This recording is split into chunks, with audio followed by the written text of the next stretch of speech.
What happened that night? Are you not prepared to take responsibility for any of your crimes? Interview with a Killer. Memorial Day Marathon starting today, 11:10 Central. Only on Court TV. Thank you for calling Clinton Correctional Facility. If you know your party's extension, please dial it now.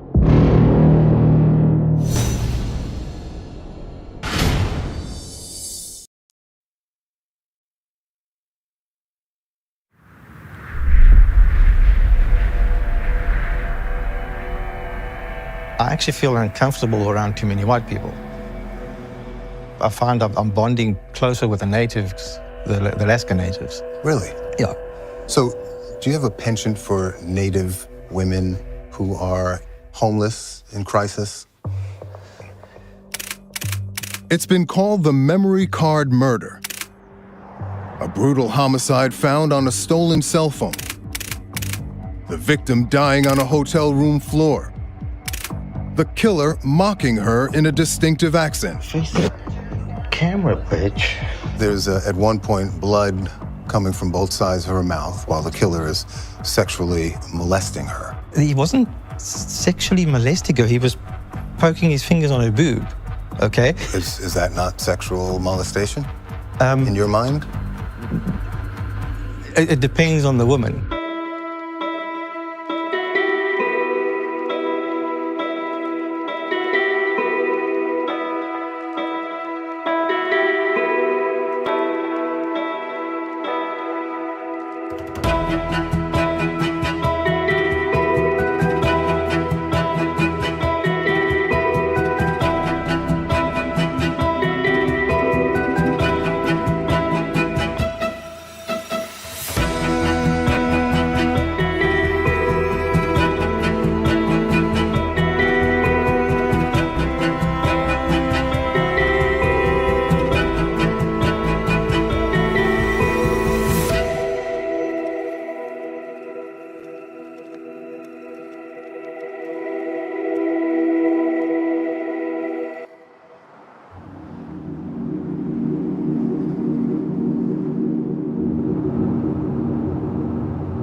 I've always suspected that some people aren't at all who they appear to be.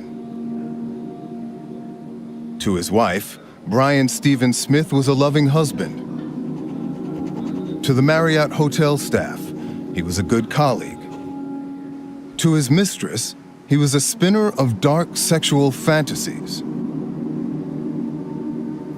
But to Kathleen Henry, an Alaska native living on the streets of Anchorage, Brian Stephen Smith was a stranger who offered a warm bed and then did something monstrous.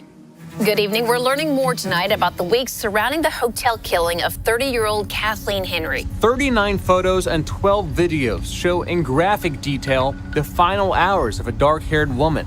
The SD card where the files were stored was labeled homicide at Midtown Marriott. She was like all beat up. I mean, her face was not even recognizable.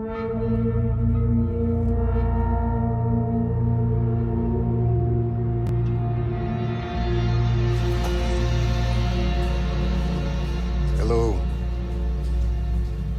Brian Stephen Smith was found guilty in February 2024 of murder, sexual assault, and misconduct involving a corpse.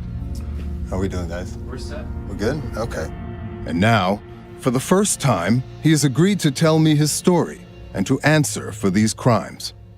Well, Brian, we're here because we really want to understand the mindset and motivations behind your actions in this case, okay? Tell me, why are you here today talking to us? Because you asked me to. You could have said no, but you agreed. Why? Yes, yeah. Well, I have my side of the story as well that I'd like to get out. You want to be heard. Yes, I have to get something out on my side at least. Smith's side starts when he met a woman who lived very far away from his native South Africa.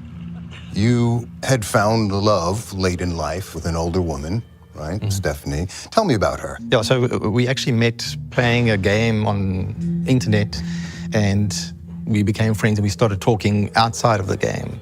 Mama, he's crazy, crazy over me. The folk singer from Anchorage fell hard and fast for Smith, just as his life hit rock bottom.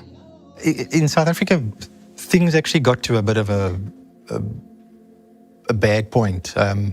I'd gone into a business deal that just went sour, and I lost a lot of money.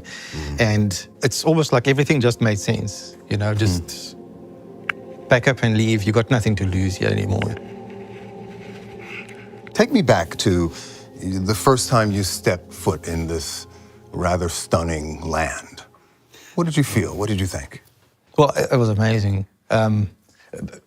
It's the first time I've been out of South Africa. He's eating your plants. With camera in hand, Smith took to the Alaskan wilds and began shooting videos.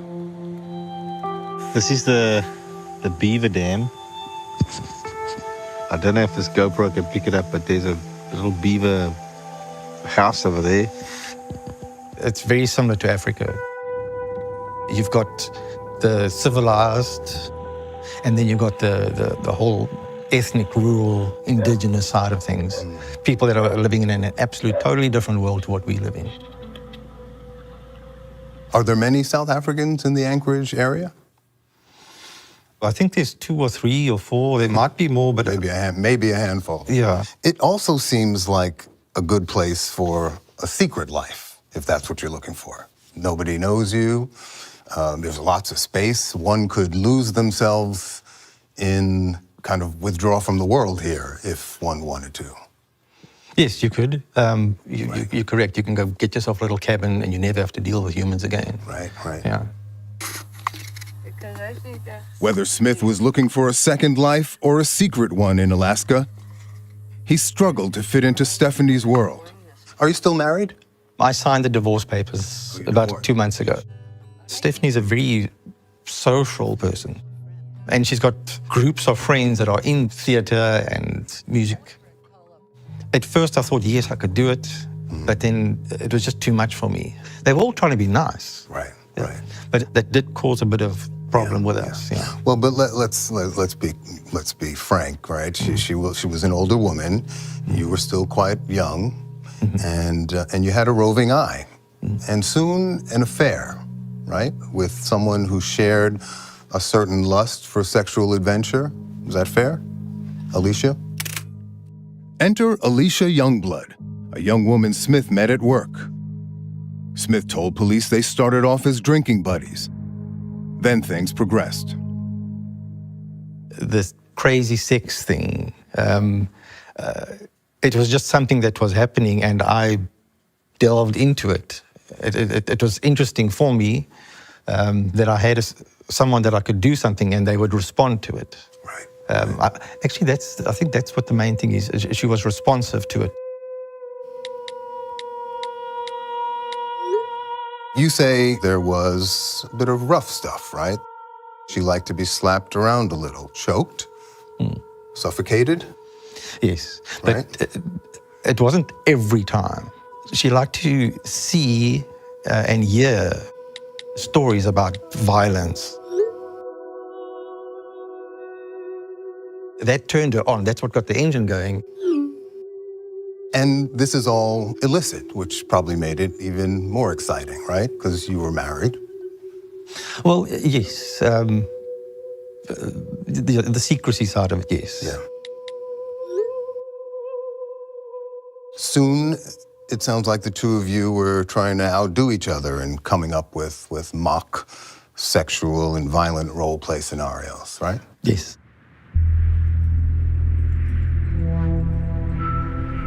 She would tell me about her criminal history. I knew they were not true stories. She would tell me that she'd been chased across America by the FBI, and she was part of a gang that used to rob banks. It's not real, but that's where the whole murder thing started coming in. So, And you played along? So one day I said to her, well, I've also killed somebody, you know? So I've also got a story, you know? And it turned her on massively. It worked. She loved me making up stories like that. If any woman goes to any man and says, say this or do this, and I'll get horny, that guy's gonna do it. By day, Smith says, he and his wife kept up a loving, if passionless, marriage. It sounds like you did sort of slip into a kind of a double life. You know, the Brian, who's the dutiful husband on the straight and narrow, and then, on the other hand, a reckless kind of alter ego, right? The one who would drive into the night looking for cheap sex. By night, Smith would troll the streets of Anchorage in his black pickup truck. I did go out, but it wasn't for going out for sex. Basically, I was having a very stressful life, and I would drink a glass of whiskey just before bedtime. Then that would be midnight. And if that didn't knock me out, sometimes it would give me that, you get your second breath now. Get a little energy and from it. then I'd say, oh, now I need to go driving.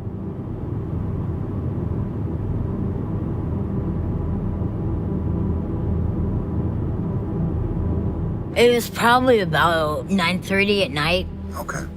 And he pulls up, and I was homeless, living in a tent, and it was raining that night. And he goes, well, it's raining.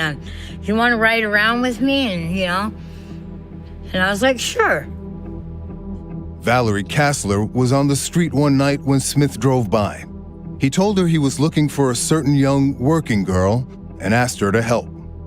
You know the streets. Yeah. And I'm sure you're a pretty good judge of character. What was your first impression? He was nice.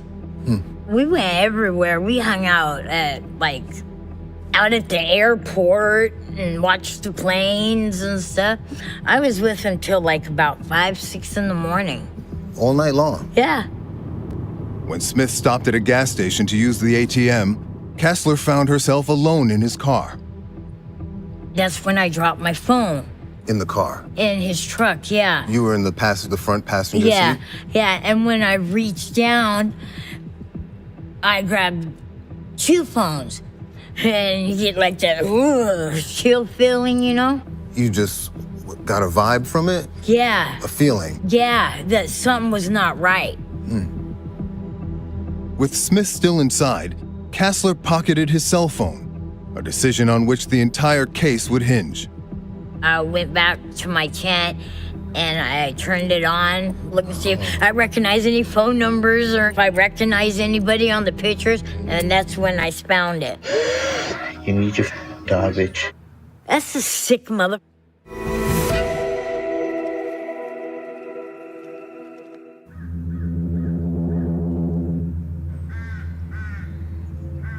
In the fall of 2019, in a tent in the woods around Anchorage, Alaska, Valerie Kassler took out a phone she had stolen from Brian Stephen Smith's car and pressed play.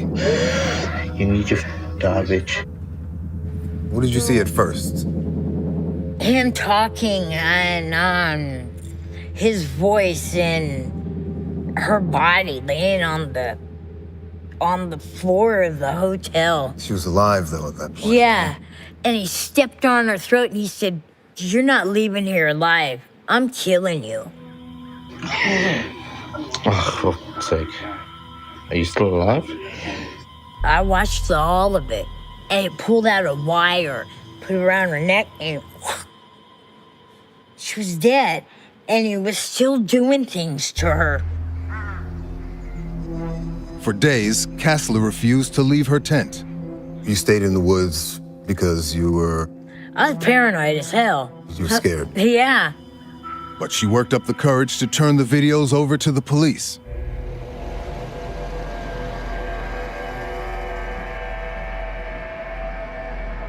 It was the hardest thing I've ever had to watch in my life, not just being as a police officer. This was the worst thing I've ever seen happen to a human being. Detective Brendan Lee had a colleague who overheard the videos and the distinctive voice. He recalled a case that he had worked that involved a male with an accent. And he gave me the name Brian Stephen Smith. Lee checked the Marriott guest list from the night of the videos, and sure enough, To see his name on there, it was kind of like like you said, like a big aha moment. Like, okay, now we know who we're looking at. Then, just days after police got the video, Human remains found at mile 108 of the Seward Highway a week ago belonged to a woman who had long dark hair. with a prime suspect and a body to match, the race was on to gather evidence. The FBI told us, hey, his phone is hitting off a tower near mile 108, the Seward Highway. And also, there was a timestamp on one of the images with Kathleen Joe Henry in the back of the pickup truck. And that was also like an aha moment, because his phone's hitting here at this time, this image is at this time, and it's at the location where the remains were found. Detective Lee intercepted Smith at the Anchorage airport, returning from a trip with his wife. Mr. Smith, I'm Detective Lee, the Anchorage Police Department. I just want to show you my badge, and ID, so you know who you're talking to. This is Detective Bell, my partner. We have some matters we wanted to clear up with you and talk to you today, so I appreciate you coming up here with these guys and talking to me. So you have the right to remain silent. Do you understand that? Yes. You have the right to talk to a lawyer and have him present with you while you're being questioned. Do you understand that? Yes. Smith tells me that afternoon, the police caught him off guard. I had just flown all the way from DC to here. And you've obviously flown from lower 48. Sure. You know what it feels like now. Yeah. I flew 4 time zones across a 10-hour flight. Right. When I landed, when they stopped me, I was already, in the legal terms of the words they use, is in a weakened state of mind. When you're under investigation for serious crimes, you don't get to pick your, I know. your I fully period of understand. rest before an interrogation. I just wanted to show you these pictures, see if they would help you kind of refresh that night. The detectives start small, without letting on how much they already know about the killer sitting in front of them. Can you tell me what's in that photo? There's somebody's feet. Okay. Yeah. I'm looking at your shoe. I mean, it looks like the shoes you're wearing right now. Yeah, it does, yeah. What's happening when that's... What's happening is on this video, on these images, the person that's recording it is holding the recorder and is standing basically above this girl and strangling her. Okay. And so we need to talk about this. We need to get ahead of this, Mr. Smith. I don't want to act stupid, but I don't remember anything. Okay. For an hour and a half, I said, I didn't do that, I didn't do that, I didn't do that. Over and over and over. In ad nauseum, I said that. You're not saying that. You're saying that you can't remember. I do not remember anything like this. Honestly. That looks like a Marriott card. That looks like my truck parked over there. It is.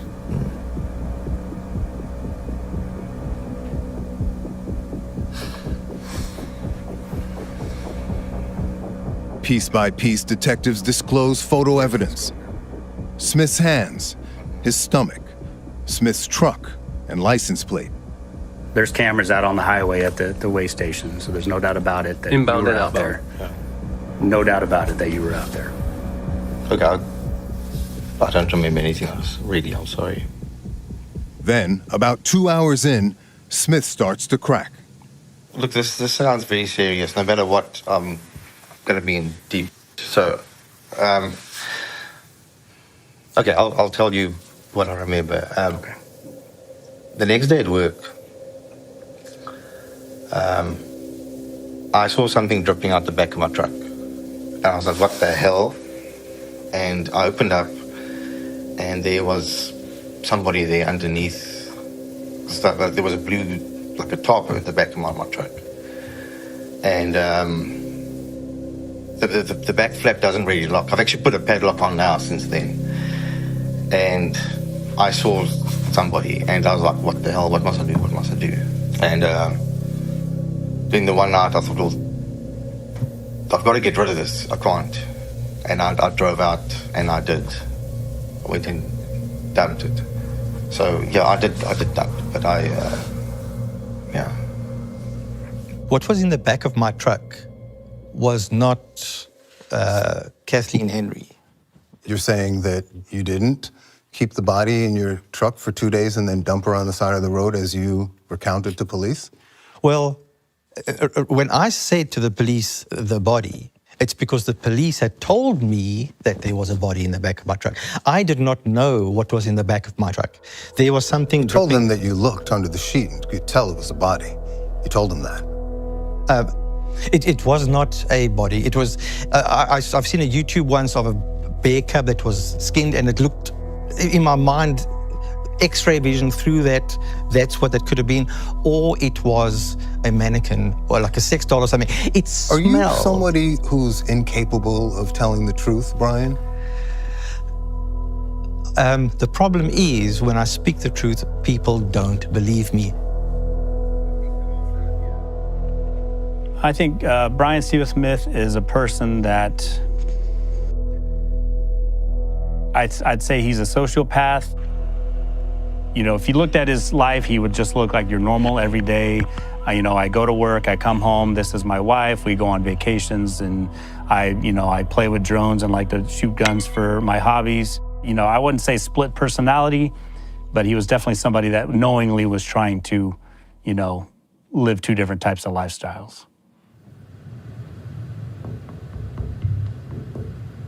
For police, the double life of Brian Stephen Smith now comes into sharp focus. Do you have any other Facebook accounts that aren't just Brian Smith? Oh, yes, yeah. I've got one called Bradley Phillips. Bradley's a real... He's like my alter ego. He's racist. He can make racist jokes and stuff like that. Smith's alter ego offers police a new strategy. You think good Brian wanted bad Brian to get caught? That's why somebody made it so easy for us? They urge good Brian to confess to what bad Brian has done. Right now, good Brian, I'm assuming, is who we have here. What do you feel right now about this woman? Well, she's a pretty girl. And if she ended up like that, that's such a waste. So, knowing... Several hours in, Smith seems to sense the net tightening around him. Well, I'm sure in the back of my mind, I knew that I was involved there somewhere. It's stupid to believe that someone else killed someone and put them in the back of your truck. You knew in the back of the head, the side of your head, front of your head, you knew you had killed somebody. Yeah. I can tell you for a straight fact, I did not plan to do this. Okay. I've done it. I admit I've done that. I'll sign a piece of paper, yes, I did it. I know I did it. Yeah. Before we do that... With Smith's full-throated confession in hand, the detectives think they're done. Just have a seat. We'll have to get somebody. Okay. And then Smith drops the biggest bomb of the case. Are you guys in a rush to go home? Are we in a rush? Yeah. You want to talk some more? We're not in a rush. We got all night. I picked up a very drunk girl. My wife was gone. She was away for the weekend. I had to go home. And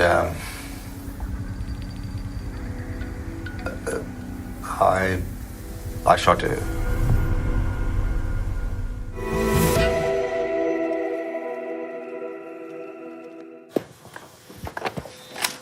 Are you guys in a rush to go home?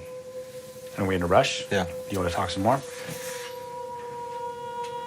We're not in a rush. We got all night. 5 hours into a police interrogation, Brian Stephen Smith had already confessed to the murder of Kathleen Henry. If I'm going to burn on the electric chair for one, I might as well do it for two. Then, Smith volunteered details of a second murder, and police realize they've caught a serial killer. I shot this girl and then I went and dumped her out on that little side road going towards Butte when you turn off the highway. This is how you recounted it to the police. Your wife was away, you were drinking. Mm-hmm. You hit the streets, as in your words you were known to do. You went to get some liquor and you spotted her. She wanted booze, I knew that. She was drunk. She had a half a bottle of R&R on her there. And she was really drunk. She was slurring it. And I picked her up and I said, hey, you want some warm food and a warm place to sleep tonight? You bring her home. You were afraid, you tell the police, that she was going to leave her odor in the home, and your wife would detect it. So you told her to take a shower. She was smelling. I knew she was homeless then. You know, she was stinking, and I was getting upset. And I said to her, go take a shower. You know, because now there's smell in the house. You know, and she wouldn't do it. She kept saying no. He said, I clearly remember this. And again, I'm not lying to you. I don't remember. I can't visualize the girl. But when I went to the garage and I got my pistol and I said to her, go to the shower, and she wouldn't. And I just did that. And I While she was on the couch? Yeah. I just shot it. The evidence lined up perfectly with Smith's account. A human skull had been found 6 months earlier at the site Smith named, pierced by a bullet. Police would later find an SD card at Smith's home with a video of a woman lying naked on the floor.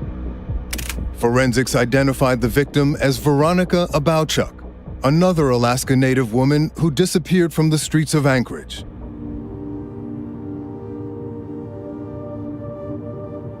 Veronica was my best friend, and I loved the hell out of her. I knew her daughters, you know. They wasn't working girls. They were just women that had drinking problems, you know. For Valerie Kassler, who uncovered evidence of Smith's hotel room murder, this second case hit even closer to home. I remember the last time I talked to her.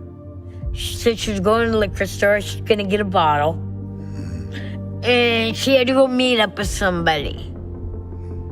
That must have been him, because that was the last time I ever saw her. Smith's photo evidence and confession left virtually no doubt about his guilt. But today, Smith is trying to sell me a story that sounds nothing like the one he admitted to police. Tell me what happened that night that you brought Veronica Abowchuk to your house. The person that I shot was a fictitious event. It was not Veronica. Veronica, if that lady was Veronica, that woman walked out of my house, Alicia and her got in a vehicle and they drove away. Well, then that wasn't Veronica, because the person that you murdered in your home, whose forensics lines up with Veronica Abowchuk, right? She didn't walk out of your home. That was Alicia Youngblood. That wasn't Veronica. Smith now recants his detailed confession to the Abowchuk murder, and he's trying to persuade me that his confession was all based on fictional role play with his former mistress, Alicia Youngblood. The story I told them was a story that Alicia and I had made up about driving around, you meet someone and take them home, they make you angry, and you shoot them. I had told Alicia before. You're saying that was a made-up story? Yes. Did you make up the part about defiling her corpse after you killed her? Oh, no, that was Alicia and myself's story. You told the police that after murdering her, you sexually defiled her body by sticking your fingers, your hand inside of her. It sounds very much like paraphilia. Do you know that term? No. Paraphilia? Characterized by abnormal sexual desires, typically involving extreme or dangerous activities, sometimes intense and persistent interest in inflicting sexual violence or torture on a living person or corpse. I don't like hurting people. You don't? No. And you're telling me now that what you told the police is false, that you did not murder Veronica Abowchuk? No. You must remember that interrogation was done under duress. Well, all interrogations are arguably done under duress, but there was nothing unfair about it. In fact, you could have stopped talking at any point. And instead, you volunteer a completely different story about an earlier crime. I was in a weakened state of mind. It made sense to me there that I need to cover all my tracks. Alicia might have told them that story, and I don't tell them and they think I'm lying. In fact, Alicia Youngblood had told police a story, in secret, on a tip line 1 year earlier. The first time that I talked to Miss Youngblood, she was nervous. You could tell that talking to her on the phone. She said Smith had showed her a video of a dead woman. It's going in her, and then he'd throw his hand out, and he's holding the GoPro, and then he'd wipe his hands on her leg. She loved this Brian Smith, but now she did not love him anymore after seeing this video. She was very adamant that she thought this video was real. The pictures are her breast, and he's grabbing them so hard that the blood is pooling. Youngblood tried to goad Smith into sharing evidence so police could arrest him. Y'all don't know what I'm doing to get this information. I'm doing all kinds of crazy sexual acts with him to get this information out of him and having to pretend to like it. She took this fantasy stories, these make-believe stories of ours, and she took it and she started bringing in real people's names. And I said to her, no. Smith was cautious not to give Youngblood any proof, and police soon dropped the case. I can't do this anymore. He's getting more wild. Alicia Youngblood left Alaska. She never got the chance to testify against Smith. We were informed that she had passed away in Oklahoma. It was most likely she took her own life. The next phase of the case is the opening statements. It wasn't until 3 years later, in February 2024, Smith would take center stage in a horror show of his own design. After this trial, you will all carry the burden of knowing.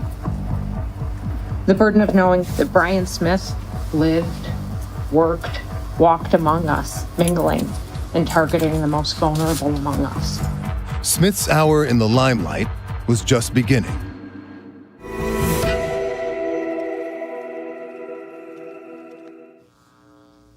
Let's bring the jury in. This is the statement. I call your first witness. My name is Christy Grimaldi. How are you related to this case? Why are you here today? Veronica Abouchuk is my mother. I'm her oldest daughter. In February 2024, the trial for the murders of Veronica Abouchuk and Kathleen Henry began. In October 2019, I was contacted by family to meet with a detective, and looking back at that, I was in complete denial or holding on to any hope. I remember thinking, wow, they found her, maybe she's somewhere. And it's just in awe that I believed that, Smith appeared calm as witness after witness laid out evidence against him. But the smoking gun was the evidence Smith produced himself. Those videos depict a woman that we now know to be Kathleen Henry being strangled, tortured, and killed. When we show those videos, they're going to be broadcast on that TV facing this way so that members of the general public don't see them. Police say you're the man in the video. What do you say? No, it's not me. I needed a way to push past Smith's denial. If he wouldn't admit to the crimes, could I get him to describe the killer? Let me describe to you what the man in the video, the killer, did, and ask you to profile him for me. Well, I didn't want to watch him ever at all, but they forced me to at the trial. My name is Brendan Lee, last name L-E-E. So in this video, it's going to start out and you're going to see Kathleen Henry on the floor. Are you alive? Are you alive? There's, at one point, blood coming from both sides of her mouth while the killer is sexually molesting her. What did you think when you saw that? He wasn't sexually molesting her. He was poking his fingers on her boob, okay? Is that not sexual molestation in your mind? It depends on the woman. It depends on the situation. Well, obviously the situation was non-consensual. She's laying there dying. He's telling her he's killing her. Yeah. He stands on top of her stomach at one point. He laughs maniacally. What did you make of that?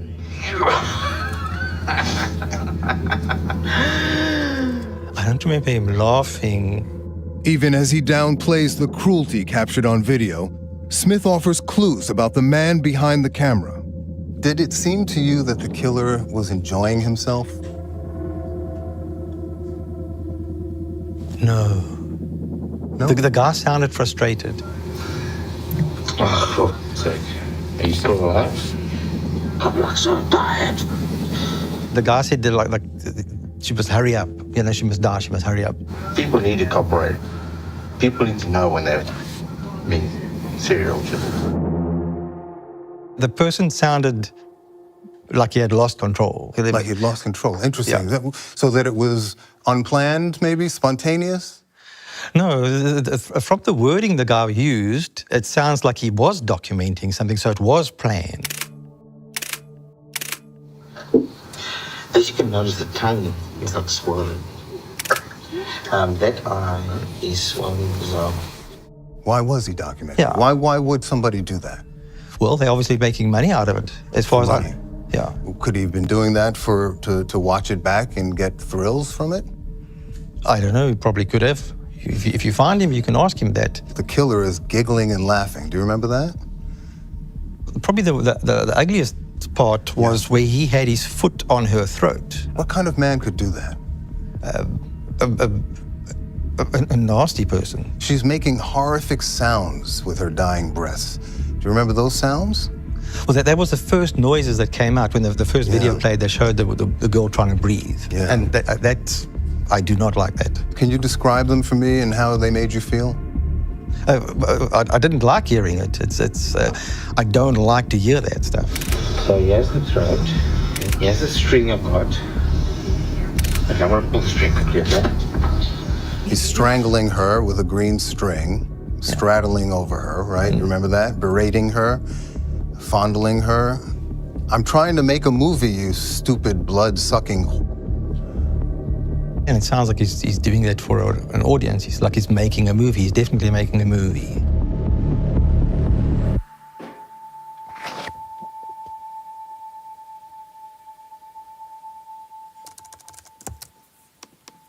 I'm trying to make a movie, you stupid old bitch. Weeks after I met Smith, I finally got access to the murder video itself. I can now see what Smith meant by the killer making a movie.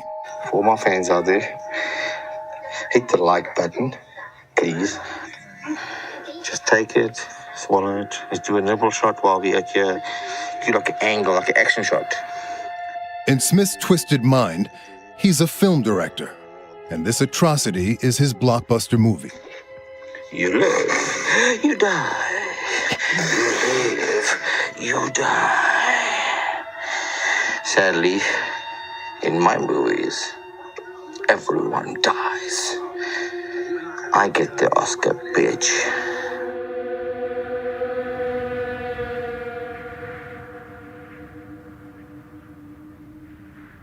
To drive.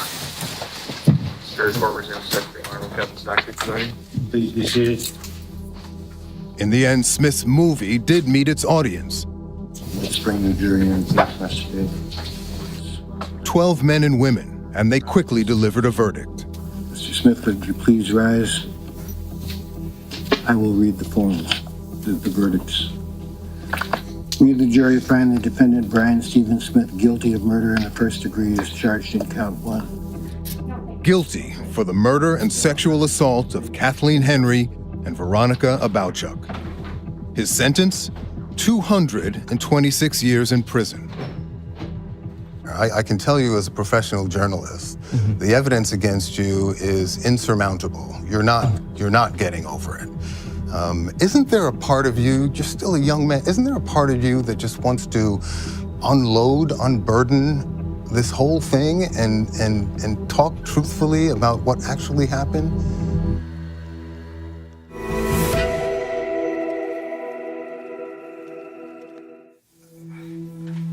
You're glad you're not going to be able to hurt anybody else? Yeah.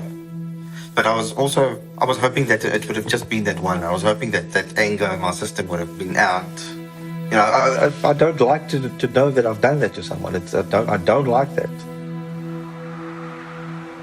It's been 10 years since Brian Stephen Smith first left South Africa for a new adventure on the Alaskan frontier. At one point, you told the police that Alaska is the perfect place to murder someone. Yes, but people come here because they antisocial. And if you look at the distances between places, yeah, you could just go dump a body just 5 minutes out of town. Murder is the third leading cause of death among Native American women. Smith killed 2 of these vulnerable women, at least 2 that we know of. Did you engage in any sexual violence with Native South African women? No. He told me one of his victims was as young as 15, where he's from. I think 15 was the youngest. Okay. But on the other hand, we don't know. We do not know, really. The South African police say they're looking into you now. Any idea what that might be about? Okay. Again, right in the beginning, Alicia and myself were telling stories, and the first stories I told her were about South Africa. More stories. Yeah. If I can find any poetic justice in this tragic story, it's this. Smith landed behind bars thanks to a woman who lived on the streets with his victims. What do you think would have happened without that video? Had you not found it and brought it They'd forward? probably still be investigating, and he still probably would be a free man, hunting and killing women. And there'd probably be more bodies than what there was. When you heard the verdict, what did you think? That was on my birthday. What a birthday present. Yeah. Yeah. Castler remained on the front lines from the moment she turned over the smoking gun SD card. Those images that you saw, timing and all of that aside, have those stayed with you? In my head? Yeah. Yeah. I just wanted them to go home.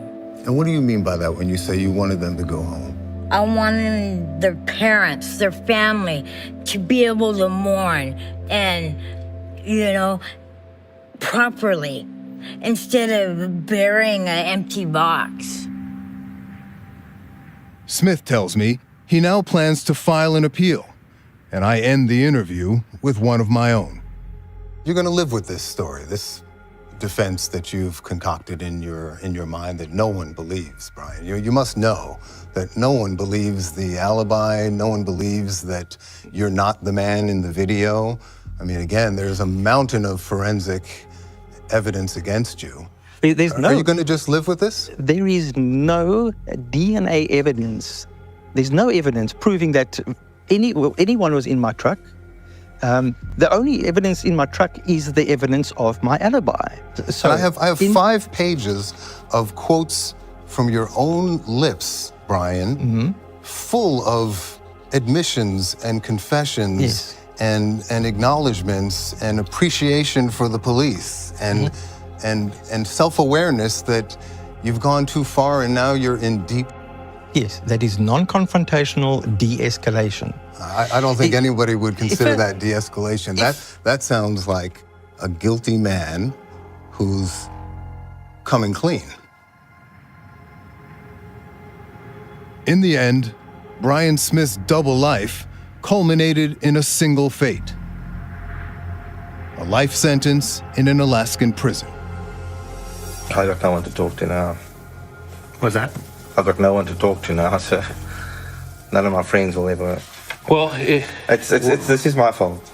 I've dug my own grave here. I did this to myself. I can't blame anybody else,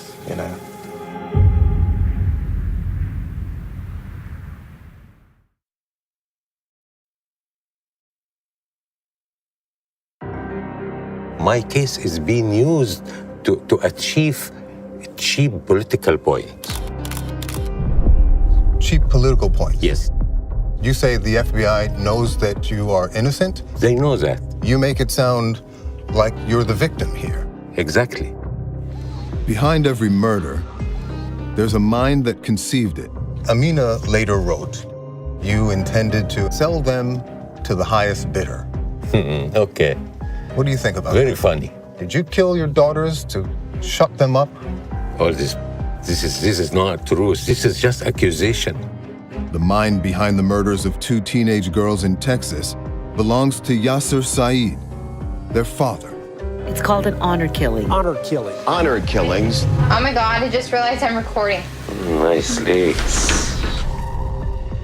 Saeed is now on the FBI's 10 most wanted list. We have no indications where he may be or where he has gone to. Now, after finally being captured and convicted, Yaser Saeed is ready to talk for the first time about the so-called honor-killing murders.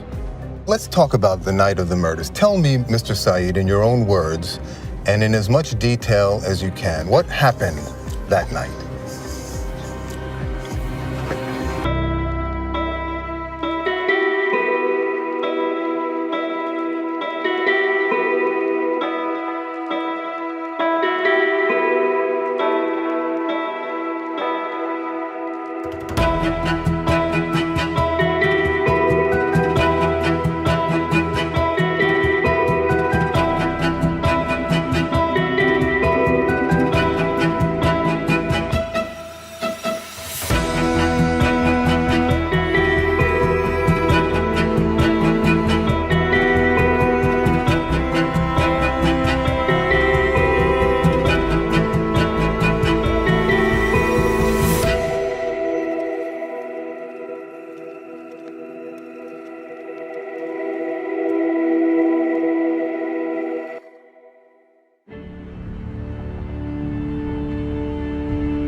It's easy to get lost in Texas. You can disappear among the crisscrossing interstates and the vast empty landscapes.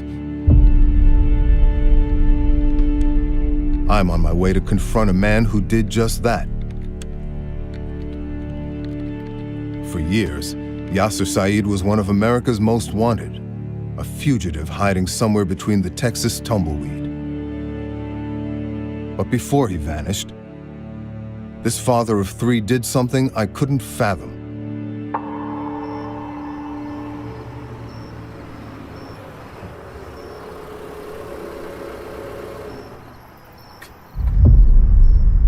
Harvey 911, what is your emergency?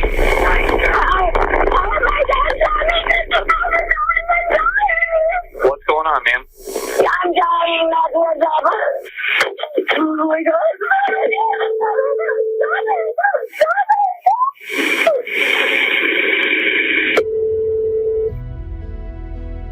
On New Year's Day 2008, 18-year-old Amina Saeed and 17-year-old Sarah Saeed were discovered shot dead in their father's abandoned taxi in Irving, Texas.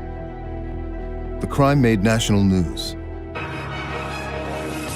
According to police, their father, Yaser Saeed, a cab driver who'd emigrated from Egypt, was adamantly opposed to his daughters dating anyone.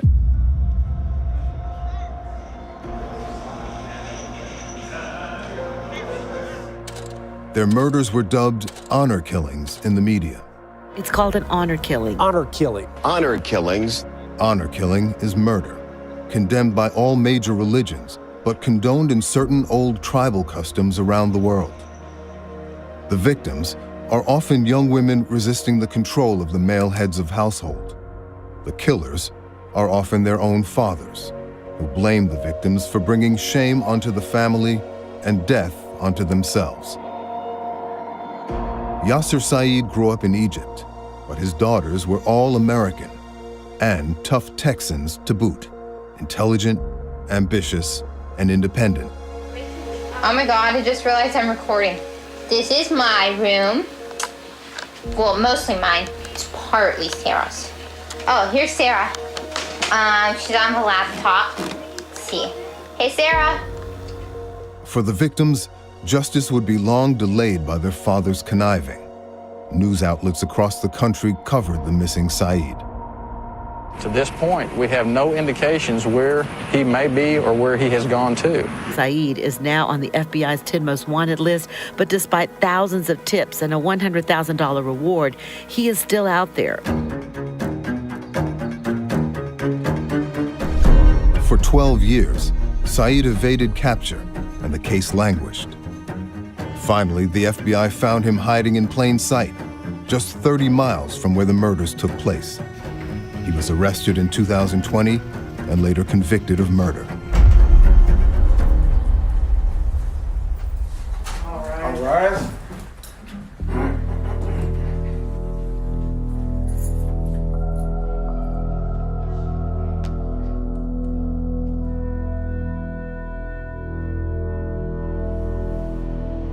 I'm driving east from San Antonio. At the end of this lonely highway is the man responsible for Amina and Sarah's horrific deaths. Yaser Saeed has agreed to be interviewed here for the first time. And after hiding quietly as a fugitive for more than a decade, today he says he's going to talk. And I'm going to get inside the mind of a murderer. The heinous, horrific nature of some crimes. Those are difficult things for people to understand. Abducting, torturing, and murdering a child. How could someone do that? I spent well over 2,000 hours conducting face-to-face examinations of violent criminal offenders, particularly murderers. It's important for people to understand how these individuals think, how they process information, what their emotional reactions are, or what their lack of emotional reactions are.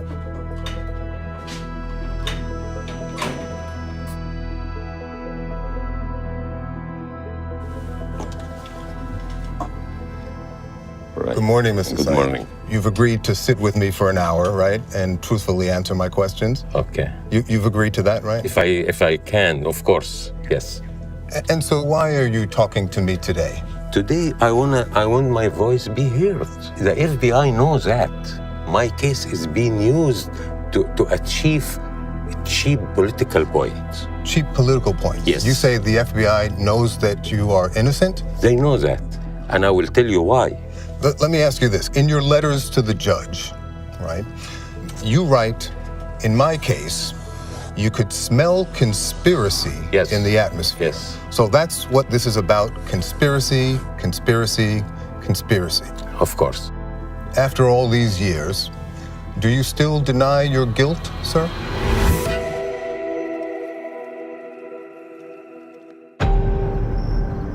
Harvey 911, what is your emergency?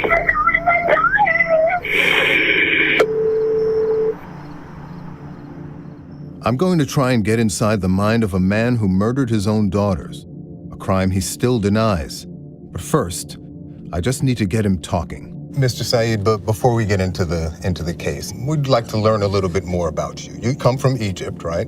Yes, yes. And you married into a rather poor white American Christian family. Yes. Tessie, we call her Tessie. You were 30 years old, right? Almost 29, yeah. 29. And she was a minor, right?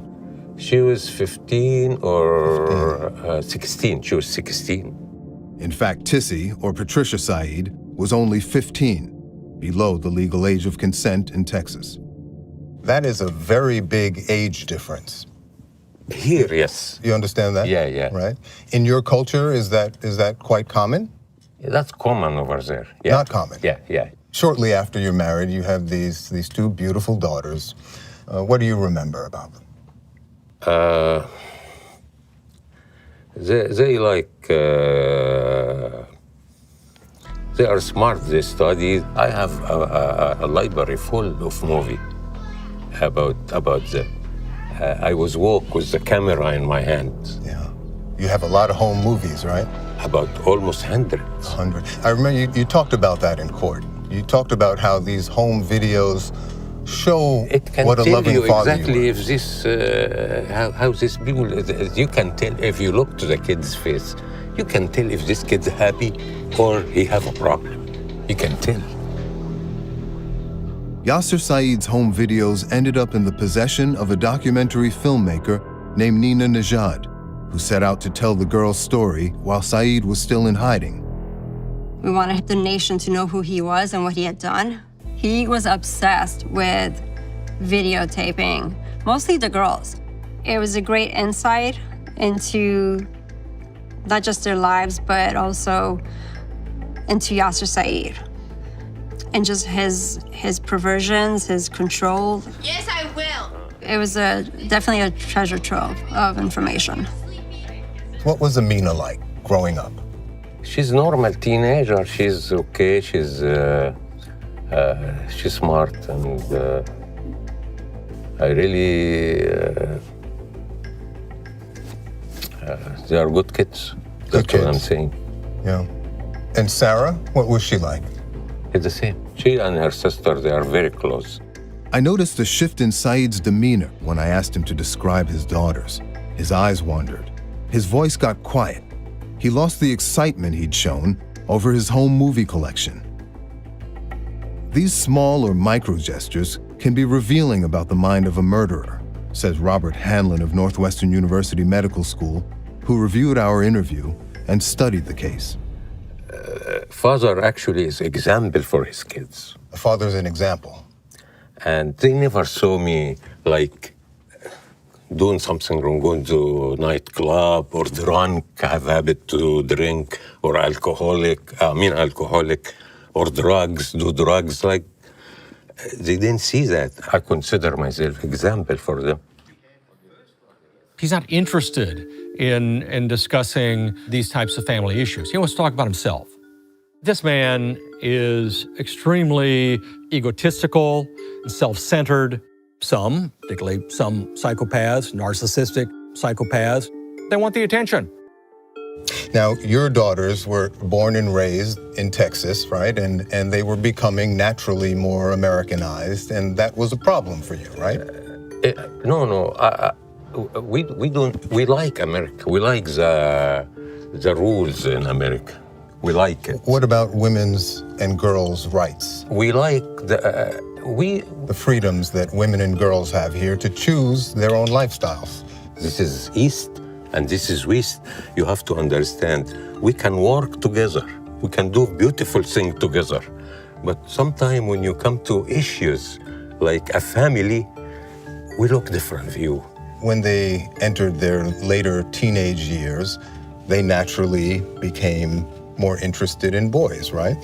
This has happened with most of the family here, raising girls in America. Yes, right. Yes, boys this and, is fact. And boyfriends, but for you that was strictly prohibited. Is that fair? I don't like this, I'm telling you. So no dating and no sex before marriage? No dating, no sex, no alcohol. That was your rule? No alcohol, no drugs, no party. But those rules didn't apply to Saeed, according to film director Nina Najad. Yaser is not a religious person. Yeah, he grew up in a Muslim household, but it's not like he went to mosque every day. He drank, he smoked, which those are all against the Quran. So he's not this pious Muslim man. It is very much about control. It is very much having dominance, being the head of the household. And when you have your daughters who are rebelling, you have to gain that control. You wanted the girls to be wed in arranged marriages in Egypt, right? It's arranged marriage now. This is big story because some people, they don't know what that means. They think we force the girl to marry the man we like, which is wrong. Amina later wrote about her fears that you intended to, and these are her words, quote, sell them to the highest bidder, to an older man that she did not love in a land that she said she hated. Okay. What do you think about Very that? funny. Very funny, really. I'm laughing. Do you see me? I laugh. It's very funny. There's a spontaneous laugh there. He's laughing at her. To me, that's very revealing about his character. He's a wall of denial. He wants to try to spin this with regard to the deaths of his two daughters. You were spying on the girls, right? You were following them with your camera when they were at work She can see us from inside, right? Oh. She smiled to the customers. Bubba, she has to. Part of her job. She's in trouble. You're talking about our culture. Our culture, in the family, there is this chain of command. Chain of command? Yes. I'm direct my kids. Right. I'm telling them what to do to make sure they didn't harm themselves, they didn't go do suspicious activity. Mm-hmm. That's my right. Including sex, right? No, we don't allow this to happen. I was working my way into Saeed's psyche and to the crux of the case, his desire to control his daughters and their sexuality. How important was your daughter's virginity to you? This is a very important issue to anyone in the Middle East. And I imagine that if they were not virgins, that could compromise or undermine a plan to arrange their marriages, right? Mostly no one marry a girl he knows she's not a virgin.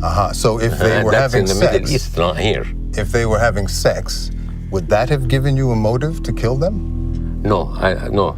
No? No, I told you I didn't think the way they think over there in the Middle East. Let's talk about the night of the murders. Tell me, Mr. Saeed, in your own words, and in as much detail as you can, what happened that night?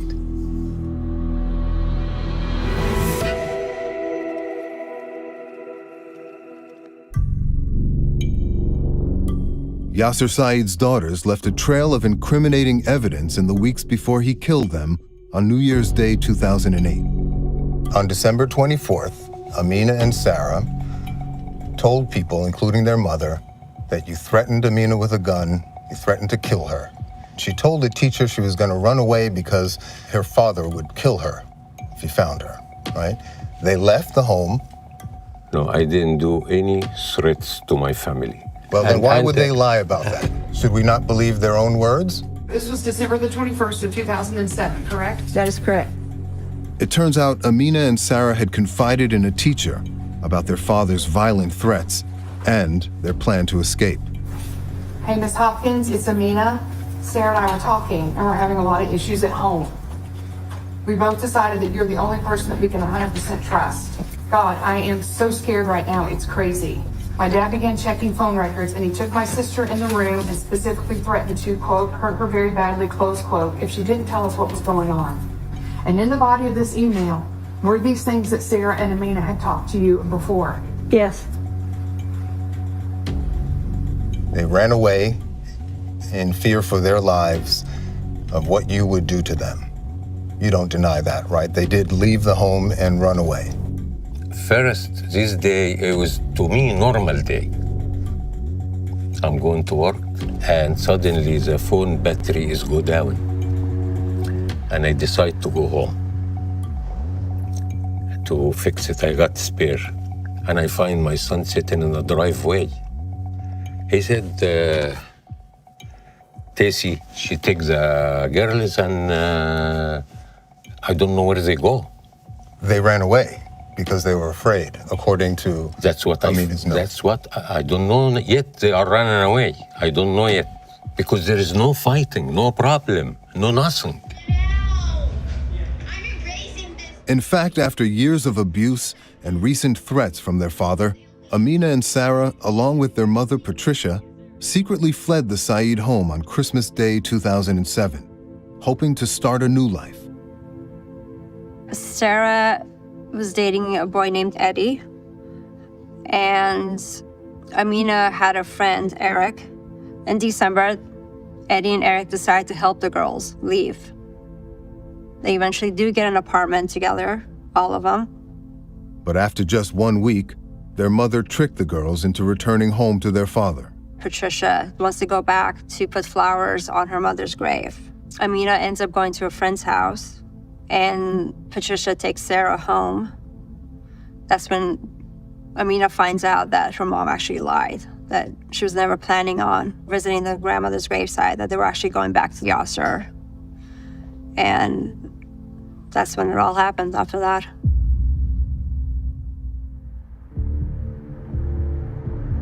On New Year's Day around 7 p.m., Saeed told Amina and Sarah that he wanted to take them out to dinner to talk. He put the girls in his taxicab and told their mother she wouldn't be joining them. Tell me, Mr. Saeed, in your own words, and in as much detail as you can, what happened that night? I was going to talk to them, and their car was following me. And you became alarmed that you thought you were being followed. Yes. Right? And then what happened next? I stopped in an area where everyone can see us. The Dart bus station. I left. You left the car? I left. I was mad, and I left. Just take myself and left. You were mad or you were afraid? Both. And you need to know who follows this car. They said, oh, later on in the court I find out the father of the one of the boyfriend, it was one of this car, because I say two cars, they say one car, but I guess. Saeed claims it was out of fear of unknown assailants that he abandoned his car and daughters and fled the scene before they were murdered. But none of that adds up. You had never reported any threats against you. You never called the police or asked for help. Why did you think you were in danger? They want to get rid of me, not the girls. Who? Who wanted to get rid of you? The ones they follow me. Who would be following you and trying to get rid of you? That's what FBI want to know. That's what the FBI What this wants car was following me. This car, these two cars. Why they was follow me and what they see. And where is the man who was follow me? Where he go? This is not important questions. I smell the conspiracy is very strong. The smell of conspiracy. Saeed has offered this explanation before. At his trial, he surprisingly took the stand with the help of a translator and suggested a conspiracy had implicated him in the crime. It was a secret agenda, and then all the media was steered in a certain direction and fueled against me, that I will not get a fair trial. Prosecutors say there was no conspiracy against Saeed the night of the murders, only a coincidence that he later seized upon to point the blame elsewhere. Amina's boyfriend testified that he and his father happened to see her in the taxi and briefly followed before driving away without intervening. But Saeed still claims an international conspiracy framed him for the crime. How when I get arrested, they launch this law right away in United Arab Emirates. You're saying that your case is a conspiracy to change the laws in the Emirates? Yes. That's absurd. Phone records from the night of the shootings leave no doubt about Saeed's bizarre alibi. Saeed answered a call from the girl's mother at exactly 7:29, still with the car and his daughters. He made no mention of any threat or cars following him. You were in the car at 7:29. You took that phone call. I guess, yeah. Right. And then 4 minutes later, just 4 minutes later, your brave daughter, Sarah, uses her last breath to call 911. 4 minutes later.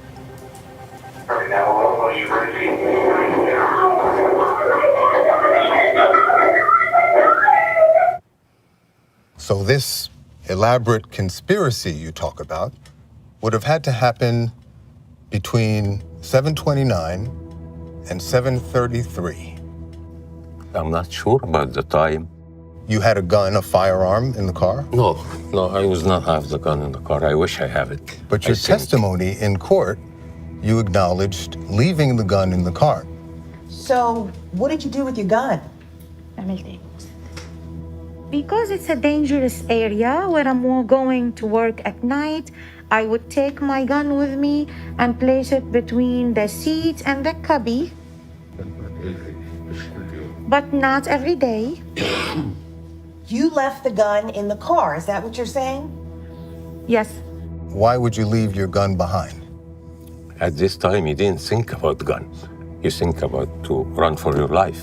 You were running for your life? Yes. And you didn't think to keep your gun to protect yourself? There are so many contradictions in your story. That's why I'm asking you. You sensed danger, but you left your girls to face it on their own. I never thought it would go that far. You never thought they would go that far? Shooting. I thought I am the one they target me, not the girls. But how would you know? If you didn't know who was after you, you didn't know why, Then you thought there was a threat, but you left your girls to face it themselves? What father would leave his girls behind to face danger on their own? Well, this was a mistake. I said I'm not supposed to stop to begin with. I said that. But the issue is, where is the camera? Why they don't want to see the camera? The surveillance camera. You make it sound like you're the victim here. Is that what you believe? Exactly. You're the victim? Yes. It is not uncommon for individuals convicted of murder to spin the crime as if they were somehow victimized. It's classic antisocial personality. He's going to lie directly to the interviewer. He's going to lie directly to the camera because he believes it's in his self-interest to do so. In this letter to the judge, Saeed also makes the claim that his case was being used by the U.S. government to pressure the United Arab Emirates to change its laws on sex, alcohol, and honor killings. The case was called the honor-killing murders in the media, right? Mm-hmm. Right? Why is it What do you called think that? about the practice of honor killings? Is that condoned in your culture? I tell you this. I'm telling you. If you want to know, I'm telling you. Over there, I'm telling you about how they think, how their mind over there. They have closed mind in this issue. But for me, because I live in America more than 4 decades, I think different than these people. But if you want to know, yes, over there, this is issue.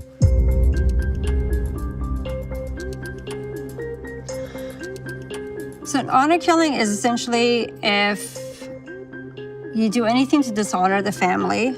So basically anything that brings shame to the family, especially as a woman or as a young girl. In order to restore the honor back to the family, you basically have to kill you. It's your life for the honor. The victims tend to be individuals who are defiant and unwilling to follow the commands of the father figure or the adult male who expects the child to marry someone that has been chosen by the father. Although sometimes associated with Muslim countries, the practice of honor killing has no basis in religion. It originates in certain tribal cultures around the world. It's actually nowhere in the Quran in regards to any of those things. I mean, these are culturally based beliefs.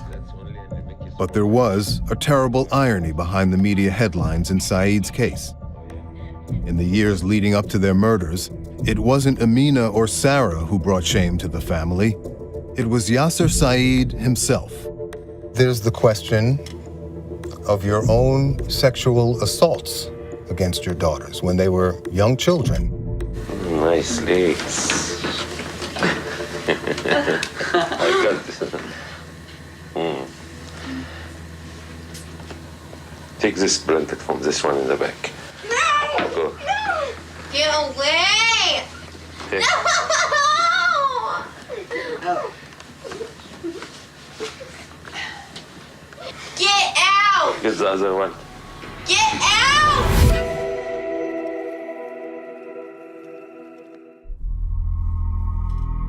And then there's the question of your own sexual assaults against your daughters when they were young children. Did this court say that? This is accusation. Why you bring accusation? It's not just an accusation. You were investigated for it. If you have something against me, why you bring accusation? No, because it's part of the record. It's not just an accusation. You were actually investigated and indicted for it.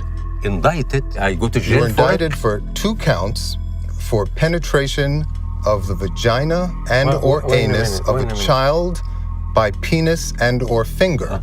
No. This is all fake. This is false. These are lies? What you mean? Why I didn't go to jail for it? Wow, look at these eyes. If I put my eye on you. I'm gonna get sick now. Okay, turn it off, Dad. So in 1998, Amina and Sarah had told Trisha's mom that their father was abusing them sexually. And they ended up taking him to the police. They filed a report, basically that he would go into their rooms and touch them, fondle them. There was supposedly penetration. We know the police did do an investigation and they did indict Yaser Saeed. And then later on, they recanted their stories. So I think there was some fear factor used to have the girls recant the story. Testimony at trial revealed that Saeed threatened to kill his wife if the girls didn't recant, and out of fear, they did. The case was then dismissed. You don't deny that this indictment is part of the record, right? No, this is false. False. This all. Why would your 8-year-old and 9-year-old daughters tell people that my father put his front part inside my front part? No, that's. He was wearing gray shorts and a T-shirt. No, very that's detailed really accusations that were then investigated, and you were in fact indicted. No, that's nothing even close to the truth. I think growing up in the Saeed household must have been very tough, very hard, very emotionally and physically and mentally draining. You have a father that's explosive, that's abusive, who's watching your every move. You probably feel very caged. It's just as likely that he killed these girls because he had lost control of them and they were going to pursue other sexual interests, which he could not tolerate. That to me is very different than the concept of honor killing. Amina, just weeks before she was murdered, she told a teacher about the tension in the household and that she was terrified of you. She said, "We are running away before the break ends. I know he will search for us until he finds us, and he will, without any drama or doubt, kill us." She's talking about you. Well, I don't think this is true. You don't believe that? No, I didn't believe that. It's in an email she wrote to a teacher. I don't know how this email is made, and I don't know if it's real or not. You think it could be a fake? I think so. Really? I think so, yes. Would that have given you a motive to kill them? Not because of their disgraceful behavior, but to cover up your own disgraceful behavior. Amina was talking about your sexual abuse of her again. And she told a teacher that when we were younger, he used to do things, and he started hinting at them again. Did you kill your daughters to shut them up from making these accusations? All this is not truth. This is just accusation. Why in a serious case like this? These are her words, what sir. you bring accusation. These are Amina's words. She said. He said. We're talking about your daughter, Amina. Huh? These are her words. No. I didn't believe that's even her word. You don't believe it? I didn't believe it. No, sorry. Okay. Sorry, I didn't believe this paper. I don't know. You still say this is a political conspiracy. Even with all this evidence, let me ask you this, Mr. Saeed, because your story defies logic and common sense, and frankly, all belief. I'm not even sure you believe it. But your family certainly doesn't seem to believe it. The jury didn't believe it. It's impossible to imagine that these crimes are the result of an elaborate conspiracy when, in fact, your daughters had been threatened, they say, by you, and were found dead in your taxi cab, last seen with you. Does that make sense to you? Listen, I guess I say everything to you. I answer every questions. No, the FBI didn't do their job. The Irving police, they hide something. the media was not honest in this case, especially in this case, to achieve political point over this. That's all what I can say to you. I'm sorry. For 12 years, you stayed hidden. Is that the action of an innocent man? You never turned yourself in. How were you able to do that?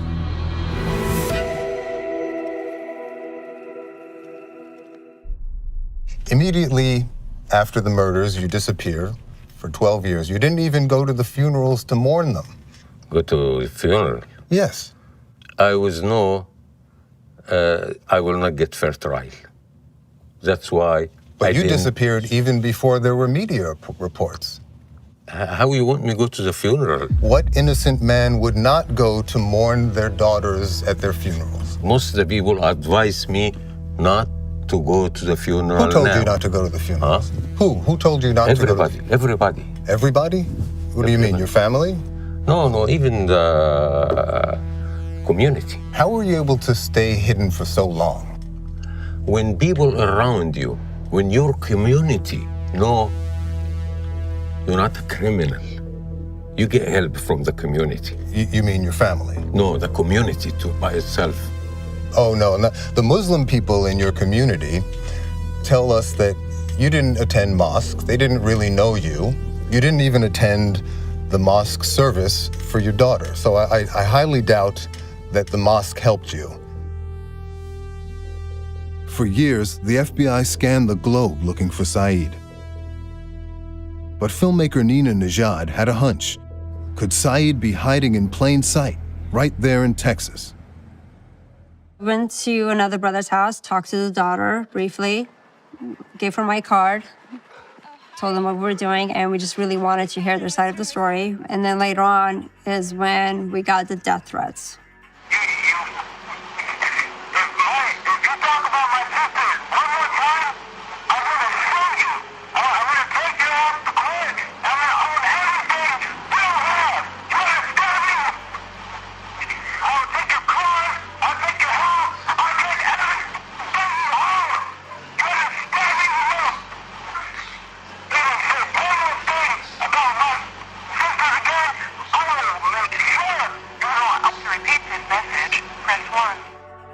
Yaser Saeed's son Islam had let loose his rage and tipped his hand. It was scary. It was kind of unexpected. Because for you to go to that extent to try to threaten me shows me that you're scared. And why would you be scared unless you're hiding something or someone? Because they could have just not said anything. Nina Najad's film, The Price of Honor, was released in 2014 and raised awareness that Saeed was still on the run. When we premiered it in Dallas, we had security because we knew some of his family members were going to be there. And so we had security. So I know they're aware of the film. The movie helped put Saeed on the FBI's top 10 most wanted list, and law enforcement soon got a tip about an inconspicuous house in Justin, Texas, just 30 miles from where Amina and Sarah were killed. Police watched the house for several days and finally arrested Yaser Saeed 12 years after the murders. It's remarkable to me that he was able to maintain his freedom and not be detected by law enforcement as long as he did. This is a fairly smart guy who was able to pull that off. Saeed's brother Yasin and son Islam orchestrated an elaborate system for supplying the fugitive in his hideout. Both are now serving long sentences in federal prison for aiding and abetting. Mr. Saeed, you seem to be without conscience or remorse, either for the dead or the living whose lives you ruined. Are you not prepared today to take responsibility for any of your crimes? I didn't do crime. My history, check my history first, because you talk about somebody. I'm the only one here without criminal report, without crime. And you know that because when it's come to politics, it becomes dirty. Amina herself, she knew this was going to happen. She told people this was going to happen. We are running away before the break ends. I don't know whose people I know she told. that he I will didn't search hear. until he finds us, Now and he this will, didn't without make any sense. drama or doubt, kill us. This Those are didn't- the words of your own daughter, Amina, about you, just weeks before you murdered them. No, I didn't murder nobody. I didn't murder nobody. Why would she write this? I don't think even she writes this. I don't know. This is very shocking news for me. I don't know. I used to treat That's my shocking. kids very nice. Let me I read treat some them of very good. her other words to you. God, I am so scared right now. As you know, we are not allowed to date, and my dad is trying to arrange my marriage. We do not want to live by the culture or marry men from over there, especially men we do not know or love. My dad began checking phone records, and he took my sister in the room and specifically threatened to, quote, hurt her very badly if she didn't tell what was going on with the dating.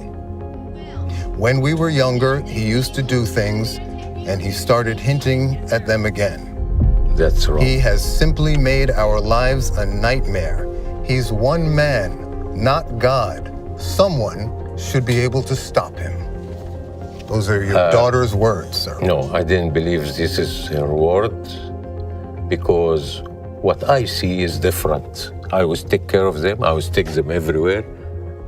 See, that didn't make sense. Why would she say these things? I don't know. I don't think even she say that. Are you sure you don't want to take this opportunity to face up to these crimes and take responsibility for your actions? No, I didn't do any crime. That's check my history to know who's you talking about before. I didn't do any crime. That's all. That's all what can I do. I'm sorry. Thank you. Sir. Thank you very much. I want you to, okay. With that, Yaser Saeed had enough. The interview was over. He disappeared once again, just like he had years earlier, but this time into the bowels of a Texas state prison where he will spend the rest of his life. They wanted to be average teenagers, average American girls. You know, they had dreams, they had hopes, they had, ambitions and things they wanted to do in life. I think they were just both amazing, amazing human beings, very strong, very just loving and caring, nurturing. Oh my God, I just realized I'm recording. Oh, here's Sarah. She's on the laptop. Let's see. Hey, Sarah. Had they survived their father's wrath, Amina and Sarah would have been in their early 30s today. I imagine Amina might have realized her dream of becoming a doctor. And maybe they would have had daughters of their own by now, raised in the safety and freedom their mothers fought for to their last breaths. One of the things with Amina, the last things that she posted was she made this little card with her picture saying, I don't want to be a memory. And that was one of the things that we wanted, is for her not to just be a memory, for people to know her and her story. I walked away from Yaser Saeed and his new home with a heavy heart, weighed down by the girl's loss and all his stubborn denials. Murder is the ultimate betrayal of humanity, and this one sears the soul. I'm grateful to walk out the prison gates and leave it behind, at least for now.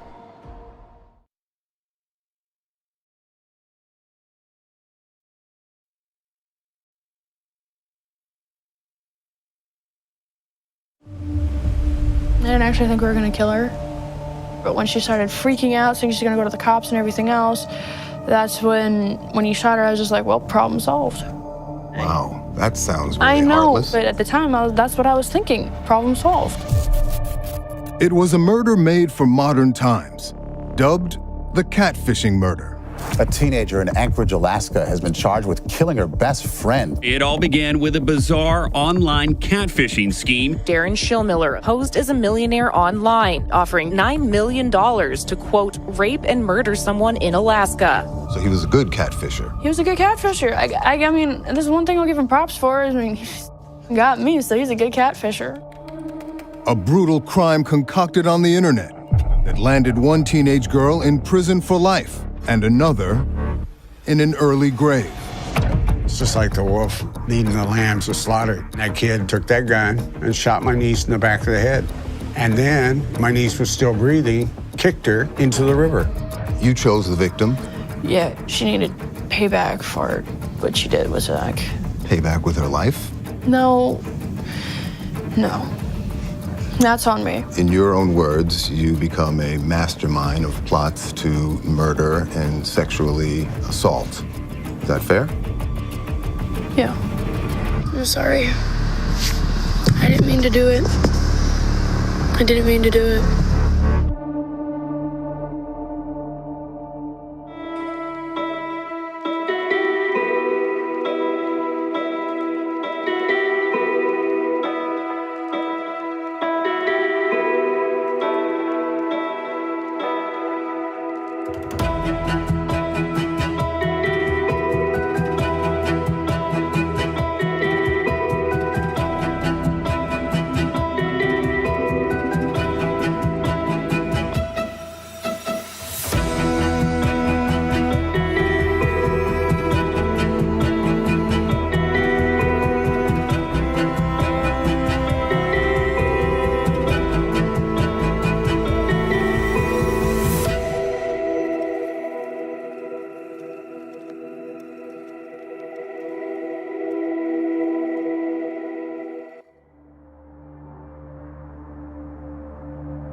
Just outside Anchorage, Alaska, it's easy to find yourself awestruck by the thick forests and towering mountains that border the city's skyline.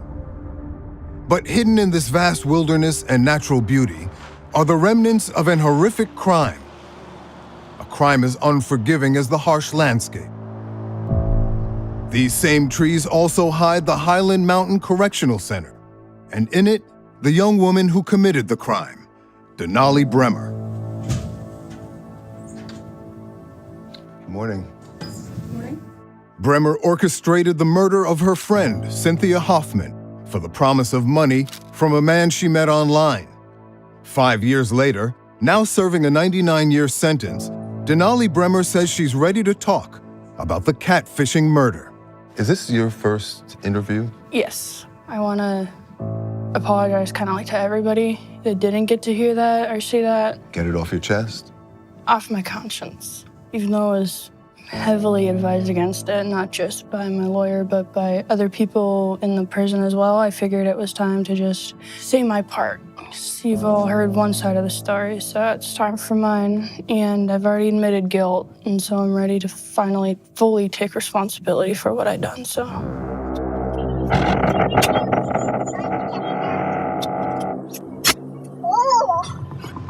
Brehmer says she's not the same person she was when she carried out the murder plot in 2019, and that she's finally ready to come clean. I'm here to try to learn whether either of those claims are true, and how a teenager could be drawn into a murder plot on the internet by a man she hardly knew.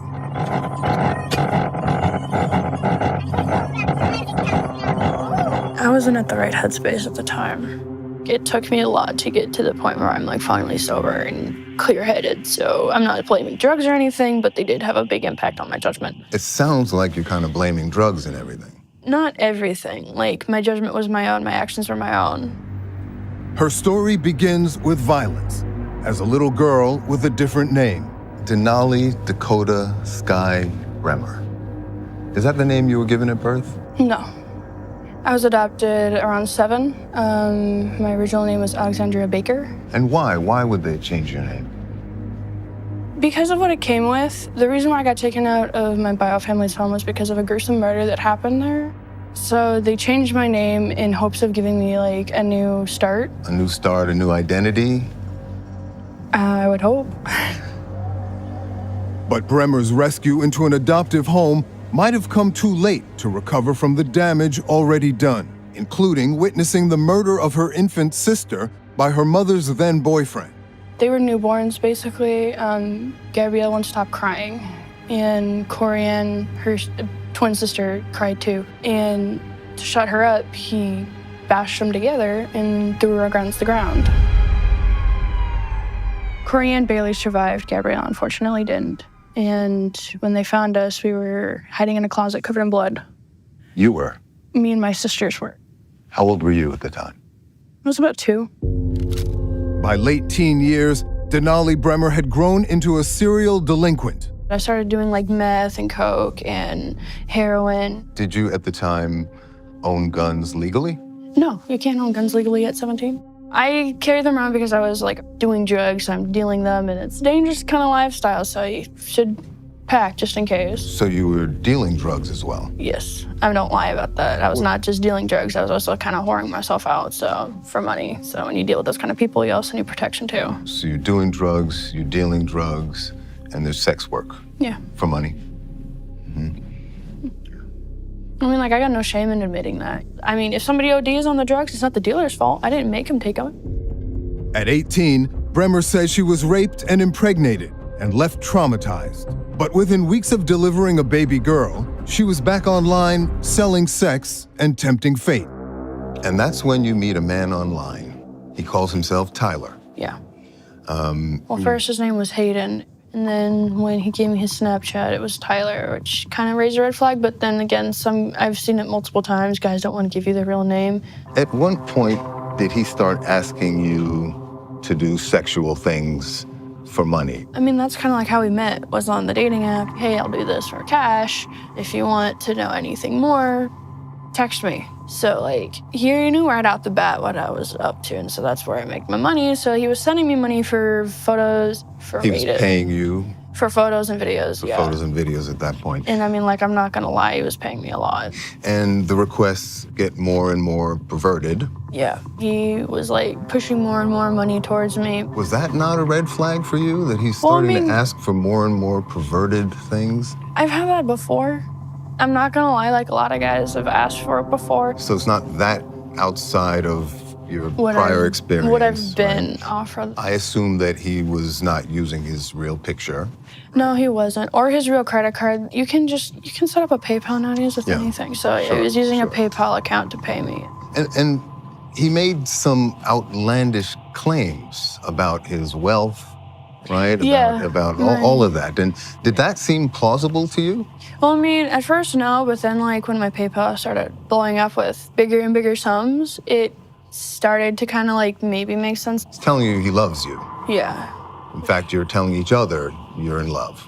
Yeah, I told him that too, but, like, I don't know. Even, like, now I'm starting to question if I really believed it. Like, I just think I just kept wanting him to get me easy money. Of course, Tyler wasn't who he appeared to be. In fact, he was 21-year-old Darren Schillmiller living in his grandparents' basement in Indiana. But it's also becoming evident to me that Denali Brehmer was no naive, unwitting victim of a bad online influence.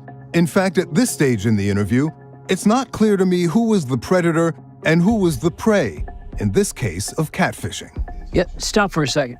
In this particular case, this is kind of goes both ways. You know, the typical catfishing tends to be a one-way deal. This is different in that they're playing each other, you know, and you don't see that in most situations. And so it makes it interesting from that standpoint, like, you're playing me, I'm playing you, let's see where this goes. Interesting.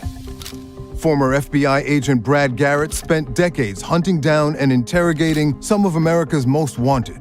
In this case, he sees two criminal minds simultaneously at work. I think he was playing somebody that looked a lot better than he did. He's great, he's attractive, he's rich. She sees a ticket here, a ticket of money, but in addition to that, I'm also getting attention, and this guy's good looking.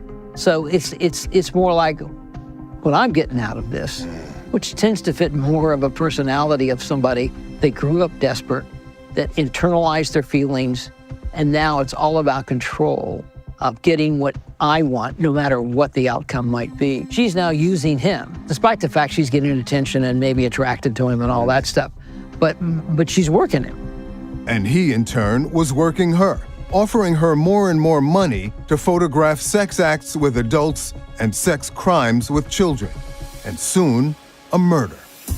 How much money are we talking about? $9 million. $9 million. Apparently. Did it not occur to you that he was playing you? Well, I mean, it was really hard because I did look up all the photos online. None of them came back as anything. I looked up the number. It was registered to the name he had given to me. Looked up the PayPal. It was registered to the name he was given to me. So he was a good catfisher. He was a good catfisher. I mean, this is one thing I'll give him props for. I mean, he's got me, so he's a good catfisher. Both predators had met their match and were about to conspire on a barbaric crime. Denali, how did murder first come up?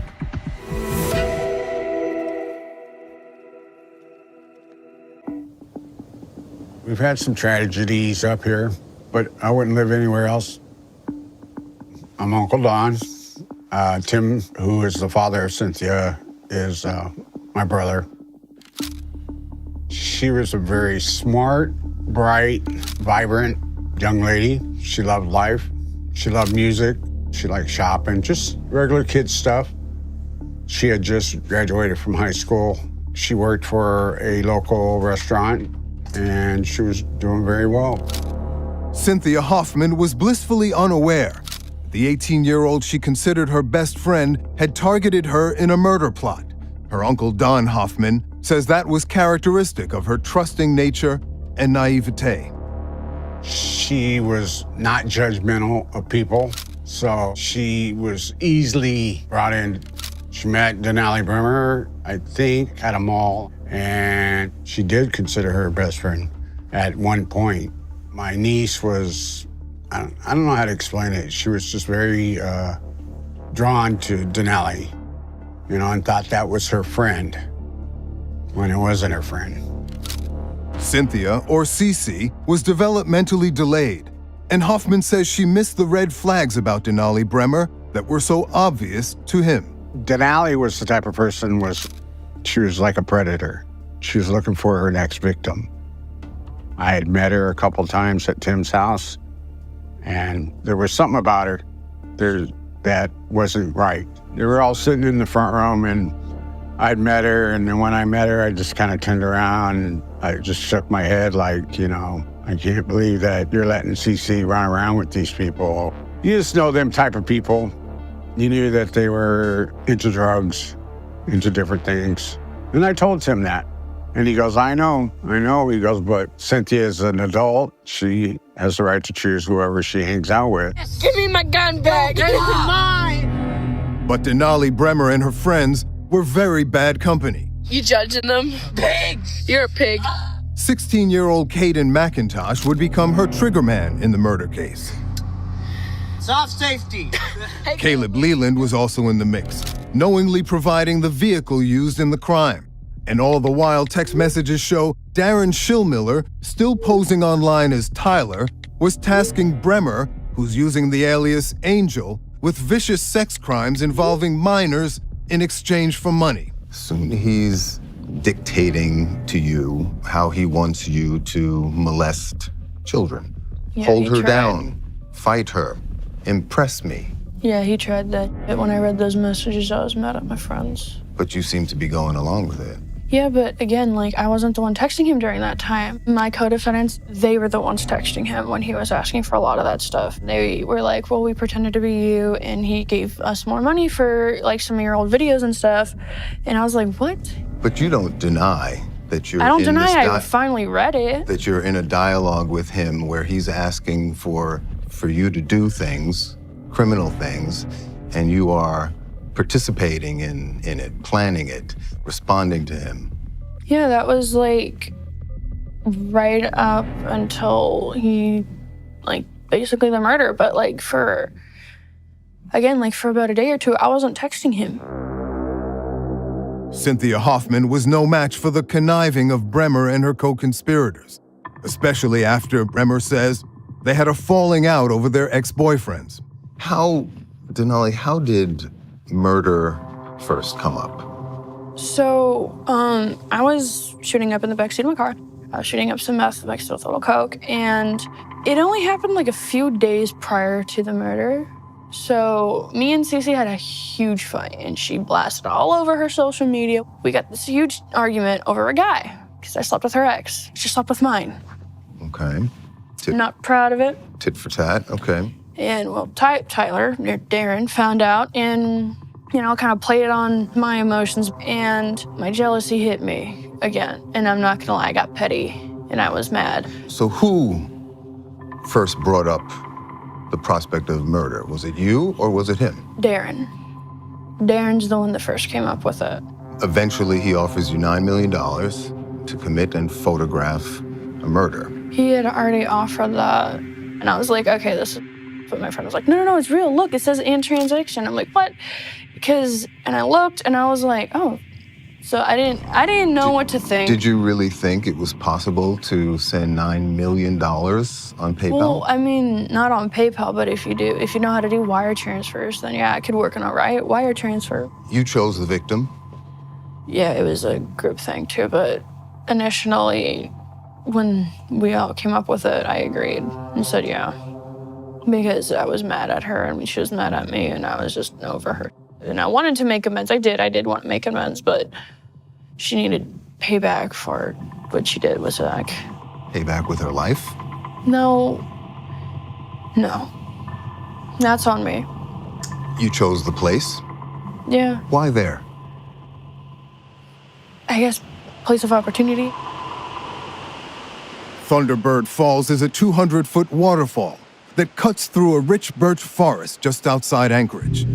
Brehmer and McIntosh would lead Cynthia to an isolated spot in the woods overlooking the creek. There had been a lot of premeditation and planning, right? Yeah, there had been, and I was the only one with a gun, so I brought my Kel-Tec 9mm with me. Tell me, what was the plan? It was just originally just to kill her. I don't know, like, they didn't, like, plan anything out, you know, like, how they were gonna do it or whatever, so it was What do you mean they? Because you're at the center of it. Not really at the center, but yeah, well, we all, I guess, were trying to figure it out, but I thought they were kidding. Were you kidding? No. You were serious? No. You were kidding or you were serious? Which one is it? Somewhere in between. I wanted her to pay for what she did, but I didn't want to kill her. I just wanted to, like, I guess, leave a lasting impression on her. Okay, but by then you had agreed to kill her. Kill her, yeah, because I thought... For money. Yeah. Right? To take her to Thunderbird Falls, to bound her with duct Actually, tape? that just... Caden came up with that suggestion while we were there. He had brought duct tape. Okay. I didn't even know he had it on him. Okay, but He you had were... big pockets.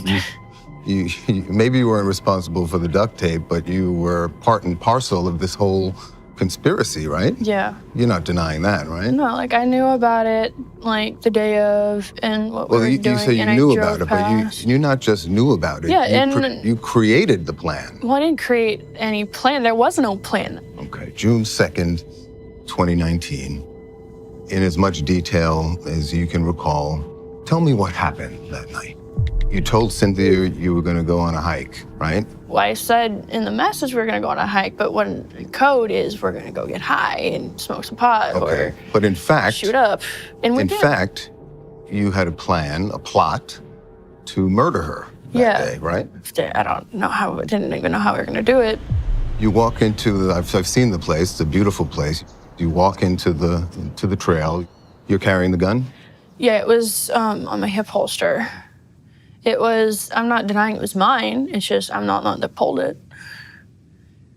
I'm not the one that shot her. I'm not the one that actually went through with everything. I'm just the one that had the means to do it. Brehmer and McIntosh walked Cynthia down to the creek and bound and gagged her with duct tape. They are the only two people alive who know exactly what happened next. And then she started freaking out, and that's when she said she's gonna go to the cops, she's gonna do this, she's gonna report us, she's gonna, like, get him in trouble, get us in trouble, and that's when we both panicked. And I was like, I can't get arrested, I got a bunch of dope in my car. So, like, I didn't want to go to jail for drug charges or kidnapping and assault because she was, like, she had the rip marks from the tape, so she was gonna get us for assault and kidnapping. And I was like, okay, well. And that's when he grabbed some gun out my holster, and then he just walked right up to her and shot her back in the head.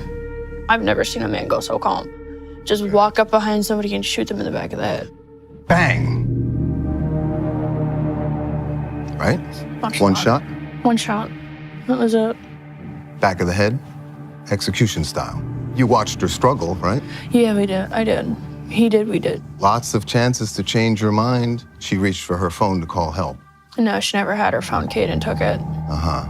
You reached for the 9mm. I did at first, but then I stopped myself. And I was like, this is stupid. But I didn't actually do anything because she hasn't been threatening us yet. She just went over by the river and then she started threatening us and yelling and screaming at the top of her lungs. And you thought that the way to control the damage was to go through with the plan and murder her? Well, I just went along with it because problem solved, right? And wow. That sounds really I know, heartless. it sounds heartless, but not now. Like, now I'm just like, that was super up and shouldn't have done it. But at the time, that's what I was thinking. Problem solved. Did you watch him point it at her head? Yeah. What were you doing when he aimed the gun at the back of her head? Staring. Staring. I didn't say anything. I guess I watched. You didn't try and stop him? Well, no. There wasn't time to. I didn't scream, though. Did you watch him push her into the river? Did you see her twitching after the gunshot? I didn't want to look, but she wasn't moving at all. Did it occur to you at that point that you had just gone from troubled teen to teenage murderer? When we were in the car coming back, yeah. Not at that exact moment in time, no. In that exact moment of time, my only thought was, get out of here. Get out of here. Leave. Was there indication that Miss Brehmer had talked about killing Cece? Yes. In fact, during the messages, didn't she actually at some point say, I literally killed for you? Yes, she did. I'm not an accomplice to murder. I'm a victim, too. Denali Brehmer makes her getaway and takes to social media to craft her defense. I didn't do. He took my gun from me. He already threatened me a lot, and I don't want to die before I can testify against the mother who killed my friend.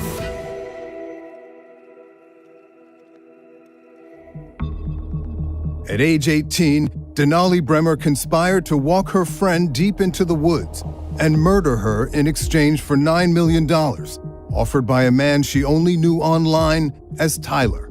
For the first time, she's speaking publicly about the crime and the cover-up. When I turned back around, she was in the river and his hands were covered in bright red blood. And then he grabs my hand and we take off and we go to this path.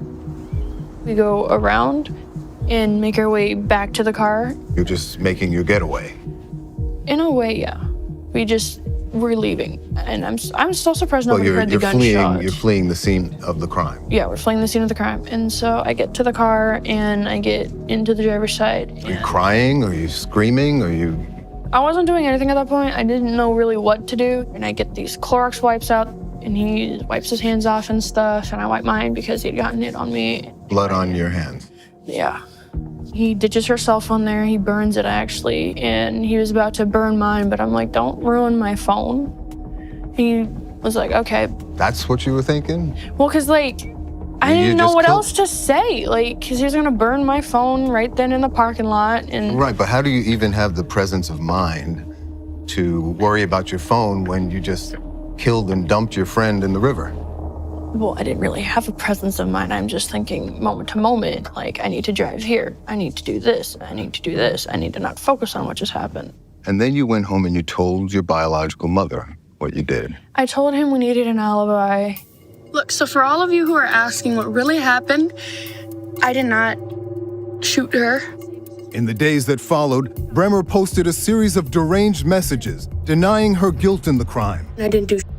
Honestly, I was held at gunpoint and told to do whatever he says and I'll live. And even claiming to be a victim of it. So, I just heard that evidently Caden Brian McIntosh, the guy that shot my best friend in front of me and all y'all haters saying that I was involved in it, just got out on bail. I'm actually kind of scared. Because I have guns. I know you have guns, Mom, but still. And I don't want to die before I can testify against the mother who killed my friend. All y'all saying that I'm fake and that I had something to do with it and that I used her and that he was my boyfriend, that I'm dating somebody else. At some point, did Miss Brehmer come over to your house with another individual and disclose some information to you? Yes, she did.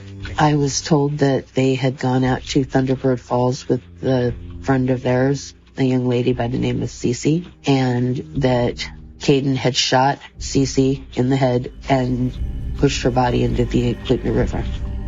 Instead of giving her daughter an alibi, Brehmer's mother called police. So you eventually called police. I called them the following day. And what was the reason that you kind of waited till the next day to call them? I honestly thought they were screwing with me. I thought it was all either a joke or some kind of test to see how loyal I was to her as my daughter.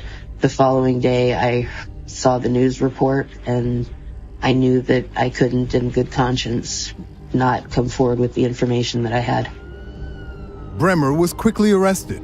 Then a police investigation revealed that Brehmer was the plot's mastermind and ordered Caden McIntosh to pull the trigger.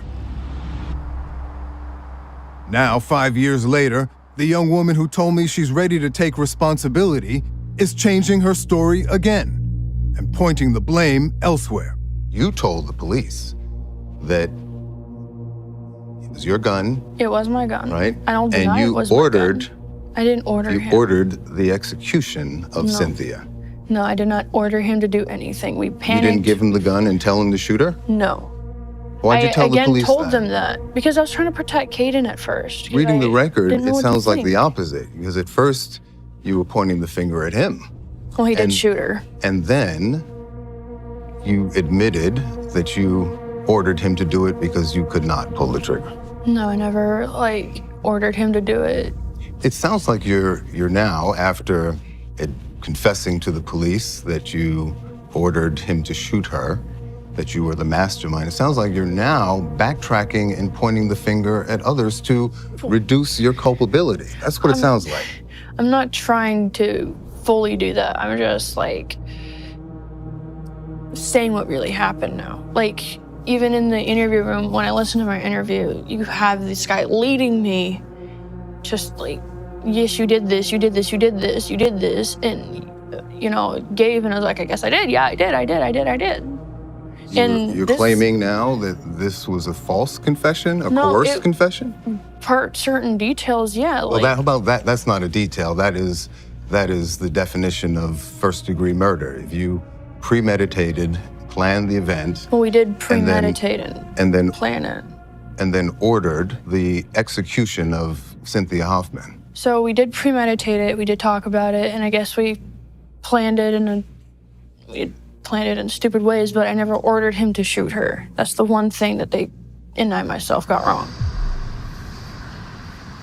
I'm sorry. I didn't mean to do it. I didn't mean to do it. In my own head, the way I see it is I didn't actually pull the trigger, I was just the catalyst.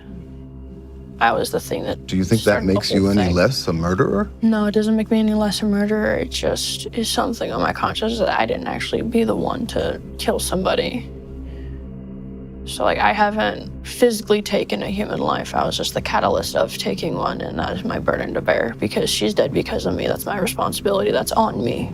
You're saying you're taking responsibility, Because but you're she's also saying that I'm not the one that shot her.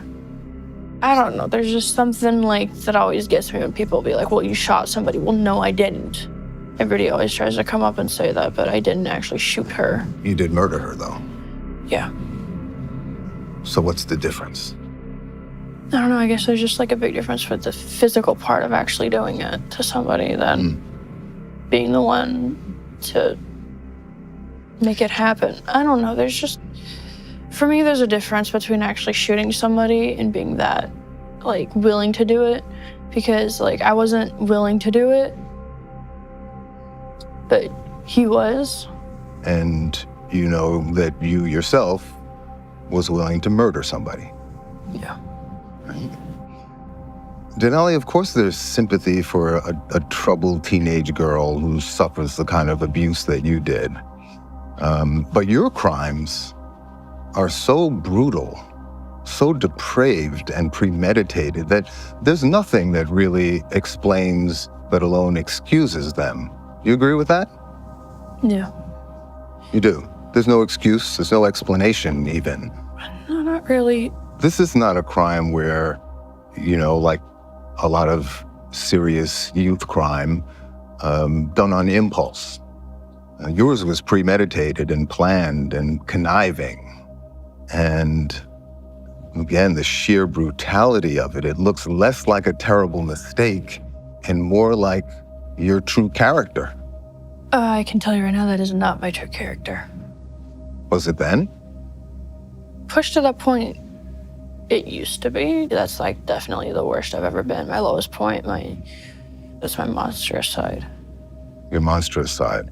You've done a fair amount of finger pointing towards other people away from yourself in our conversation. Do you realize that? Yeah, I do. It kind of contradicts the idea that you are fully taking responsibility. You're parsing, for example, whether or not you are the same kind of murderer that McIntosh is because he pulled the trigger and you didn't.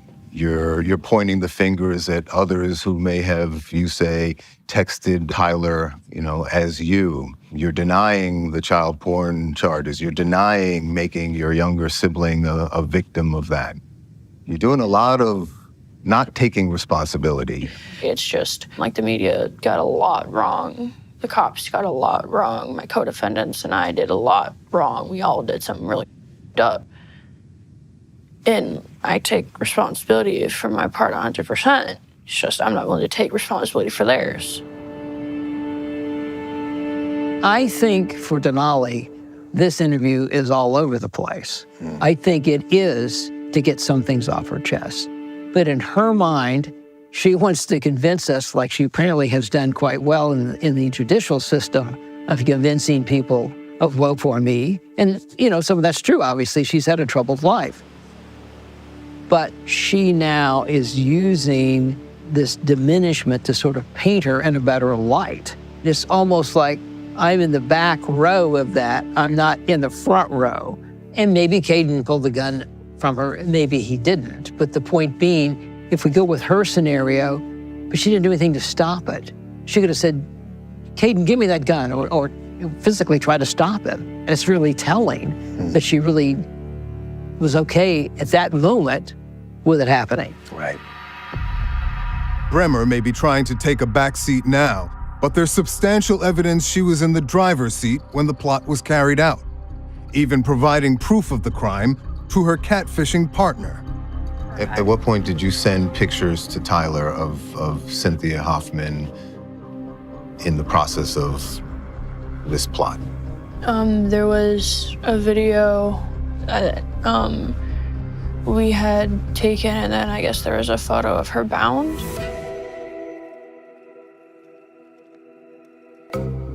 When Denali Brehmer agreed to accept the promise of millions from a man she met online to murder her teenage friend, the deal was predicated on photographic proof, and Brehmer delivered. At what point did you send pictures to Tyler of Cynthia Hoffman in the process of this plot? There was a video that we had taken, and then I guess there was a photo of her bound. And when did you send those? They had already been sent, like, right after I took them, right after he took them, right after. So after the murder? No. This was, like, right when... Before the murder? Yeah, this was when we were still down there. So as you were torturing her, right? She was never really tortured. Well, she was... by duct taping somebody against their will. She was willing. Like, he suggested Until she wasn't, right? Until she wasn't. Ultimately, Brehmer received no payment from her catfishing accomplice, Darren Schillmiller, who was also sentenced to 99 years by the state of Alaska. Schillmiller and Brehmer are also serving simultaneous 30-year federal sentences for child pornography, but none of that has deterred Brehmer from appealing to the state of Alaska to reduce her sentence. Doesn't justice require that you spend the rest of your life behind bars? People would say that, yes, it demands it, and I don't see myself getting out anytime soon. But you are working on an appeal to reduce your sentence. I am working on the appeal, yes, to reduce the state sentence. What does that say about you? So, on one hand, you say you've taken full responsibility. I have, but, well, I mean, I'm already spending the rest of my life in here, but 99, I mean, you can give me 80, and I'll still be serving the rest of my life in prison. You know, it doesn't, I mean, the number is just kind of like what hits hard. You think you deserve to get out of prison? Do you think you deserve another chance after what you've done? I think everybody deserves a second chance if they're truly ready for it. And I know by that time, I'll be ready. Not now. I'm not asking to get out tomorrow. I mean, 30 years is a lot to work on myself, 40 years, 50 years. And if by that time I'm finally ready to try again, I can try again. Your letter to the judge, sentencing, contains, it seems like, some honest truths, but also a lot of platitudes, like you're just saying what you're supposed to say, right? No, I came up with that myself because I am committed to change. I'm committed to bettering myself. I'm trying every day to just do one good thing. She seems to know what to say. For example, she writes the judge, it's full of platitudes that you would want to hear. Is that a thing that people who are criminally minded know often what they're supposed to say? Well, of course, but everyone tries to paint themselves in a better light. Take it away from crime, and we all in resumes, and we will paint ourselves in the rosiest light. It's no different here. And obviously, one of the things that helps you in criminal cases is when you admit responsibility. If you say to them, I didn't do this, and I'm not taking responsibility for anything, you've now added on to your sentence, probably. Right, so right. I'm sure most lawyers will counsel their clients to go that route. Some won't. She clearly has decided that that was the route to go. Brehmer's plea for leniency contained references to her troubled childhood and the phrase, hurt people, hurt people. There's truth to the phrase, hurt people, hurt people. Yes. But you must know that most hurt people don't do anything approaching the vicious crimes you committed, No. right? I think your sister said it best. We all had really hard lives. And I feel like she took the wrong road with the wrong people, and now she's paying the ultimate cost. Wait, what sister? Brenna? Brenna said that? Yes. Like, I don't really know my sisters. I don't know Brenna, Rebecca, But or the point Corey is, Ann. the point is that even She just your own murdered. siblings, Yeah. who went through a lot of the early trauma that you did, Yeah. right? Even their verdict on you is that you chose this. You chose bad. I don't believe you were born bad, do you? No man is born evil. So you chose bad. Yeah, it's a choice. How do you account for that, Denali? Guilty.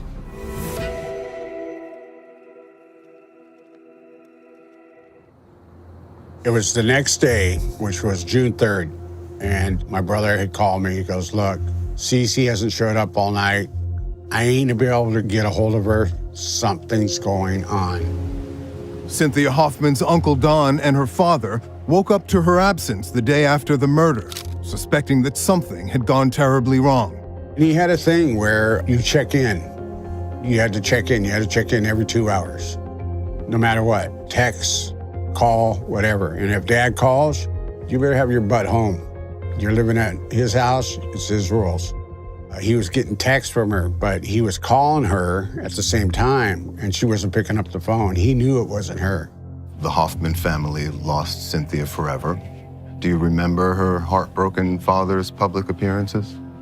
I tried not to really focus on what he would say because, again, like 5 years ago, I'm not the same person I am today. So 5 years ago when he first was doing that, I was mad and I was angry and I wasn't sympathetic. But then 2 years ago, I went through a really big change, and that led to the person that's sitting across from you today. I went and did this treatment program, and when a speaker spoke, he connected to something I haven't felt in a long time, something I buried really deep, is a feeling of empathy. I know it sounds monstrous now, but 2 years ago, I finally connected with empathy on a much deeper and more intimate level than I ever have in my life.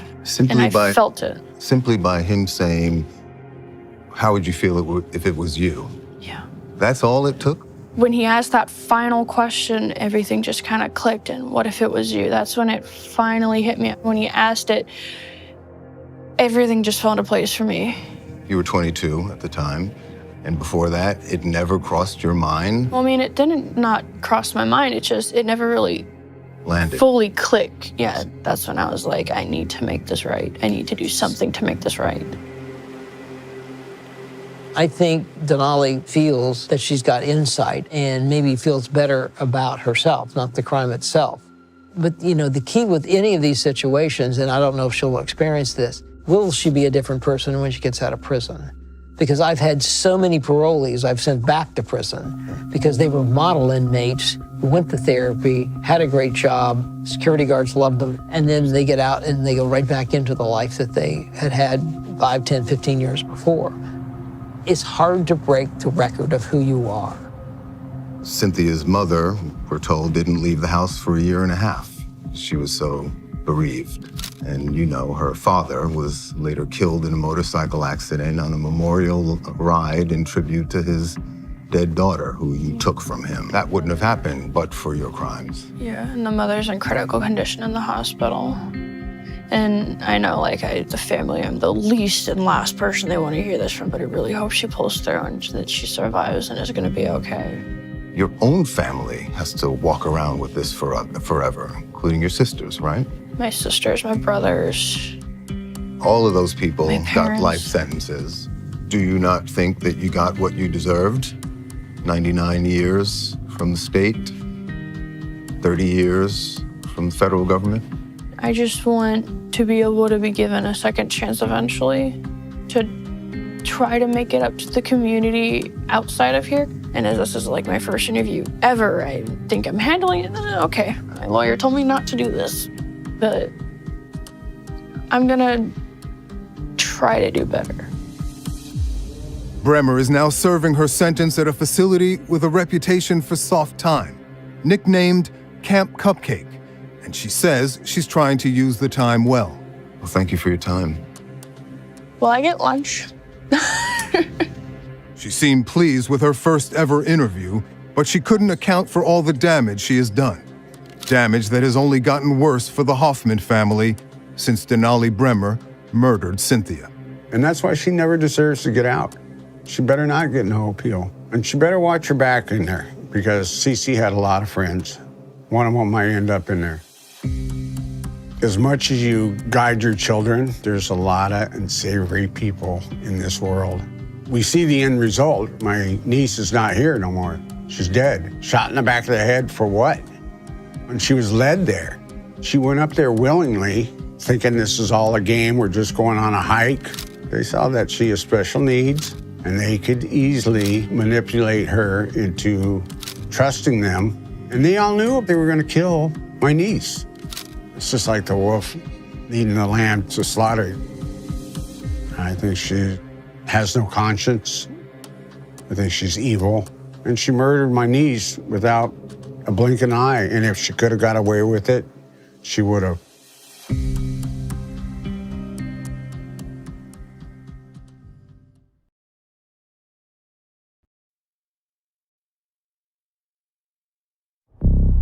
Why are you here talking to us today? I'm in here for first-degree murder. Killed my wife, I guess. They told me I did. Her body was covered in bruises. She had fresh rib fractures. She had hemorrhages in her head, shoulders, back. What would make you grab her by the hair, by your own admission, drag her through the trailer, and hurl her through a closet door? I don't remember doing that, sir. You gotta understand. Because you told the police that. Yeah, I know. Do you accept that you did that? No, I don't accept it because I don't think I done that. It's a man who's in love, who's in a tumultuous relationship, and who snaps. I put it on the beat out of her. I call the wife Sally. We have breaking news. A man from Ocala has been found Guilty. Guilty of first-degree murder in the beating death of his ex-wife, Lisa O'Rourke Jeffrey. He has no soul. He's absolute devil. There's nothing to him. Bo Pete Jeffrey's lawyer argued at trial that he struck his wife in the heat of passion, never intending to kill her. But 3 years into his life sentence, Jeffrey is about to tell me a different story that just might open a new window into the mind of this convicted murderer. Do you remember punching her in the face several times? No. You don't remember the fight with Lisa? Not at all, mister. Jeffrey claims he has no memory of the crime he committed in November 2018, or of his detailed confessions to police a month later, because, he says, he simply blacked out. If you were me, would you believe you?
From the soft, sandy shoreline of the Sunshine State, it's hard to imagine anything but bliss.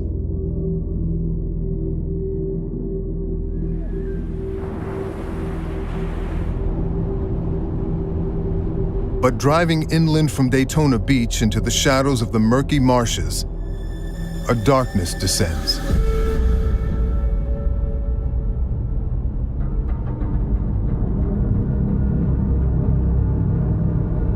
I'm meeting a killer here at the Tomoka Correctional Institution. Bo Pete Jeffrey is serving a life sentence for brutally beating his ex-wife to death in his Florida trailer home.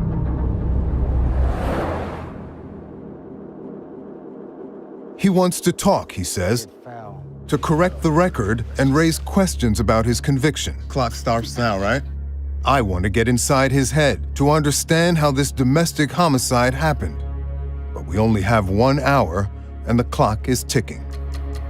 We're here because we really want to understand the mindset and motivations behind your actions. Yes, sir. Why are you here talking to us today? I'm in here for first-degree murder.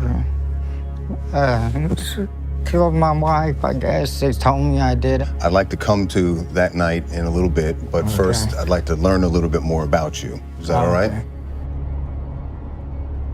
What was your upbringing like? Happy home, unhappy home? I never really had a home. We travel. We're gypsies, so we travel around, different language, everything. Jeffrey descends from a long line of Romany or so-called gypsy travelers and a hard-scrabble nomadic lifestyle. Where does the name Bo Pete come from? My dad was the only one could read. The only book he could read was the story Little Bo Peep lost her sheep. So when I was born, they named me Bo Pete. I see. Because they nicknamed my daddy Bo Pete when he was a little boy. So he was Big Bo Pete and I was Little Bo Pete. And you were Little Bo Pete. Right. You mentioned to the court and the investigators that you are unable to write. I dropped out of school in the 5th grade. So you never learned to read or write? No, sir, I'm going to education here. Let me ask you this, Pete. When did the drinking start? I've been drinking all my life. Saying is, he used to give us beer in our bottles. Seriously? Yeah. When you were young children? Babies. You had, over the course of your life, at least 5 DUIs, right? I had probably, but yeah, I've had quite a few DUIs.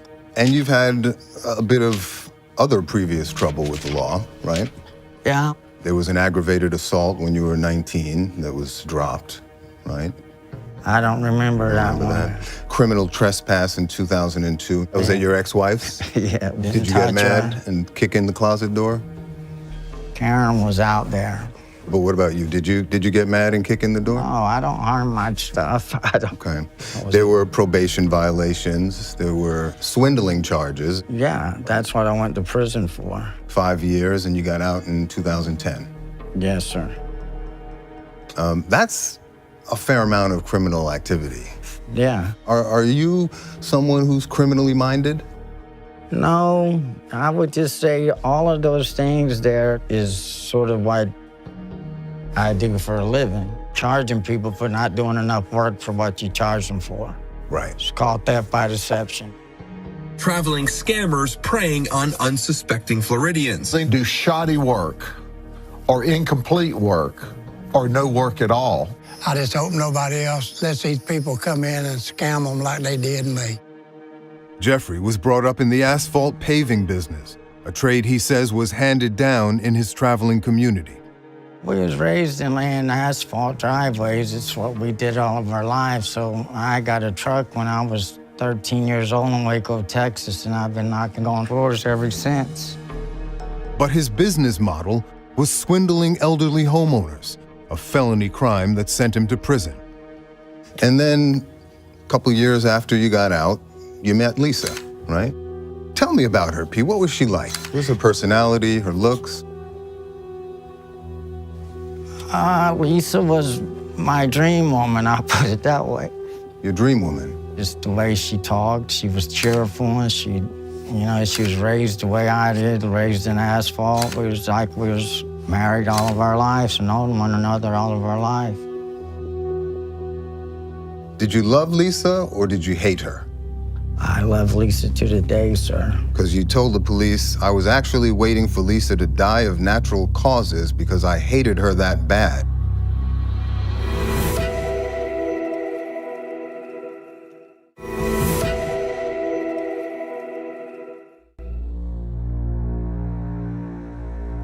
You told the detectives, I love that woman more than life. Right. Did you really mean that? You did. Still to the day. Still to the day. Yes, sir. Stop a second. I can only tell you the number of domestic homicide suspects that have said something similar, that they truly loved their wife or their girlfriend. Former FBI agent Brad Garrett has spent decades trying to understand the mind and motives behind violent killers. This is hard for people to understand, that you could actually love and care for somebody and actually miss them. In the middle of that, you have brutally killed them. In his twisted reality, it's genuine emotion. Did you love Lisa or did you hate her? I love Lisa to the day, sir. Because you told the police, I was actually waiting for Lisa to die of natural causes. I was actually waiting on Lisa to die of natural causes, because in reality, I hated her that bad. I hated her that bad, but not enough to kill her. I don't remember none of that. Hello? Mr. Boo? Yes, sir. Deputy Batts, Marion County Sheriff's Office, how are you? I'm okay. Are you home? No. Okay, do you have a few minutes to talk to me? Yes. Trying to talk to you about your missing wife. When Lisa's family failed to make contact with her in the weeks following her birthday, Deputy Calvin Batts began to search for the missing woman. It came in as a citizen's assist call from Miss Lisa's aunt. She was honest with me. She explained that Lisa had some troubles in her life and was known to disappear for a day or two max, but would always return her phone calls, would always get back in touch with her. At that point in time, it was about 3 weeks since she had heard from her. So made the phone call to Bo Pete Jeffrey. She's been going to jail or robbing people and stuff. And I don't know, sir, where the woman's at. I know her dad was calling, threatening me, and she told me I had to produce her by 6 o'clock today. And I'm like, God, I don't know where the woman is. And I can't keep up with her no more. He would say that she's sick, or she's sleeping, or she just wasn't there. Did he ever sound concerned? He never sounded concerned. And finally, I was just, somebody needs to do something. I would ask him a direct question, and he was feeding me a bunch of nonsense. What he was telling me definitely elevated my level of suspicion by the end of that phone call.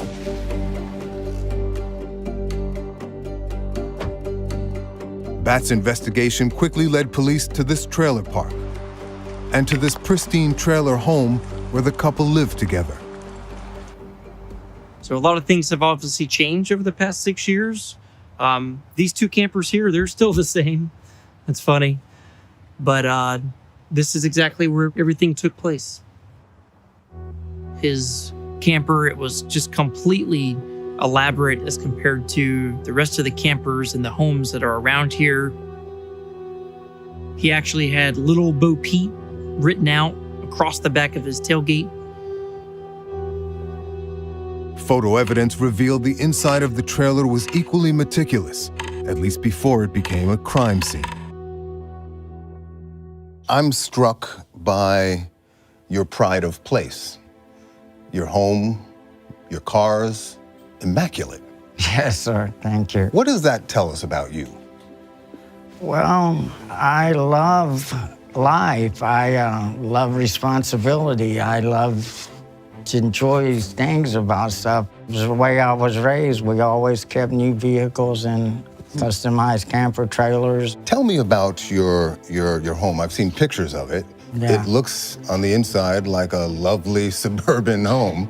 It's an apartment on wheel. I'm the only man that ever had a 50-foot travel trailer. Take me inside, Pete. You walk in. Well, mine, this one here, when you walked in, I had sliding glass doors. If you go straight in, you walk into a huge living room and a slide out. This way was a foyer with china cabinets and easy boy chairs. I had custom-made a bathroom and a bedroom. Then when you come back in the living room, over there was a slide out, had an entertainment system with a 70-inch TV, fireplaces, built-in stereo. Fireplace? Yes, sir. Mine had LED lights in the roof, central heat, 2 air conditioners. They used to have little places called mini homes. Mine was a mini mansion. Mini mansion, yeah. Nicest in the park, I'm sure? Well, yeah, you don't get no better. But there was trouble in Jeffrey's trailer park paradise. Bo Pete Jeffrey was an alcoholic, and Lisa fought a losing battle with drug addiction. You described her crack binges. She'd take my money and go down to the crack bottom until every penny was gone. Prostitution? People ask me, why should wife come out of that Super 8 motel all during the nights? I didn't know that until later. Theft? Yes. You said she would take your cars and wreck them. You said at one point, I lived in a prison in my own house. I would have to take these bags, the bank bags, and I'd put all my keys in them. I would hide it. I used to hide it from her? Yeah. That must have pissed you off. Well, yeah. Did you lose your patience with her over those kinds of things? No, like I told you, I understood Lisa, and I knew where she was at. I would talk to Lisa, and I love Lisa so much that I would never do anything. The trucks, I loved my wife more than I did the truck. There was tension though, right? You guys got into fights. Her daughters say that they did witness you roughing her up at times. In 2016, she was trying to take your truck, and they say you said, I'll kill you if you take my truck. I never laid a hand on their mom until this incident here. Crystal Collins says that she showed up in Indiana with a broken nose and a horseshoe imprinted in her forehead. Cat ones, some good ones. From a ring that you used to wear.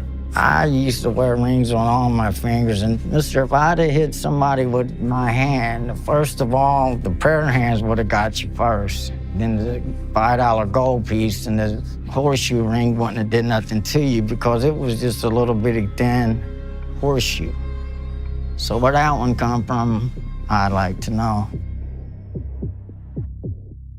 This is a man with chronic, long-standing alcohol abuse, and he seems to be a mean drunk.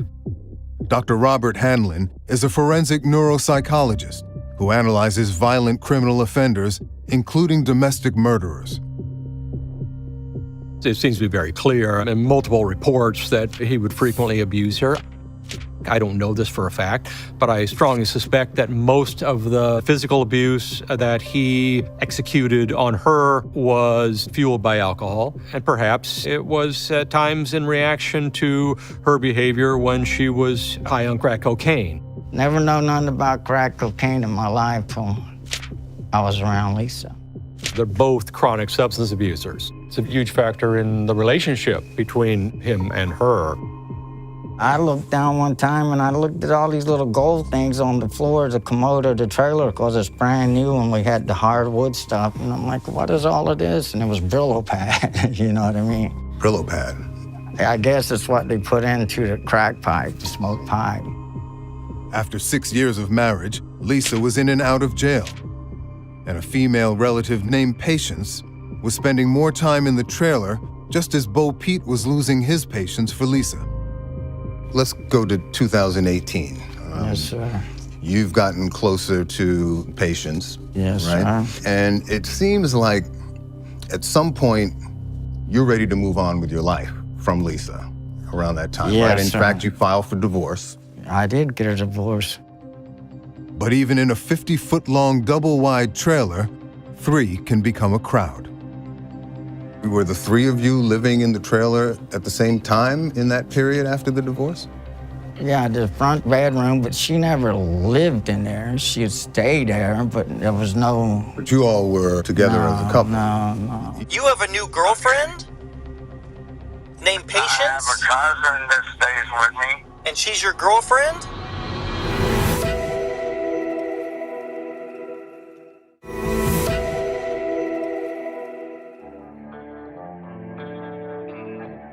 November 5th, 2018 was Lisa Jeffrey's 48th birthday. It was also her last night alive. Mr. Jeffrey, tell me what happened that night in as much detail as you can remember. It was her birthday, right? It was her birthday. There was a little oyster bar on 27, so I had been drinking pretty good. At a nearby bar, Lisa and Bo Pete Jeffrey celebrated with karaoke and friends, and heavy drinking. You were on White Russians that night. Right. How many do you think you drank? I drank 30, 40, and I was also drinking Fireballs. I was drinking, but I wasn't eating. And the woman was making the White Russians with the chocolate and the Kahlua right in front of us and shaking them up.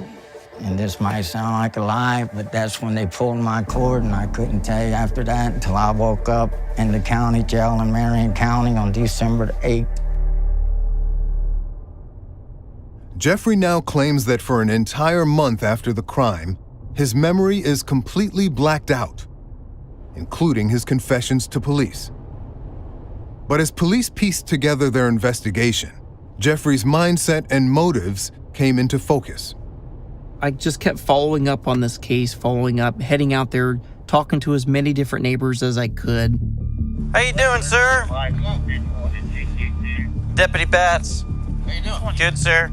You stay right here? Yeah, what's going on? I was trying to get in contact with your neighbor, Bo Pete, here, but can't seem to get a hold of him. When's the last time y'all saw him? He ain't inside dead, is he? No, he's not inside dead. I talked to him on the phone the other day. Oh, okay. Y'all seen his wife? Which one? His actual wife. Oh, the one that's sick? Y'all seen her in a while? I haven't seen her. When you arrived there at lot 808, was anybody else there at this camper? Yes, there was somebody else there. There was a Miss Patience. Remember her last name? Burton, is that right? You have a new girlfriend? Named Patience? I have a cousin that stays with me. And she's your girlfriend? She's your friend. Okay, so how long has she been living with you? Well, me and her have been together since May the 3rd. But your wife has been back at the house living with y'all. I mean, are you and your cousin in a sexual relationship? No, she wouldn't allow that to happen. All right, so you and your cousin are not together. Not as a husband and wife. What about as a boyfriend and girlfriend? Me? No. God knows. This is my cousin. In fact, Patience Burton and Jeffrey were in a romantic relationship, and she knew his terrible secret.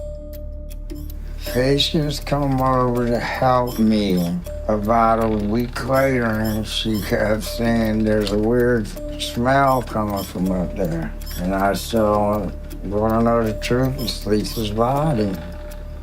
He said, you gotta do something with this. And I said, I don't know what to. Then, almost a month after the murder, police confronted Patience Burton at the trailer. When she saw law enforcement presence, she got extremely startled very quickly. We, explained to her why we were here, who we were looking for. We explained to her we kind of knew who she was at that point in time. One day later, Burton opened the trailer to the police investigators, who zeroed in on this cabinet under a bed. When I first opened the doors, I then started to smell like a faint odor of decomposition. We started to remove some of the items from underneath the bed. As we did, the odor became a lot stronger. And then there was a black tarp type object underneath the bed that when I pulled on it, it was very heavy and it appeared there was something wrapped inside. And was the body of Lisa Jeffrey located in that storage compartment underneath the bed? Yes, ma'am.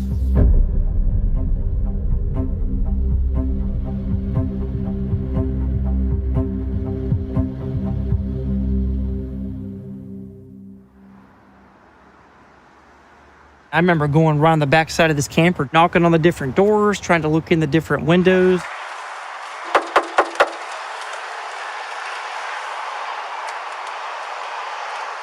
It's tragic to think that she was right here the whole time. Marion County Sheriff's Office detectives got word that the defendant was up in Putnam County at a relative's house. Detectives Lytle and Lieutenant Claude McQuaig drove on up there. A haggard Jeffrey was taken into custody and questioned. You can have a seat, sir. We're just going to talk to you, okay? Hey, this is Lieutenant McQuaig. Hey, how you doing? All right, sir. All right, Detective Lytle. We're with Marion County. Thank you. You want to have a seat up here? I can't make it back up there. Need a hand, or?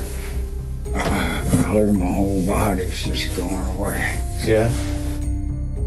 Sergeant John Lytle with the Marion County Sheriff's Office was tasked with prying the truth out of the distraught suspect. He appeared to be exhausted, hungover, and he was just in rough shape. He had indicated that he had spent the last 2 weeks drinking and basically on a bender. Vomiting and struggling to answer questions, Bo Pete Jeffrey requests to be taken to a hospital, where authorities resume their interrogation over the course of 2 days. I've had to hit her and knock her in the face because she was sick, and I never hit her anywhere down here if I ever was going to hit her. You're gesturing like below the neck. You never hit her down here. How many times did you hit her? 5. As we were talking, as he was describing what was happening, he was actually punching his fists, describing all the years of problems in their marriage, all the things he was accusing her of. Hold that bitch in that side. You don't remember the fight with Lisa? Not at all, mister. You're saying you don't remember anything that happened after you drank at the oyster bar? Not at all. Because you gave quite a bit of detail to the police in those 3 interrogations. I heard them. Right? How were you able to convey all that detail to the police? You tell me and we'll both know, mister, not being a smart. So stop for a second. So I find the whole Blackout thing total BS. You know, it is just a cover story to justify to the rest of us who might be naive enough to think, well, maybe that did happen and he doesn't remember, you know, and poor me, right? Because I blacked out. He knows what he did. He said what he did, you know? And now, sitting in prison years later, it's like, well, you know, that story's not completely accurate. Here's the real story now. And it makes him look less evil, obviously. And in his mind, I think maybe not guilty. Is there any possibility that he can't remember any of this? Is it possible that whatever, you know, brain misfunction or deflection, he is unable to recall at this point? Or is it just complete lies. But he didn't say exactly what he did to the police. So how can you go from details about what you have done and admit what you have done to now, I don't remember anything that I've done, even though you've said it. And now he's also saying he doesn't remember telling the police that. So 3 different times and 3 different interviews on 3 different days. In such detail? And said, yeah, it's just a cover story. It's all ridiculous, you know, and nobody's believing this. He doesn't even believe it. Okay, so you were back at the house. You go in there and you see that she doesn't have her britches on. And you put her underwear on and you guys go to lay down in bed together. I kept asking her, what is she doing? And you know, Lisa has clumsy, sir.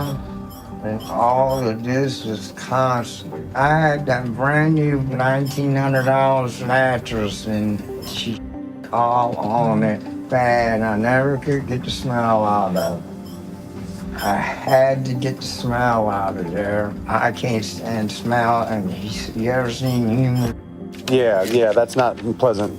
Do you remember, you told them that when you got home after the oyster bar, you walk in and the first thing you see in your picture-perfect trailer is Lisa sitting on the furniture with no underwear on.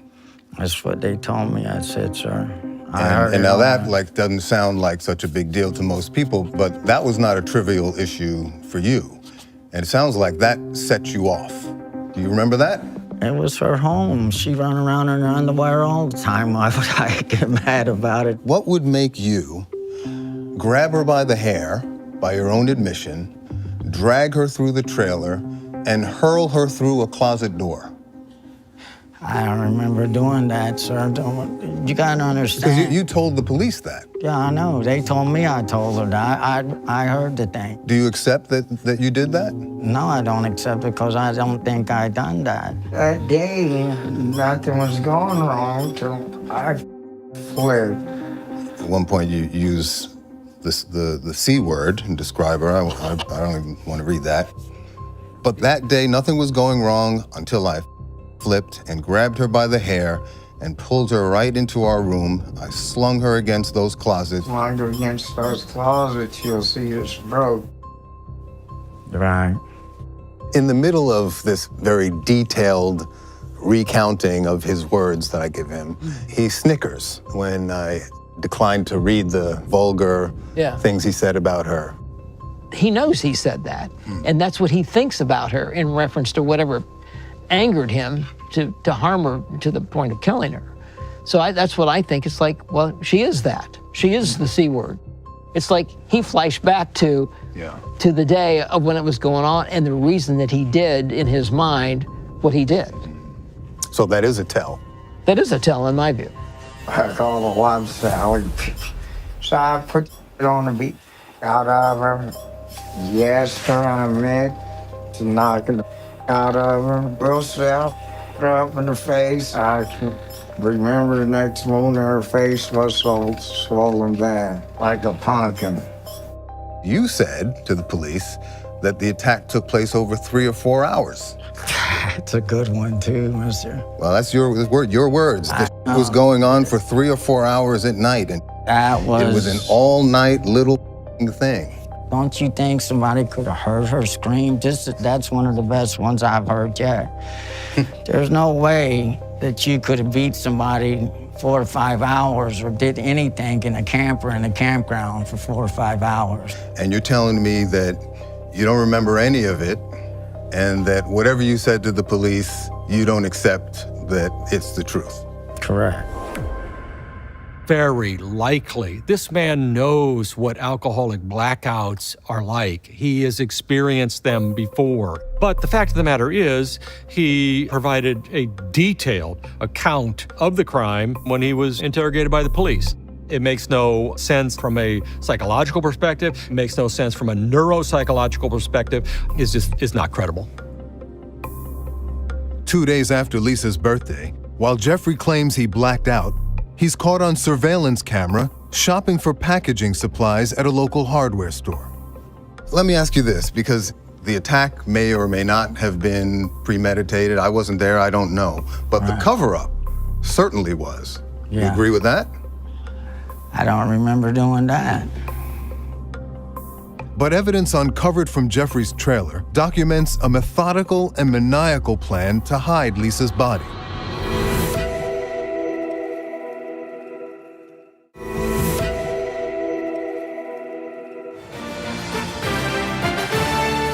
Welcome back to Court TV, live on our continuing coverage of the state of Florida versus Bo Pete Jeffrey, on trial for beating his wife to death and hiding her body in his trailer.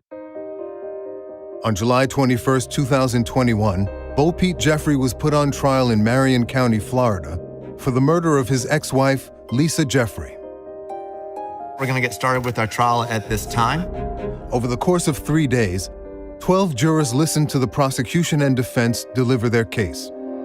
Everything this man did was intentional to kill Lisa Jeffrey. He doesn't really know what happened. His wife's dead. He's scared.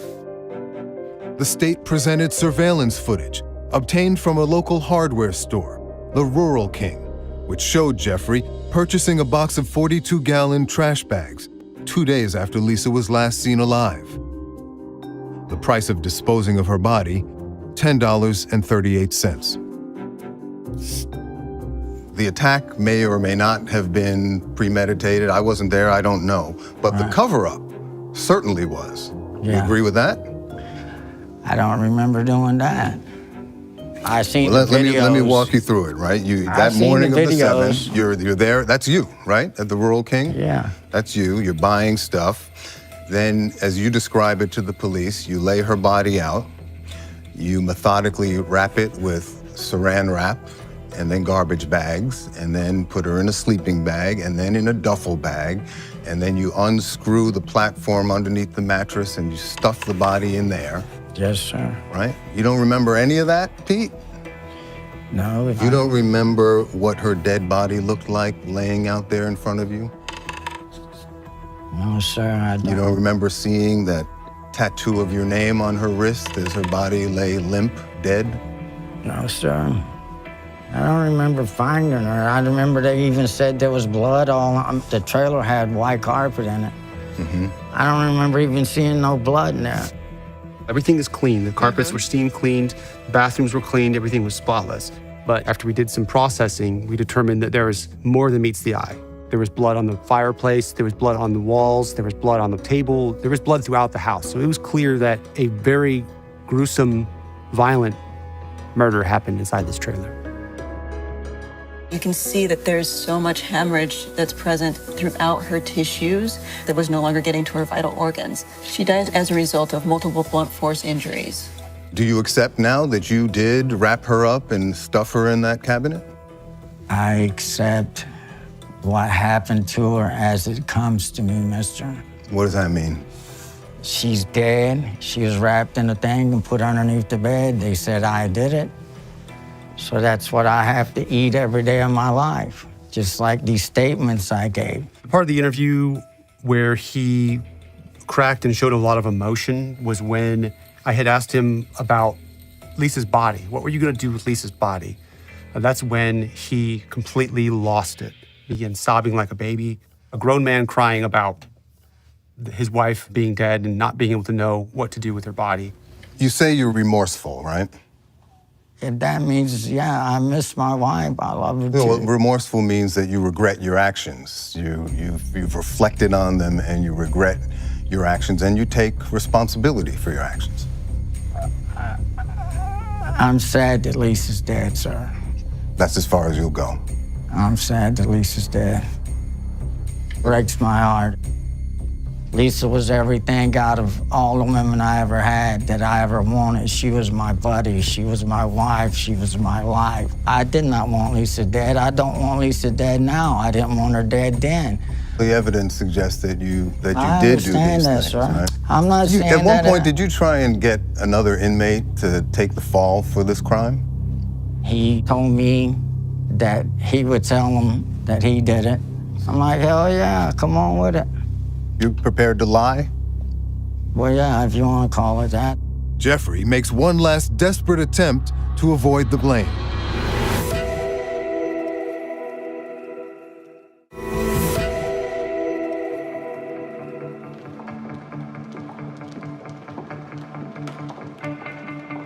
After over 4.5 hours, this jury then did come back with a verdict in the case of Florida versus Bo Pete Jeffrey. On the record, State of Florida versus Bo Pete Jeffrey. Mr. Jeffrey, a jury of your peers having found you guilty of the crime of murder in the first degree, I'm ordering that you serve a sentence of life imprisonment with the Department of Corrections. As for Patience Burton, she would plead guilty to giving law enforcement false information. Her sentence ultimately deferred. There were some issues with how she was helping this defendant during the concealment of the victim's body. The victim's family feeling like she should be held accountable for much more. You too. Ma'am. Just give it the middle finger. Go. He's crying over a man that killed an innocent woman and she gets to walk away. My mother's never going to speak to her again.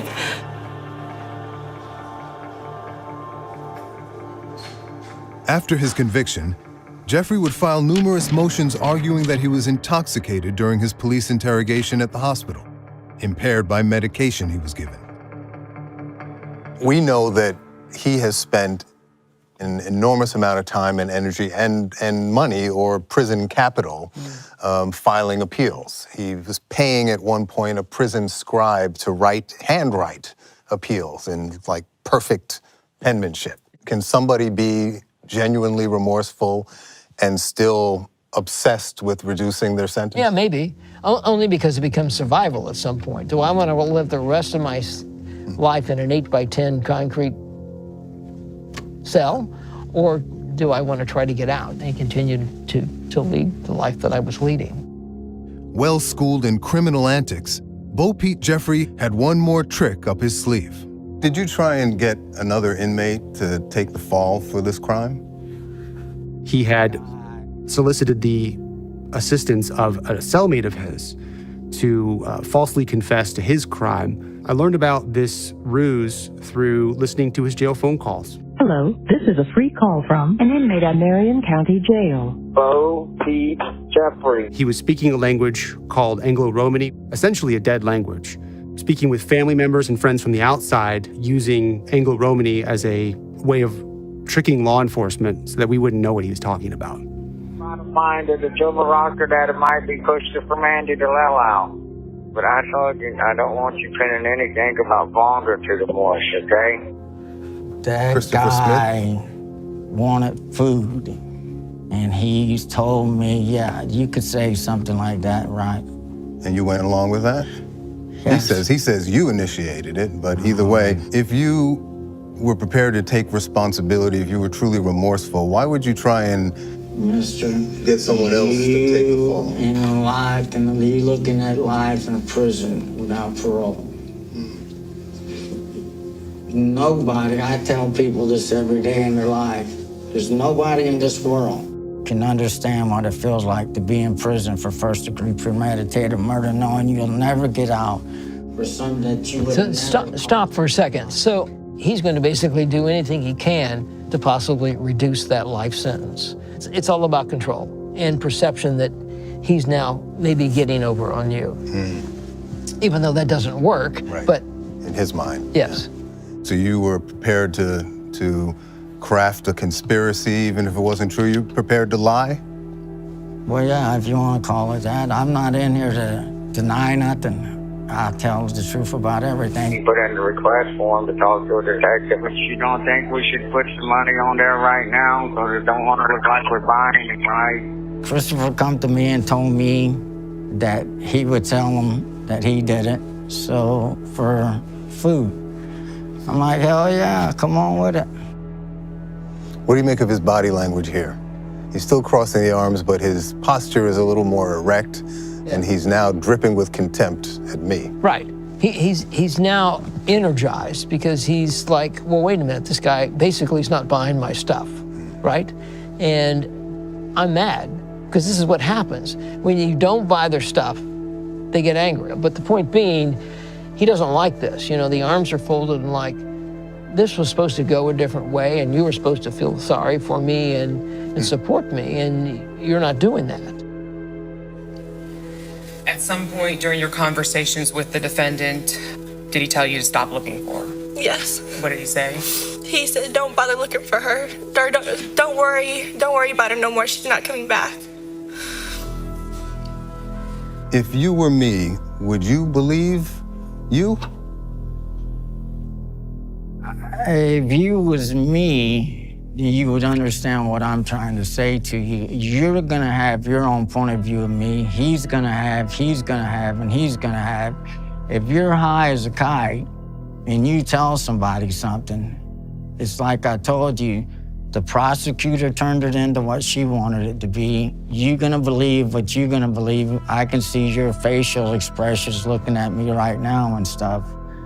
But if people can understand just simple this, I don't remember anything I told the people that I said I done. It seems to me he's becoming more bold in his position. He's almost indignant. He's acting indignant because it's not live anymore, right? He's away from it now. He doesn't have to deal with it anymore. He can just think about it and think about spinning his story and maybe appealing his case.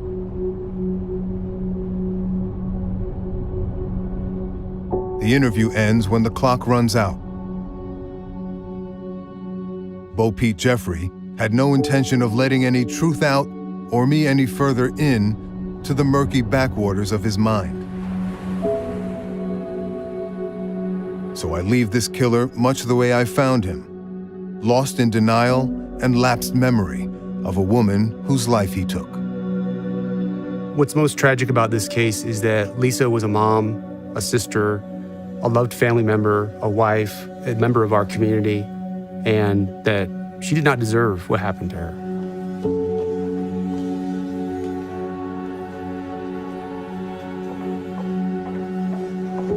So, thinking about your mother, how do you want her to be remembered? That she had a good soul. She'd do anything for anybody. No matter what it was, she'd give you the shirt off her back. The interview with this killer won't fade fast into my memory, even as I look ahead to the next cold-blooded conversation that awaits.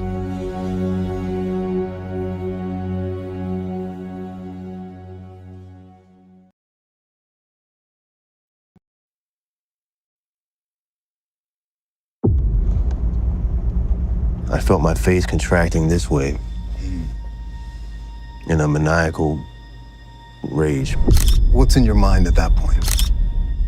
The same thing that was already in my mind, do it. Do it? Yeah. It was a shocking case of teenage rage.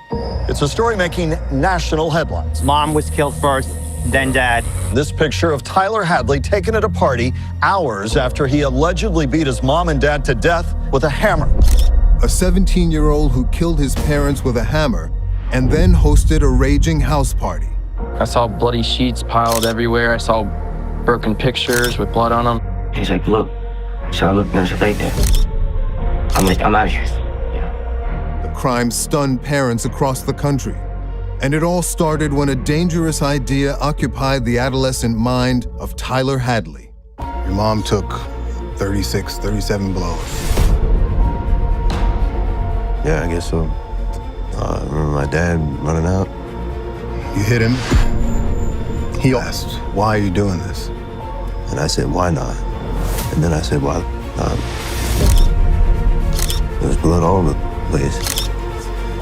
And I laughed at myself in the mirror. And I went about my business of just having a party.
All across America, parents try to make sense of their kids.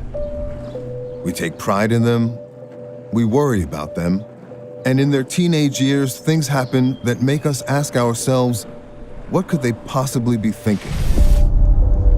Today, I'm in Florida to answer an extreme version of that age-old question. We're getting an anonymous tip from a crime line in Orlando. The anonymous tip advised that he killed both of his parents last night at 5 p.m. He used the back of a hammer and that they can be found in bed at this location. On July 16, 2011, in Port St. Lucie, Florida, a teenager placed a late-night tip to a local crime hotline. His friend, Tyler Hadley, had just thrown an epic party, and during the unruly bash, Hadley's parents, Blake and Mary Jo, lay dead in the bedroom. Hadley had murdered them just hours before. The media called it Tyler Hadley's killer party. Tyler Hadley used a hammer to kill his parents, then throw a party. He does face life in prison if convicted for murdering his parents. Hadley was just 17 years old when he killed his parents and invited more than 60 classmates to drink, smoke, and party just a few feet from the bodies. It's probably the biggest party I've been to this year. Dude, I know you're not gonna believe me. No one will believe me. I freaking killed somebody. I went by his parents' room, I saw splatter. A community was rocked. A family was torn apart. And a national conversation started about the dark reaches of the teenage brain. People on the internet are still talking about it years later. Tyler Hadley. Tyler Hadley. Tyler Hadley. A parade of mental health experts evaluated Tyler after the murders.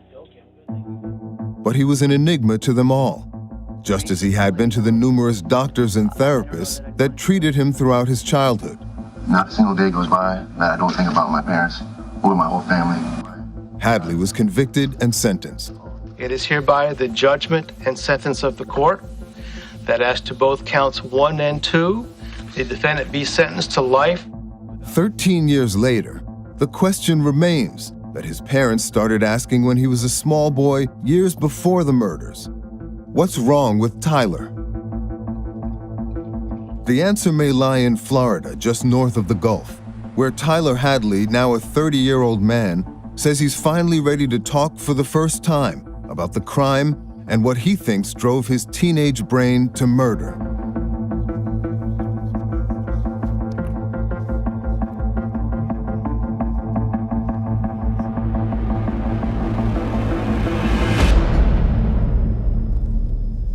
Tyler, we're here today because we're trying to understand the mindset and motivations behind your actions. The adolescent mind, if you will, is notoriously unpredictable, especially for boys. So they say. Right? Unpredictable, impulsive.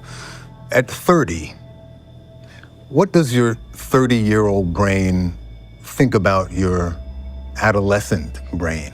What's he thinking? What's he doing? All he was trying to do was con and manipulate. There was really no need for any of that. Being an adolescent, okay, yeah, I understand you're immature and all that, okay, but it's just, I can't even explain it. Still a mystery to you? Yeah, I don't know. I can't even sit here and begin to explain that. There have been many accounts of your childhood, but none from you yourself. So tell me, how would you describe your childhood? It was what any kid would ever imagine would be an ideal childhood. Two loving parents who both had careers. You had one sibling, right? An older brother. It sounds like you guys were close. Yeah. You had grandparents nearby, aunts, uncles, cousins. You had a lot more love in your life than many people start out with. But it looks like you had mental health struggles. Yeah. And I'm just pulling all of this out of the case record and the public record. One doctor noted hopelessness, helplessness, worthlessness. Is that how you felt? I did feel that way, yeah. I feel like I wasn't really going anywhere, you know? Were you having that dialogue, the internal dialogue that I'm worthless, I hate myself? I think it was embedded in my mind ever since I was a little kid with that.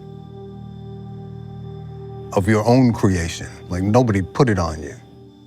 No. And I don't even know where that came from. That started when I was like 3rd grade, 2nd grade.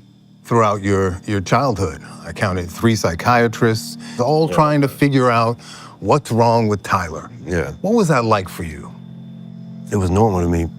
Was it hard on you to go through diagnosis after diagnosis? No, I just didn't know what to do when I sat in front of those psychiatrists and all that. I never had any effective treatment as far as that, me talking to them. Though that was on my part too. I didn't what do you say? Engage. Yeah, I didn't engage at all. Depressive disorder, generalized anxiety disorder, social phobia, disruptive disorder, conduct disorder, bulimia, hypothyroidism, acne. I imagine for a young child, it could have been very confusing. I didn't really think about it, because I never heard those terms. They never spoke those terms to me. From when I was 9, I didn't know what to do. And they just gave me medication. Can you even remember all of them? Yeah. Yeah? I remember that. I remember all of them. Lexapro was the first psychotropic antidepressant I was ever on. Oh, and Adderall was the first one. Adderall. Those first 2 were the same simultaneously. Right. You were on SSRIs. Yep. You were on thyroid replacement therapy, growth hormones, Zoloft, Celexa, Visitril. That's a lot. Vistril, yeah. That's a lot of drugs. Celexa and Vistril were at the same time. Zoloft and Adderall, when I was 16 again, they put me on Adderall again. Any of that help you in any way? No. Did it make things worse in some way? I don't know if it made it worse, but it wasn't working. When Tyler Hadley hit his late teen years, his parents had no clue just how dangerous he had become, or what the troubled 17-year-old would do next. I see 7 references to statements you made to friends about killing your parents. If you kill my mom, I'll give you my Lincoln. Yeah. They thought it was a joke. I thought it was a joke too until I just started thinking.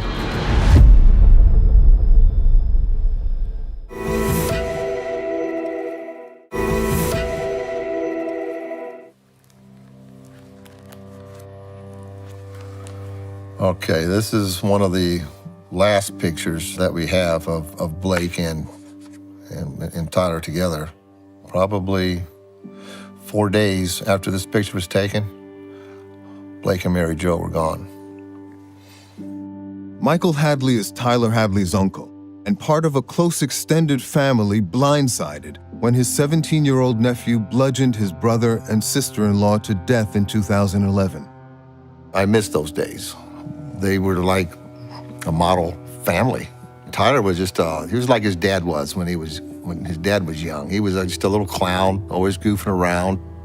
But as he grew older, he started to change a little bit.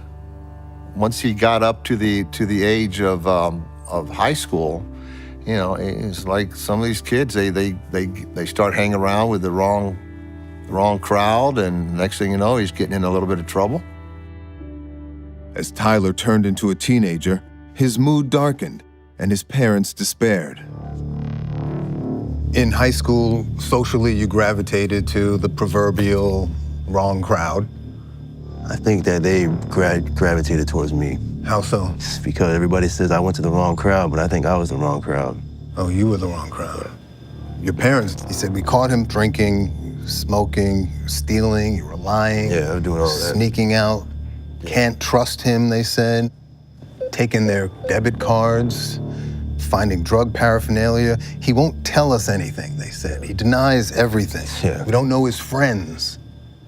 He's losing weight. Yep. Well, the weight was from the Adderall. He said, we caught him throwing up, but he denies it. Mm-hmm. And he said something about wanting to die. Yes. That's all true. All that is true. Your parents clearly picked up on it, right? They were trying everything they could to get you help. Yeah. You couldn't talk to them? I could have. You could have, but young Tyler. Yeah, he didn't. Didn't? No. How would you describe your parents? Saints. Saints? Yeah. Really? Why do you say that? Because they were. There ain't no other word for them. Always there for you? Yeah. Even when I was acting a fool, acting out, being an idiot. At the time, I didn't appreciate it. And no one appreciated just how deranged Tyler Hadley had become. Just before he committed his attack, Blake gets a phone call from his boss. You're getting a raise, and you're no longer going to be on nights. You're going to have a standard shift of daytime only. And oh, he was so happy. You know what he told me? He says, Mike, now I get more time to spend with Tai. That's what he called Tyler. I get more time to spend with him. He was so excited about that. And Tyler, he loved his mother. Even as a teenager, he'd sit on her lap, and laugh with her and cut up with her. It's just inconceivable to try to even understand what can go wrong, with a human mind. It sounded like things went from bad to worse and put a real strain on your relationship with your parents. They took you to 2 different mental health substance abuse programs in the spring before the murders. It sounds like things were out of control. Were you afraid that they were going to institutionalize you? Oh, I knew they were. You knew they were? Yeah, it was in my mind. I think I wanted them to. Huh. And yet you resisted it. Why wouldn't you want the help? Because I wanted to keep on doing what I was doing. Is it possible that your anger towards them for imposing, help on you, treatment on you, that became the kind of target of your rage? I think so. The Hadleys would punish Tyler for his destructive behavior, frequently grounding him and taking away his phone. At one point, they proposed checking him into a mental hospital for inpatient treatment, while he lashed out with violent threats disguised as sick humor. I see 7 references to statements you made to friends about killing your parents. They were brutal statements. Yeah, it was. It just... You would say things like, if you kill my mom, I'll give you my Lincoln. Yeah. I said that on a Facebook chat. She took your phone away once. You said, I might kill her. That was a year before. Who talks like that, even to your friends, even joking? I mean, what kind of kid doesn't call their mom? I mean, with their friends, like, oh, my mom grounded me, she's being I said she took my phone. Or I mean, I didn't. Hadley says the idea to kill his parents started as dark banter with his friends, and then took root in his mind. They thought it was a joke. I thought it was a joke too, until I just started thinking. Do you remember the first time you had that thought? Sitting at my friend Marky's house, drinking a bunch of beer and smoking weed. And yeah, that's the first time I ever had it. That was when I first started having the thing about the joke. That was when we first started joking about it. And then privately, I would sit there and think about it. Is it possible that it became the sort of symbol of all that was wrong in your life, in your mind? Yeah, I think I latched onto it and just didn't let go of it. Hadley was no longer joking. July 15th, you're out for a family dinner. Sounds like it went well. You make a point of telling your grandma and your grandpa you love them before you leave that night. And that night, you stood over your parents with the garden shears. Yeah. Right? What's in your mind then? The same thing that was in my mind the rest of the month. Just get it out of my head, and if I relieve myself of it, then it'll be done. Get rid of them. And with them, the pressure? So I was just losing it. I couldn't get out of my head. I couldn't stop. That night, Hadley did stop himself, but not for long. Did you change your mind or just the plan? I don't know. Yeah, I mean, the thoughts didn't go away. It was that night that you told your friend your parents might be going out of town. Is that the moment that the plan took shape? I believe so. This was 2 days before. I think it was in the back of my mind. Tell me what happened that day, July 16th. The planning started early in the day, right? Can you walk me through?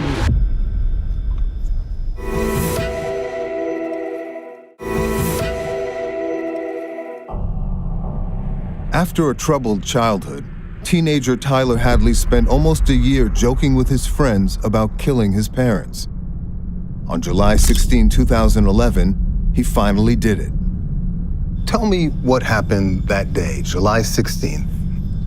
Woke up around 9:30 maybe, 9:10. Did you know this would be the day? No. Pretty early on in the day, you're communicating with your friends. You put the word out about the party.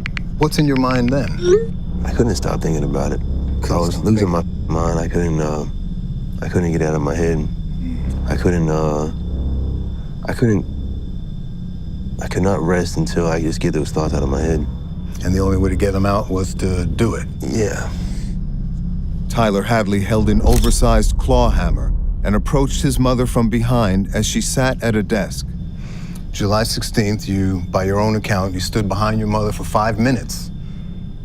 That's what you told somebody. I did tell them, but I think it was more 20 seconds. Felt like 5 minutes. Might have felt like 5 minutes. With the hammer.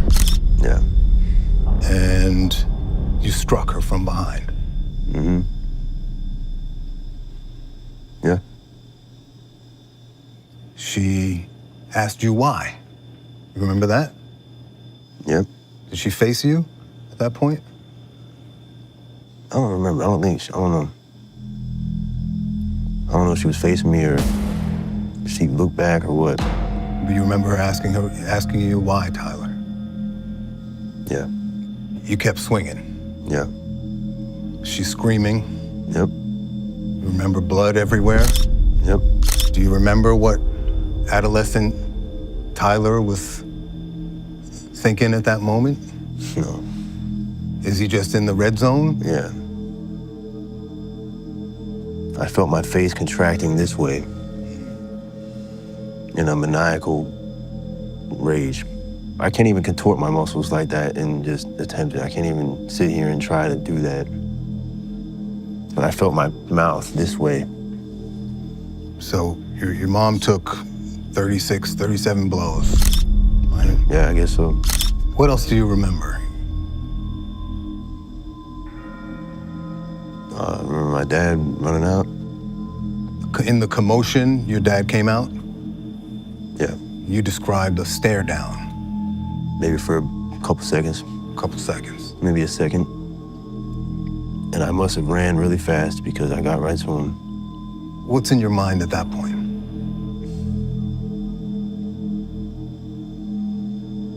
The same thing that was already in my mind, do it. Do it? Yeah. You hit him. He also asked, why are you doing this? And I said, why not? You said, why not? And then I said, why? And I just kept going. Kept swinging. Yep. Is he defending himself? Is he resisting? Yeah.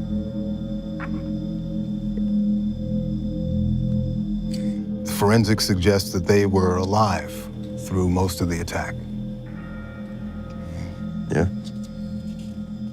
One point in the record, you said that they did not resist, and that's when you realized how much they loved you. Because they didn't even defend themselves. You remember that? I don't recall saying that verbatim, but I remember somebody saying that I said that. Okay. Do you remember them screaming for their lives? Yeah. None of that could snap you out of it? It's blurry. It's blurry as time goes on, but yeah. But sitting here talking about it makes me recollect it, yes. You described it as a blind rage coming out.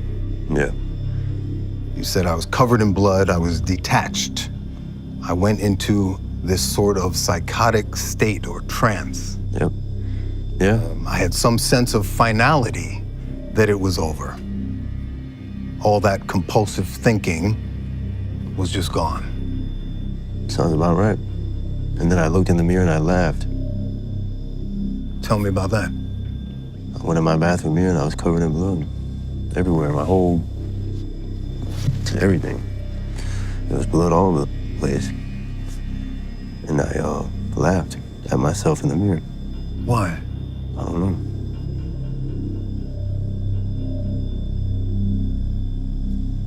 It's hard to imagine you thought it was funny. I don't think it was a funny laugh. No, it's more of a deranged laugh, more of a, I guess that is a little bit, well, I guess it's a little bit deranged, yeah.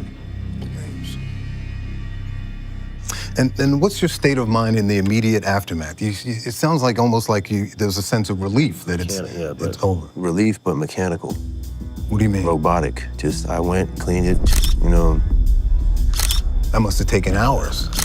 I don't know how long it took. It had to take at least 2 hours. I threw everything inside the house, and everything I piled up in that one room. Why? I don't know. I was just ashamed. I couldn't look at anything. I couldn't bear to look at it. You felt shame at that point? I felt a little shame, yeah. A little in the back of my mind, yes. A little? It was starting to come. I mean, yeah, of course I felt shame, but I was keeping it down. I see. And I was terrified. I was petrified. I felt a petrifying angst, dread within the pit of my stomach, knowing that what lurks beyond that door. What you did? Yeah. And I just suppressed it. And I threw everything in there. And I went about my business of just having a party.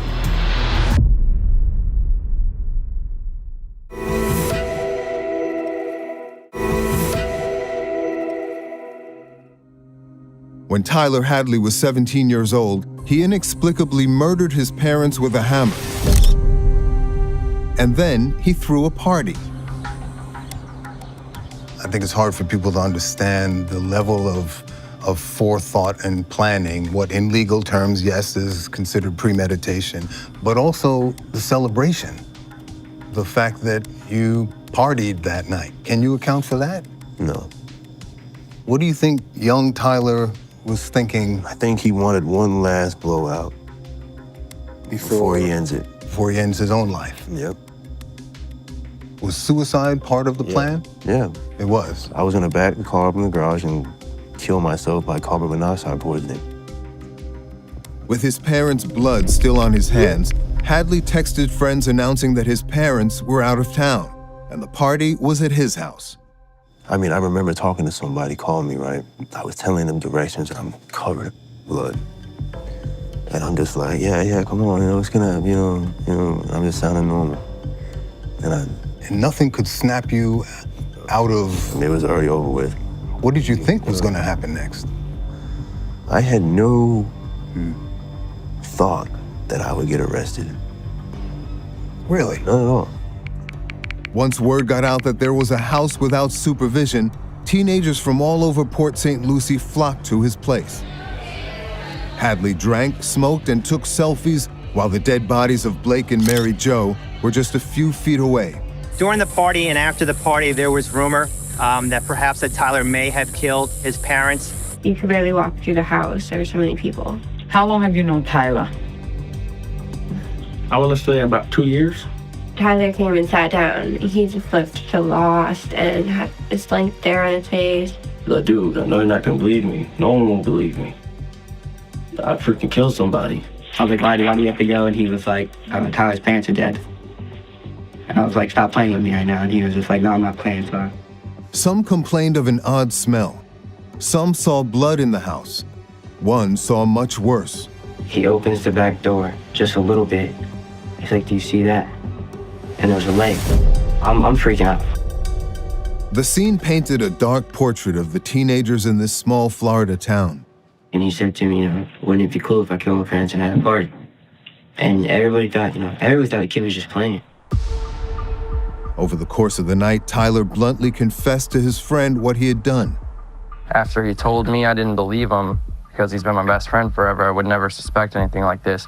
And I was looking around. He told me if I look at it enough, I can see signs. I looked on the floor, I could see signs of blood. And that's when I went around back and looked in his parents' bedroom. Hours later, that boy and another friend called the police. I had no thought that Michael would report me, nothing. That wasn't even a part of my mind. I wasn't even thinking about it. A few hours after that, on July 17, 2011, Tyler Hadley was arrested. Your name is Tyler? Okay. You had a party last night. I'm going to read you your Miranda rights. Are you familiar with those? The first one is you have the right to remain silent. I get this phone call. I answer my phone, and it's my dad. The only words he said was, Mike, Blake, and Mary Jo are dead. And I just almost dropped to my knees. I thought, oh my God. My daughter's husband was able to drive us to Stewart, to Mom and Dad's, where everybody was meeting with the detectives and the police and all that. That's when we found out what had happened. You know, what kind of a human being can do that? You know, I don't.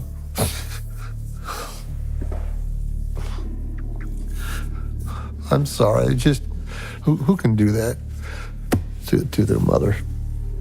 I can't understand it. I just can't. Even today, 13 years later, it still upsets me. Excuse me.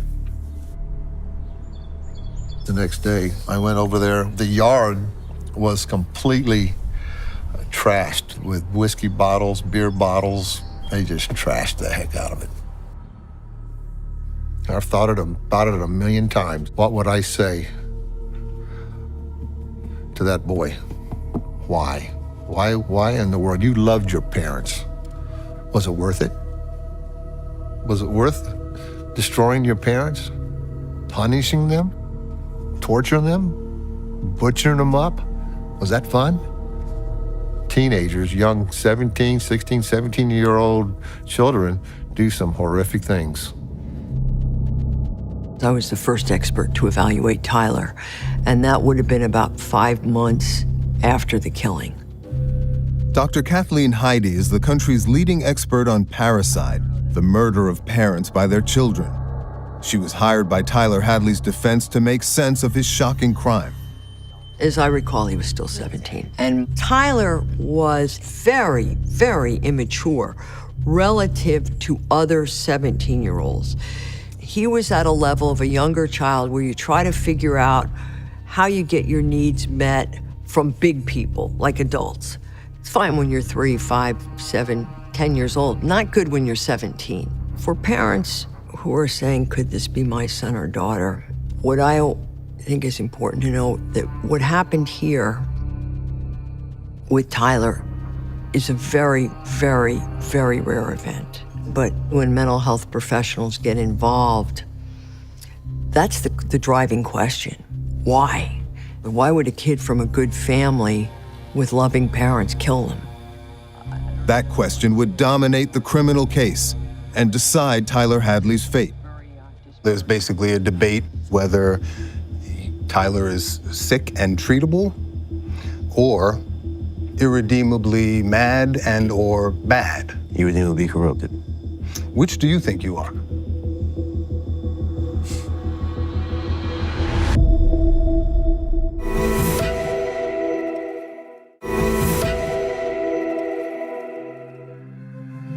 A legal controversy swirled around the case of 17-year-old Tyler Hadley.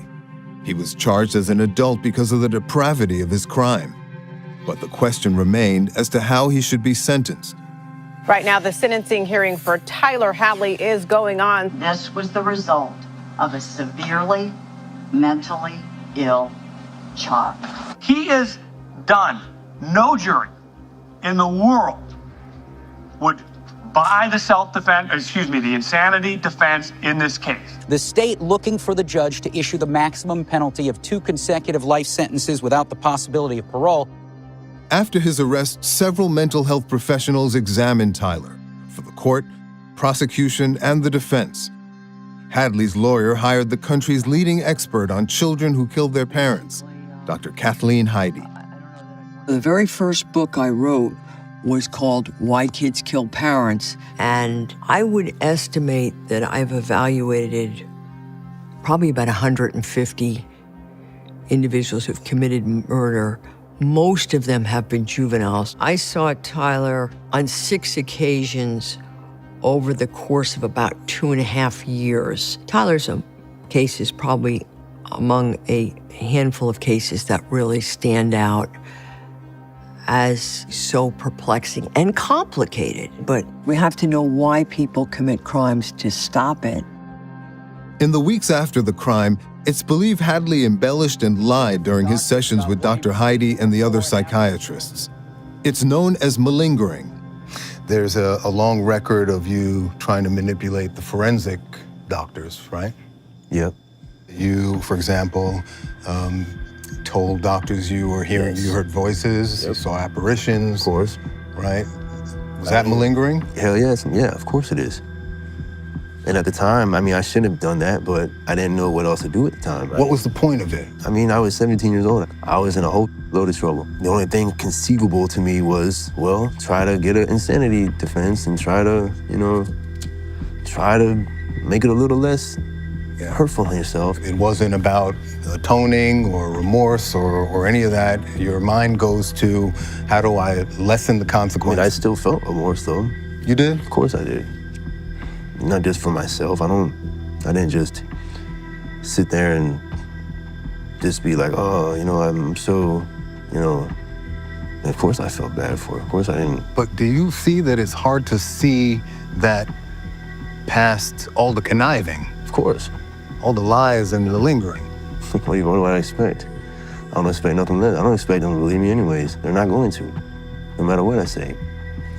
With Tyler, the defendant at times did not tell the truth. But as a mental health professional or a forensic evaluator, you don't want to rely exclusively on what the defendant tells you, because the defendant who's facing murder charges may lie to you and has good reason to, from the standpoint that he or she is facing very serious consequences if convicted.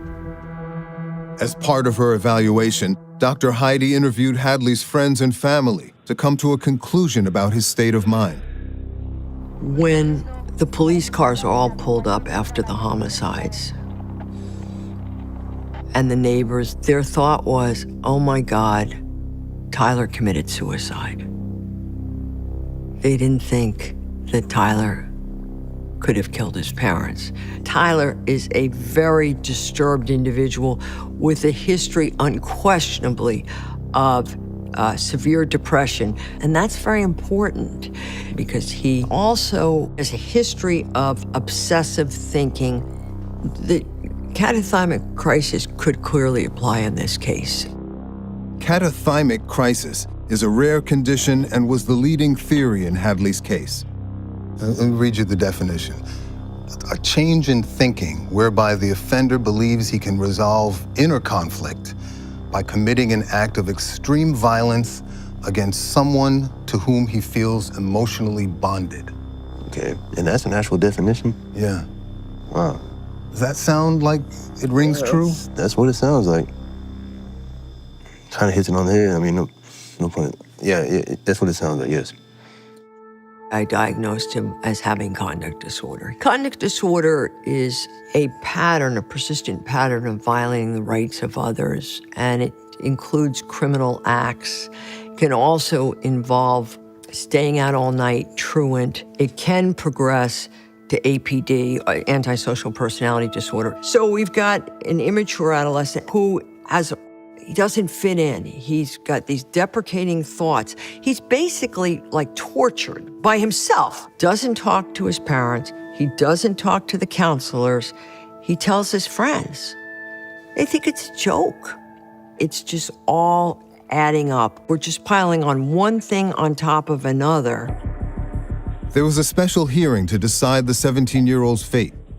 Dr. Heidi, as well as others, testified in court to help decide if Hadley's age or mental health issues should lessen his punishment. Michael Hadley attended every day. I did not see Tyler prior to the sentencing hearing.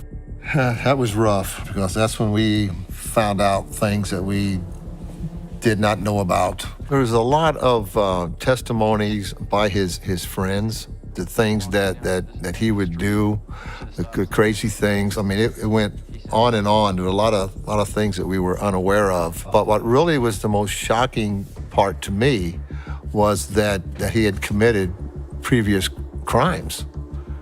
We didn't know anything about that. Michael called on the court to lock his nephew up forever. You know, I had a reporter ask me one time, what would you do if he got out? Would you take him in and come live with you? I looked at him in the face and I said, would you want him to live with you? The whole case turned on whether or not Tyler Hadley was capable of rehabilitation. I'd like to direct this to my entire family. All of you. Can apologize and make amends for the horrible acts I've done. There's basically a debate over your mental health, right? And the conviction and the sentence came down to whether Tyler is sick and treatable or irredeemably mad and or bad. Irredeemably corrupted. Which do you think you are? I think I am treatable, but not worthy of the redemption of the opportunity. I mean, I'm treatable, but I don't think I deserve it. I don't deserve the opportunity, the chance? No. The second chance? No. Juveniles can change. Most juveniles, with the exception of few, are able to change, are redeemable, can be rehabilitated. So the two constructs that to me are the most important are, does the offender take accountability for his behavior, and does the offender feel genuine remorse? And I saw indications over time in both of those. With respect to Tyler.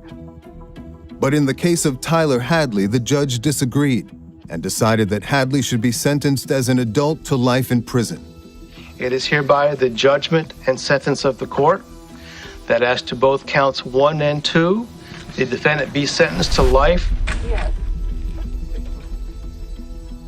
I do believe justice is served. I don't think he's ever going to get out of prison because that's where he belongs. You can't let him out in society. As much as I hate to say it.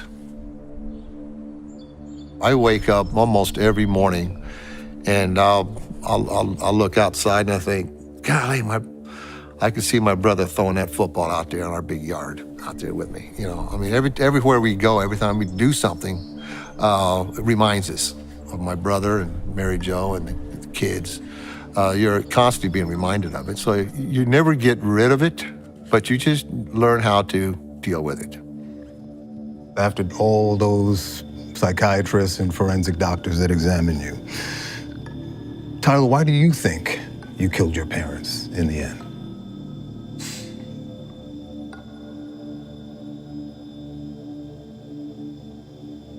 I don't know. Still don't? I can't. I think it was to stop all of our pain. To stop your pain? All of our pain. Theirs and yours? Yeah. And other than that, I can't even sit here and answer that with any clarity, with any reasonable guess. I can't. It's still not clear to me. There was that one thought that it just kept on going. And if I didn't have that thought, then I wouldn't be sitting here talking to you right now. That one thought? Yeah. You're trapped in it? Yeah. Is it gone for good? Yeah. Have you had any other? No. Like other violent ideations? Yeah. No. Never? No. Do you still hate yourself? Yeah, I do. I really do.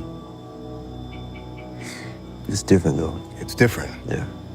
How so? Because all that was superficial when I was a kid, and now I actually have a reason to. Now you have a reason to? I really have a reason to now.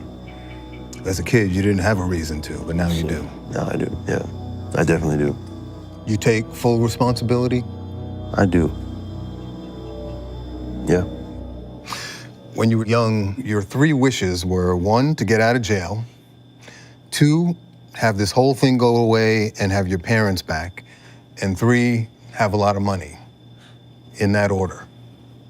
Yeah, that was 17-year-old Tyler saying that. What are your 3 wishes now? Got 1 wish. You got one wish? Got one wish. What's that? I wish I could go back in time and just not do all this harm.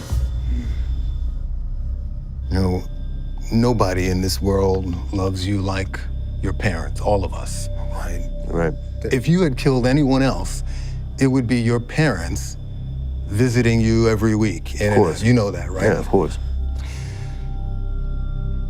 But you got rid of those people. Yep.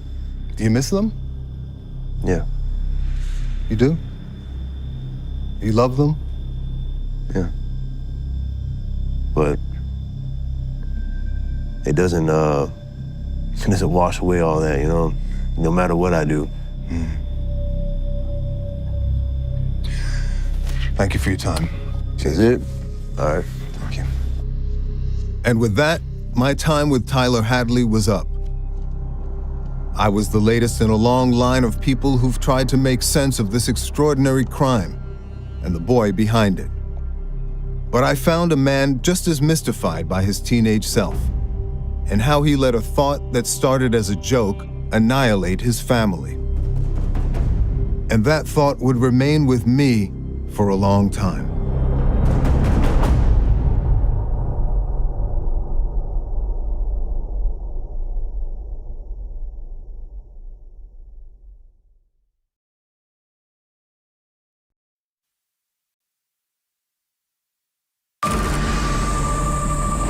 You have a moniker, the National Forest Serial Killer. Oh, really? Mm-hmm. I think I prefer the Beast of Blood Mountain. A killer perversely proud of his crimes.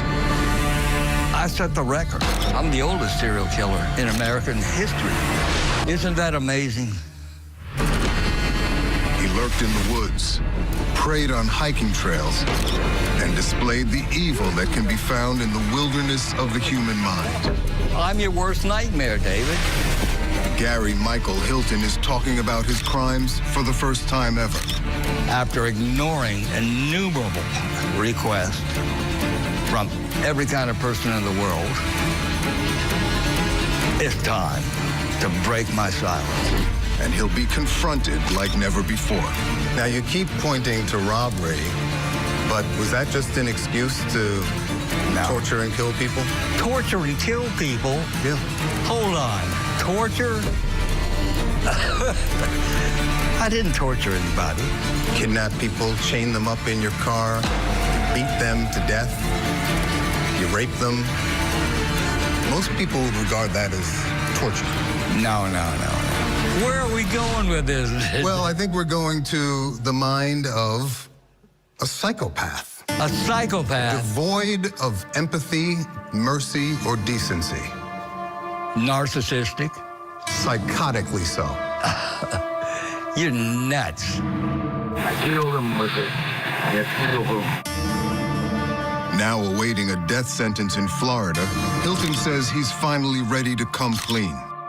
I'm gonna give you a news scoop. I did it. I'm confessing to a murder on camera.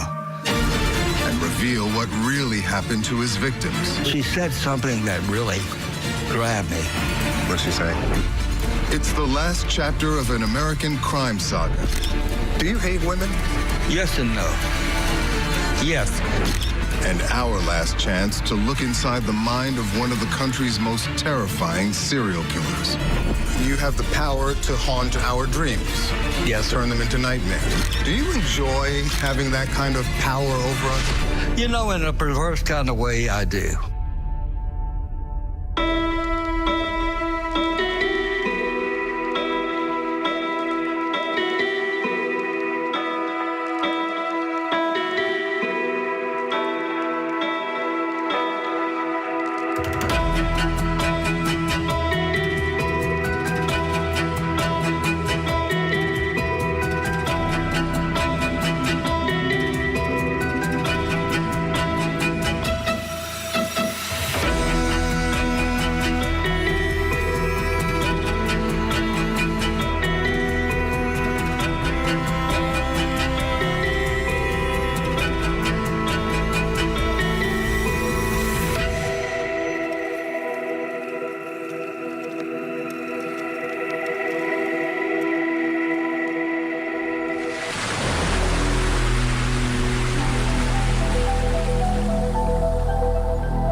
By now, I've come face to face with my share of killers.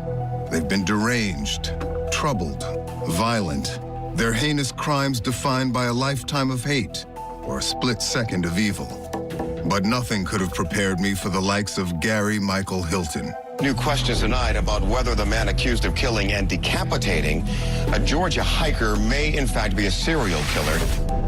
In 2007, at the ripe age of 61 years old, Gary Hilton made national headlines by launching a shocking murder spree in an unexpected crime scene, the sprawling wilderness of America's national forests.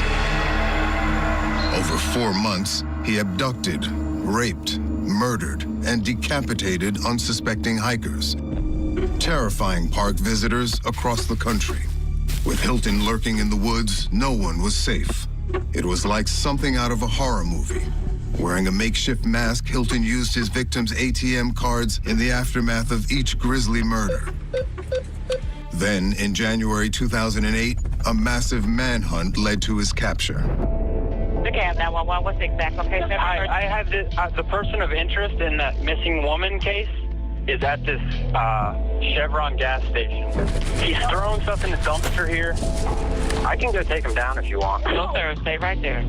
Here comes the cops. Yeah. Police are there? Yes. They got him. Hilton's arrest made national news and brought an end to the carnage. Cops tracked this guy down and captured him. 61-year-old Gary Michael Hilton now sits in a county jail. Charged with abducting and killing 24-year-old Meredith Emerson. The suspect in this case is also a possible suspect in other murders. His interrogation brought into focus a terrifying villain. Once you've taken someone, you're either going to kill them or you're going to get caught. Wickedly intelligent, boastful of his crimes. I'm the one that killed the girl, okay? I'm the one that killed her. And contemptuous of his victims. I didn't kill them because for any satisfaction. It was distasteful. It was dreadful. Trust me, it was. Of course, I was able to do it because of my general rage against society. Of course. It's because Hilton pleaded guilty to murdering 24-year-old Meredith Emerson in Georgia, as well as John and Irene Bryant, an elderly couple in North Carolina. He was also tried, convicted, and sentenced to death for the murder of 46-year-old Cheryl Dunlap in Florida, a crime to which he has never confessed, until now.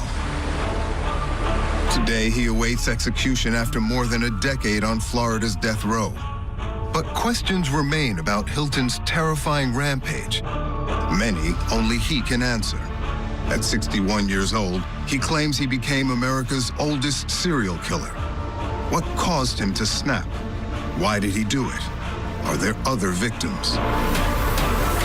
Despite all the attention, Hilton has never before spoken to the media. Okay, so the clock starts now. 10:42?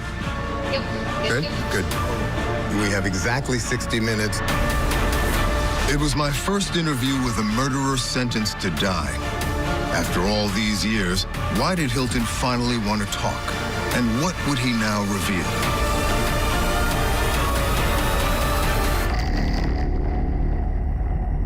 Here you are on death row. Yes. Talking for the first time publicly about your crimes. That's right. We're here today, sir, to try and understand the mindset and motivations behind your actions in these cases. You're 78 years old now, right? Yes. In poor health, you say? Yes, very poor health. That's one reason I'm doing this, because I'm going to die soon. I have a congestive heart failure. Tell me in your own words, why are you breaking your silence? Well, you hit it right on the head. And I also, an answer is, I don't know.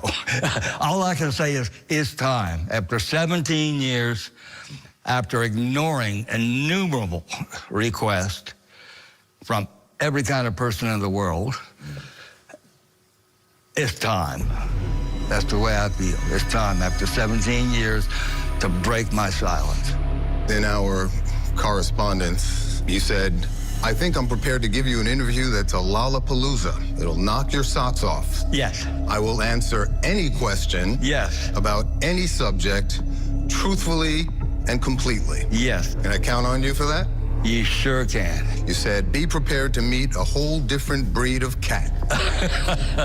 What breed exactly? Well, I'm just like no one else, really, you know. Serial killer? They're a dime a dozen. Psychopath? No. Sociopath? I have part of that in me. In the years since his murder spree, Hilton's infamy has seemingly only grown. He's been the subject of documentaries and internet lore. This is the case of Gary Hilton. His crimes spanned 3 states and millions of acres of pristine national forests and terrorized hikers everywhere. What did you think when the media dubbed you the National Forest serial killer? I think I prefer the Beast of Blood Mountain. The Beast of Blood Mountain? Mm-hmm. Does that give you a sense of accomplishment? No. Bound by chains and shackled to a violent past, Hilton may look different now after 12 years on death row. But he's about to give his first interview ever and open a window into a mind deranged since childhood. From a child, a little child, I was always fascinated with death and destruction and guns and war. As a child, at 5, 6 years old, constantly, I've just always been fascinated with it.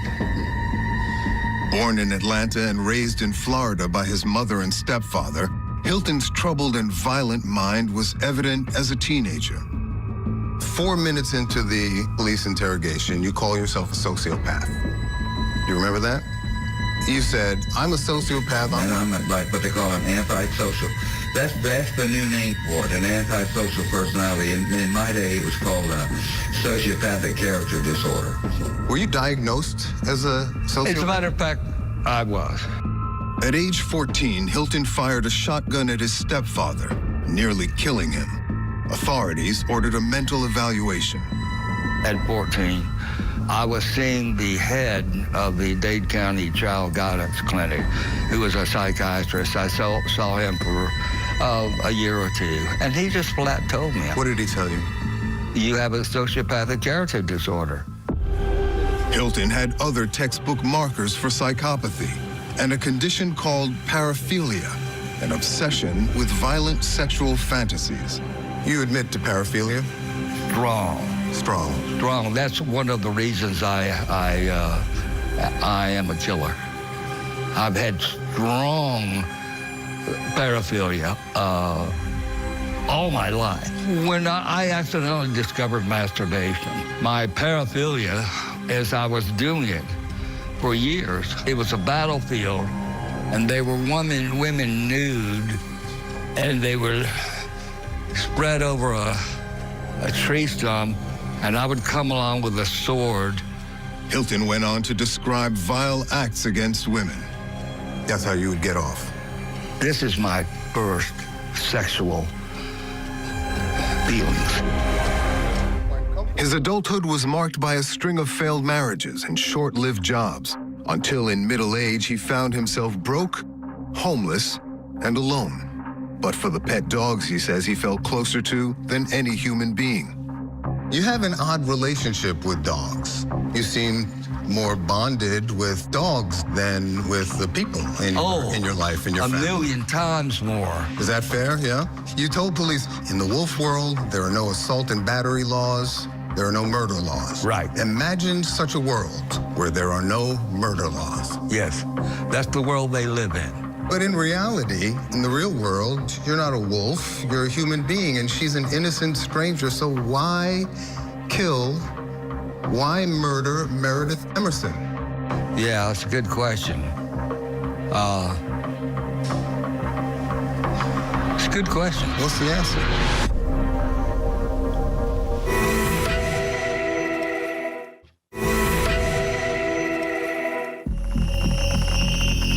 It's not clear exactly when Gary Hilton decided to start stalking and killing people, but it is known that for years he frequented national parks in multiple states in his white van, posing as an ordinary hiker. What you doing out here? Well, you're the fourth person to come along. Am I? And ask me that. At some point in his middle age, A lifetime of madness and failure had pushed him over the edge. Outside of crime, your life is utterly unremarkable. That's true. Is that fair? A complete abject failure, a nothing, a nobody who never achieved anything, that never followed through on anything, who is a failure at everything. Except killing. Well, that started when I was 61. In January 2008, Hilton was scouting the trails of Georgia's Blood Mountain for human prey. He was armed with a bayonet, a police baton, and a friendly red retriever named Dandy. Chattahoochee National Forest. 750,000 acres of thick woodlands in the North Georgia mountains. At what point did you first spot Meredith? Can you remember? Yeah, I was coming down off the Blood Mountain Trail, and she was just coming up, and she had stopped and opened up her little collapsible dog bowl. 24-year-old Meredith Emerson was hiking with her dog on that day. The recent University of Georgia graduate was just settling into a new career and a bright future when she crossed paths with evil. She fit the profile, single woman. Oh, definitely good-looking. Single woman. Yeah, good-looking, young, and everything. Unlikely to resist, or so you thought? You told police that your MO was to lurk and sometimes watch with binoculars from a distance, just like a hunter would. Yeah. The Blood Mountain Trail is the most used day hiking trail in the state of Georgia. So on the one hand, that makes it an excellent hunting ground. On the other hand, it makes it no good because there's so many witnesses. You positioned yourself at the intersection of two trails, right? No, I was just coming down off the trail and boom, there she was. At what point did you decide she was the one you were going to strike? I'd already decided the instant I saw her. Closing the distance to Meredith on the trail was easy with the help of Hilton's dog, Dandy. You deploy your unwitting accomplice, Dandy, right? The icebreaker? I mean, you can't help but not use him. He's so lovable and everything. Well, you told police that was part of the strategy. You see, it's reverse anthropomorphism. Rather than assigning human qualities to an animal, they assign animal qualities to humans. So he's got his laughing, lovable golden retriever. He must be okay. Right. Reverse anthropomorphism. Some men use dogs to meet women that way. You use your dog to meet victims that way. It worked on her, right? Now you're walking up towards the summit on the trail in close proximity. The presence of so many other people on the trail didn't dissuade you? I'm telling you, it should have. I walked up the trail with her for a ways, and several people saw me with her. Right. And as a matter of fact, one guy, and it turns out that he was law enforcement. Yeah. One guy said, "Are you with her?"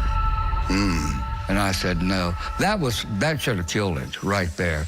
Moments later, alone with Meredith on the trail, the former Army soldier brandished his bayonet blade and prepared to strike. But subduing her wouldn't be nearly as easy as he expected. Meredith Emerson was trained in martial arts and ready for the aging maniac. You confront her with the bayonet. She attacks the weapon. She shocked me. She had real quick hands, and she grabbed the knife blade. She cut her hand slightly. Like I said, the bayonet was not sharp. She grabbed it, and I was so slack, I was like lollygagging around. Didn't have a good, firm grip on it. And she twisted it right out of my hand. So she disarms you. But she loses control of the bayonet, too, at the same time. Now you know you've badly miscalculated. You resort to your second go-to weapon, the police baton. And she just proceeded to grab the baton and took that out of my hand. So now you're getting your ass kicked by a girl in the woods. No. Sounds like it. Not at all. Really? I sensed at this moment that pressing Hilton might help reveal just how prideful and heartless he is. To get inside his head, I needed to get under his skin. What do you think? You're armed, she's not. You have, what, 40 or 50 pounds on her. Not very manly of you, Mr. Hilton. You pick a weak victim. An Army soldier would call that a punk move. No one was there but her and me, and I'm telling you frankly, even the best of us have bad days. Okay? And no, it wasn't a punk move, because guess what happened then? After she took the bat, she took the bayonet, what happened then? You had to hand fight her, you said. And what happened then? Well, you overpowered her just barely, it sounds like. No, not just barely. No? Where did you get that at? Well, you said to the police, I had to hand fight her. I probably have multiple fractures in my right hand. Yes, that's right. I still couldn't get control of her. She would feign or pretend that I was in control and then start fighting again. So I had to hit her a number of times. Straight punches to the face or the head. Right, but I had control of her. I had her with my left hand the whole time. So what happened? I beat her ass. Can I ask you this? Empathy, mercy, decency, did those ideas ever register with you at all? Yes. I have 4 different personalities. A soldier, a scientist, an artist, and a comedian. Hilton says he has multiple personalities, to which he ascribes 4 respective professions, though he is qualified in none. The soldier and the scientist, they're totally rational, unemotional. The artist is concerned with textures and feelings and emotions, and the comedian wants to make people happy. The soldier personality is emotionless. Kill them all, let God sort them out. That's the soldier mentality. Is it possible that all that talk about being an Army soldier was delusional on your part? No. No? No. I've been tested too many times. I've been in too many fights for over 20 years. Hilton forcibly abducted Meredith Emerson and chained her to the chassis inside his white van. While Meredith languished, a massive search was underway to find her that garnered widespread media attention. But the scale of the crime scene, nearly 1 million acres of Georgia's Chattahoochee National Forest, was daunting.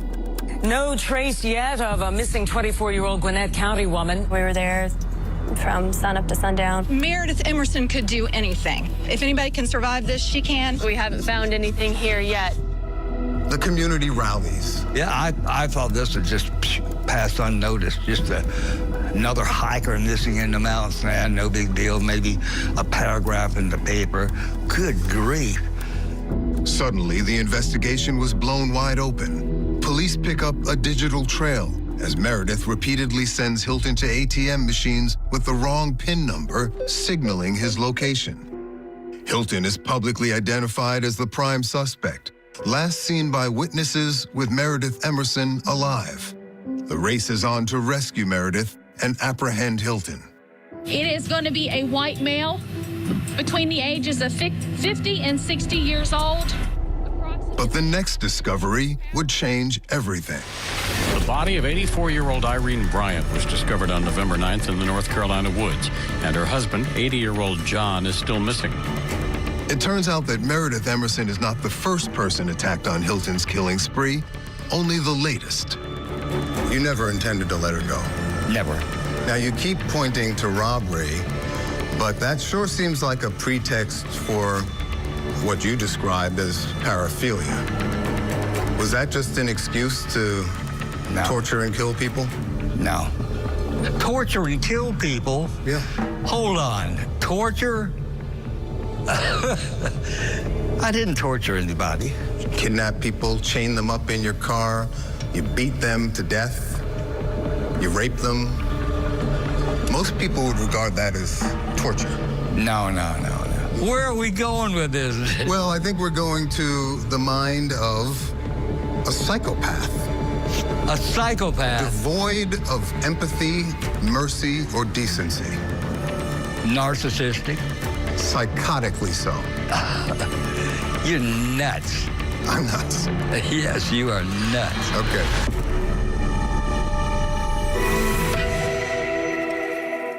This week, Lori Vallow-Daybell representing herself. What to expect and what to look for each day in the cult mom conspiracy trial. Opening statements with Julie Grant. Mornings at 8/7 Central on Court TV. The NWSL is on Ion. Barbara Banda and the Pride battle the Spirit. Take it in the box! And Lola Bonta and the Current take on the Dash. What a strike! Coverage starts Saturday at 5 p.m. Ion. It's on. All day above Blood Mountain, the State Patrol's infrared detectors scanned for body heat below. The search for Meredith Emerson made national headlines and was a desperate race against time. Do everything we can do to make sure that if she's up there, that we get her out of there safely. Police now knew who took her and which way he was driving. They also knew that Hilton could snap at any moment. It's a missing persons investigation right now, and that's how we're pursuing it. And the scale of the investigation had expanded to 3 states when police realized that Meredith Emerson wasn't Hilton's first victim, only the latest. The body of 84-year-old Irene Bryant was discovered on November 9th in the North Carolina woods, and her husband, 80-year-old John, is still missing. 4 months earlier, John and Irene Bryant had just arrived at Pisgah National Forest in North Carolina. The retired couple were 80 and 84 years old, but fit and young at heart, and avid hikers. But on this day, the Bryants walked onto the trailhead and into an ambush. 61-year-old drifter Gary Hilton was armed and lying in wait. Irene and John Bryant, right? October 2007. Yeah. Hilton has never discussed exactly what happened to the Bryants until now. The crime scene is North Carolina's Pisgah National Forest, 500,000 acres, with hundreds of miles of hiking trails. And at what point did you spot the 2 octogenarians? When they got out of their car at the trailhead. In the parking lot? Yeah. It was just a little parking lot. And why them? Were there no lone girls out there that day to pick on? No, I violated one of my rules. I said no couples, because 2 murders would generate a lot of publicity. I was down to 1 Ritalin, 2 spoons of coffee, $2. I'd been living out of dumpsters from a picnic area for 2 weeks. I'd lost a ton of weight. I think I was probably about down to 140. And I just said, hey, this has got to stop. And I had to take someone. What do you mean when you say you had to take someone? To get money. For robbery purposes? Oh, well, yes. I'm going to stake out this trailhead, and the first person that shows up goes. It was the Bryants? Yes. Okay. What happens next? So I kind of geared up, and so I say to John Bryant, you know what? We're going to take your credit card and run it. And he said, I'll go to hell. And he just brushed right past me. And I deployed the baton and hit him on the back of his left knee. So the guy whirls around. He was a big guy, a big, strong man, just as fit as can be. He whirls around, he's carrying this trekking stick, this hiking stick that they love to carry. So he goes after me with that. So I just brushed it away and then whack, hit him on the side of the head, then pulled out a pepper, sprayed him in the face. He steps forward a few feet and goes down. Where was Irene? She was a few feet ahead of him. And then he does the craziest thing. I can't believe this. He said, Irene, I can't see. Hit him. Well, I just beaten him down. And he's a big guy, 6 foot plus. And now he's telling his wife to fight me. And bless her heart, Irene, she was all heart. She comes at you.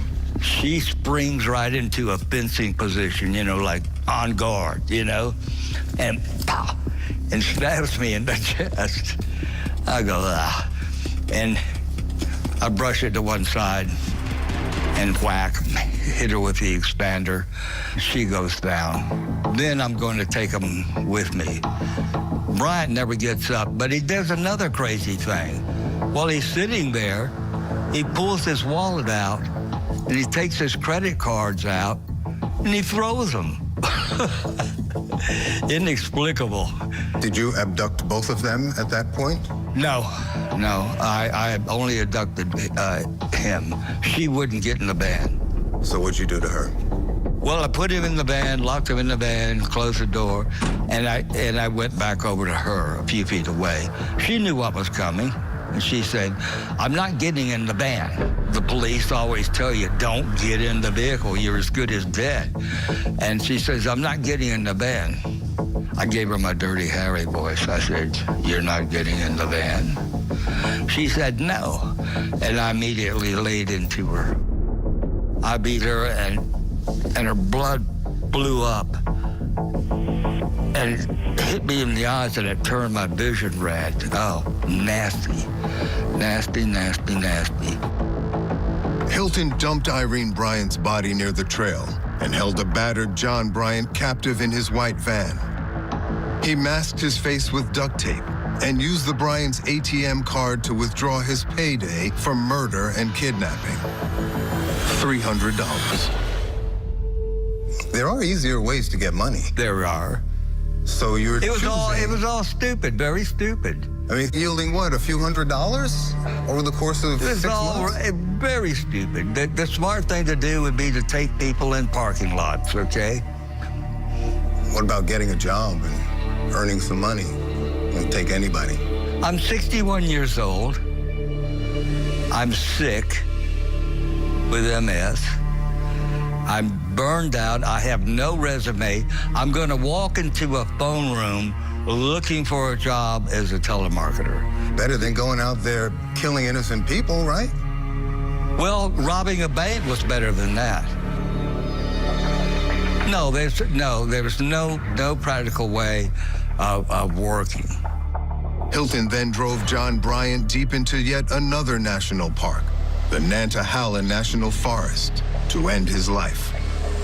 I wanted to get him a little further away because there were some houses within earshot. But John tried to run from me, and he fell down an embankment, and he caught his arm between two trees and broke it right here. So I tried to get him up, and he couldn't get up like that. So, I had the pistol in my pocket. I just, shot him in the side of the head, through and through shot. John and Irene Bryant left 4 children and 11 grandchildren behind. For the next few weeks, Hilton was in between murders, what criminologists called the serial killer's cooling off period. Can you explain to me what happens in your mind in that cooling off period? I'm putting the future out of my mind. I have future foreshortening. I just get up every day and go hiking. You're not thinking about it at all? Trying not to. Is the appetite for it rebuilding over the course of the weeks in between? There was never an appetite for it. Well, how can that be? Because I told you, as soon as I started this, I said no. Well, why didn't you stop then, as soon as you started it? Well, I didn't see any alternative. What do you mean? That's what I mean. And if that sounds illogical, well, that was my state of mind. Your mindset was that you couldn't see a way forward without continuing to kill? Yes. Just weeks after murdering the Bryants in North Carolina, Hilton was yet again broke and out for blood. He had made his way to Florida's Apalachicola National Forest, 1,000 square miles of dense woods, and set his sights on a nurse and Sunday school teacher named Cheryl Dunlap. She was walking on the trail. She was walking. Now, you've never publicly told exactly what happened there, right? No, I haven't. And that case currently is under appeal. As a matter of fact, it hasn't been finally adjudicated. But hey, I'm going to give you a new scoop.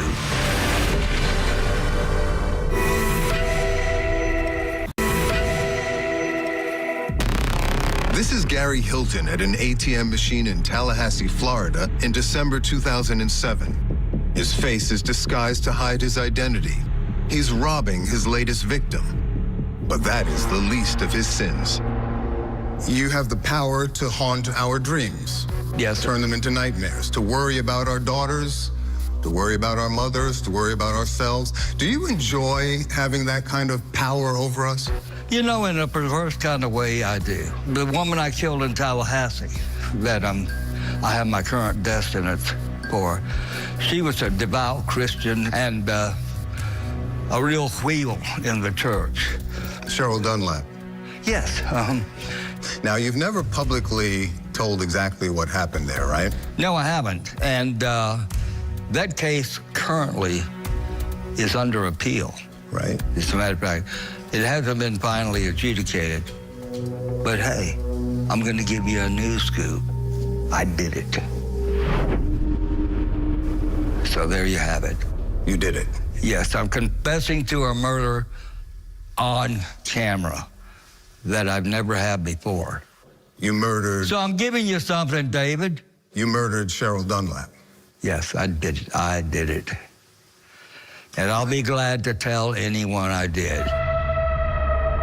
After committing a double murder in North Carolina in the fall of 2007, Hilton fled one massive crime scene for another, arriving in Florida's Apalachicola National Forest. Yet again, Hilton found himself broke, hungry, and hunting for a human target.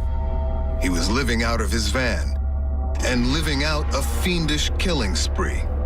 Where did you first spot her? In the Leon Sinks recreation area, on the trail. Mm-hmm. Did you follow her? I staked out the trail and I had binoculars. I was covered with a mosquito net. I see. For camouflage. Now, this is part of the Apalachicola National Forest, another enormous stretch of 1,000 square miles. It's about 40 by 40 miles. I finally had to get somebody because I had a little bit of peanut butter, some fruit juju, one Ritalin, a few spoons of coffee, and I had to take someone. When Cheryl Dunlap wasn't tending to her patients as a nurse, she was teaching Sunday school. But on this day, she was simply enjoying a walk in the pristine national forest. Hilton kidnapped and held Cheryl Dunlap captive, just as he had done to other victims, keeping her for days bound by chains to trees and inside his van. After using her ATM card to steal her money, he decided to end her life. But first, he would toy with her.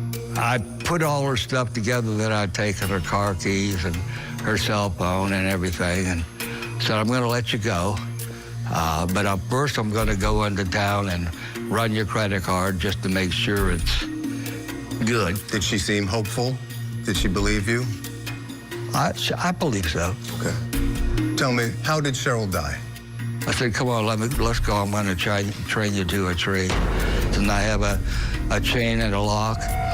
And she grabs it and goes right down and to put it on herself. She was already used to the drill. And I kind of had a feeling that she was going to try to not click that lock. You know what I mean? Just pretend it was locked.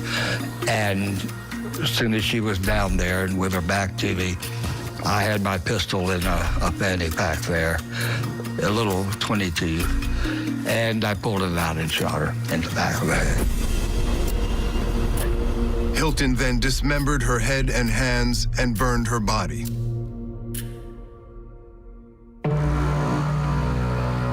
Cheryl Dunlap, she was all religion. And it gave me a kind of a perverse amusement to think I just terrorized an entire church, okay? I just have affected their life for the rest of their life. They'll never forget it. And all those little kids that she taught Sunday school to find out that she was killed and her head was cut off and her hands were cut off, it could haunt them. And well, it will scar them for the rest of their lives. Yes, right. You enjoy that and amuse yourself? No, it's just I have to admit. Yeah. I kind of like ha ha ha ha, you know. But she said something that really grabbed me, kind of rattled me. What'd she say?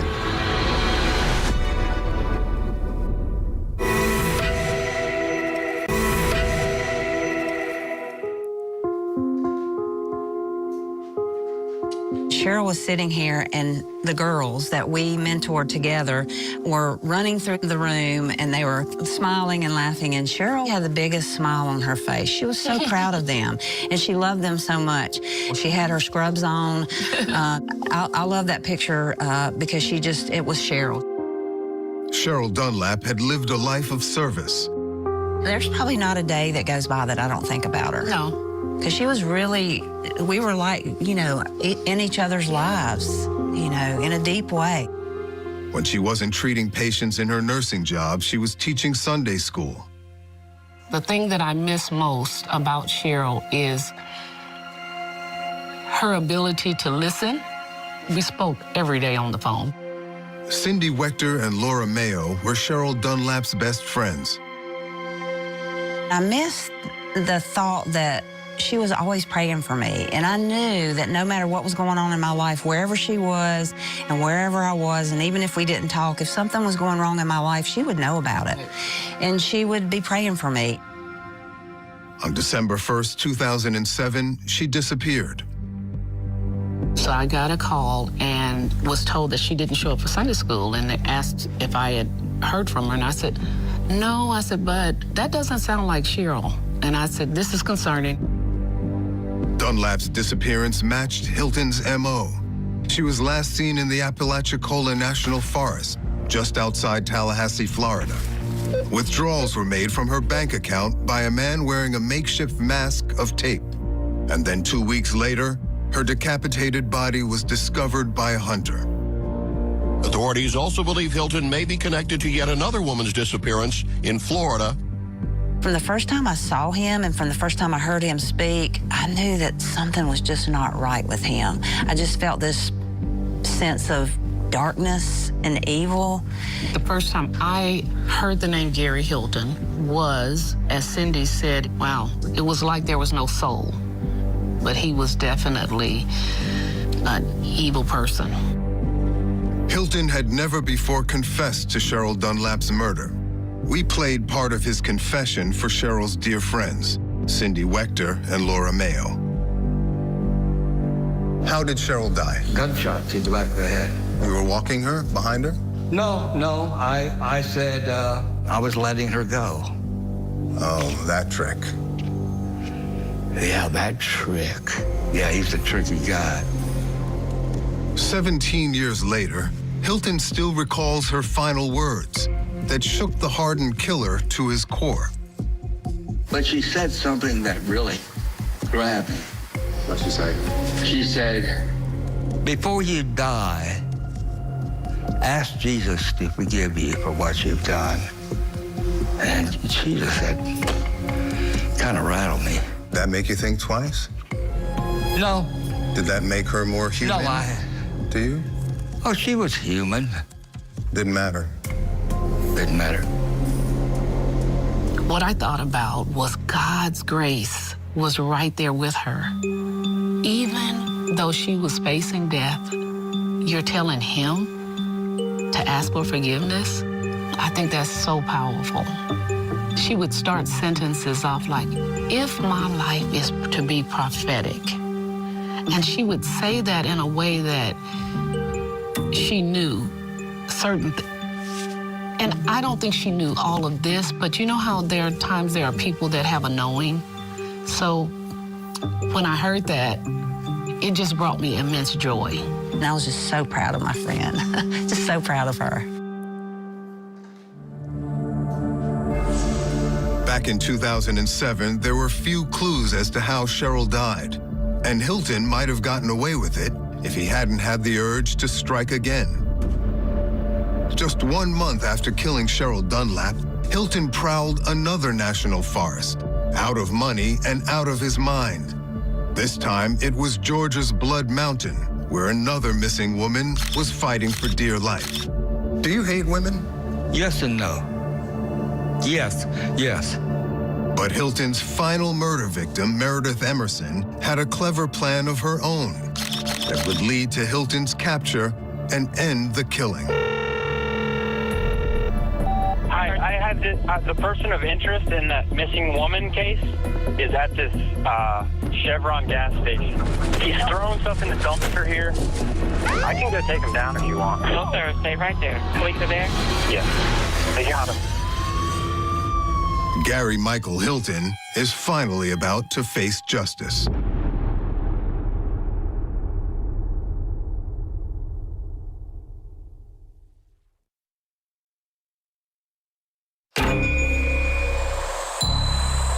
He lurked in the woods, preyed on hikers, and says he became America's oldest serial killer. I was always real good to my victims. Until you bludgeoned them? Until they either shot them or bludgeoned them. Once you've taken someone, you're either going to kill them or you're going to get caught. In 2007, Gary Michael Hilton, a deranged 61-year-old drifter, launched a killing spree in national forests spanning 3 different states. John and Irene Bryant had been slain in North Carolina. Cheryl Dunlap was murdered in Florida.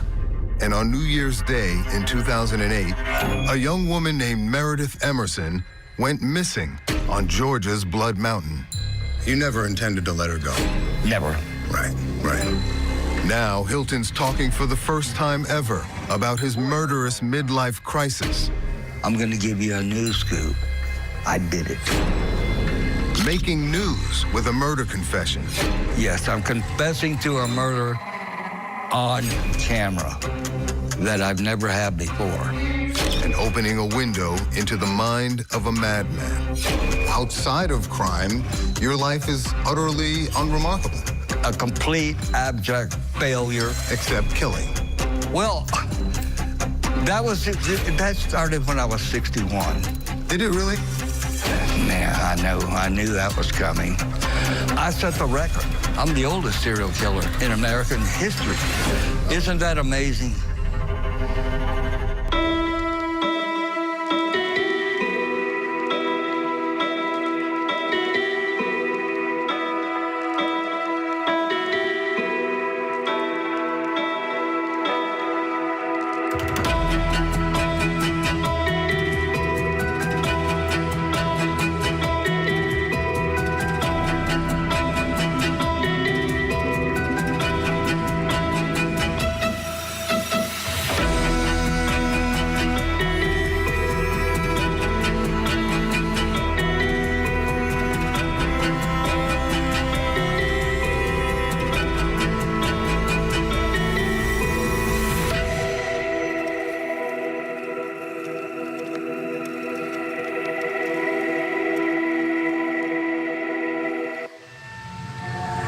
On New Year's Day, 2008, 24-year-old Meredith Emerson went for a walk on a mountain park trail and crossed paths with evil.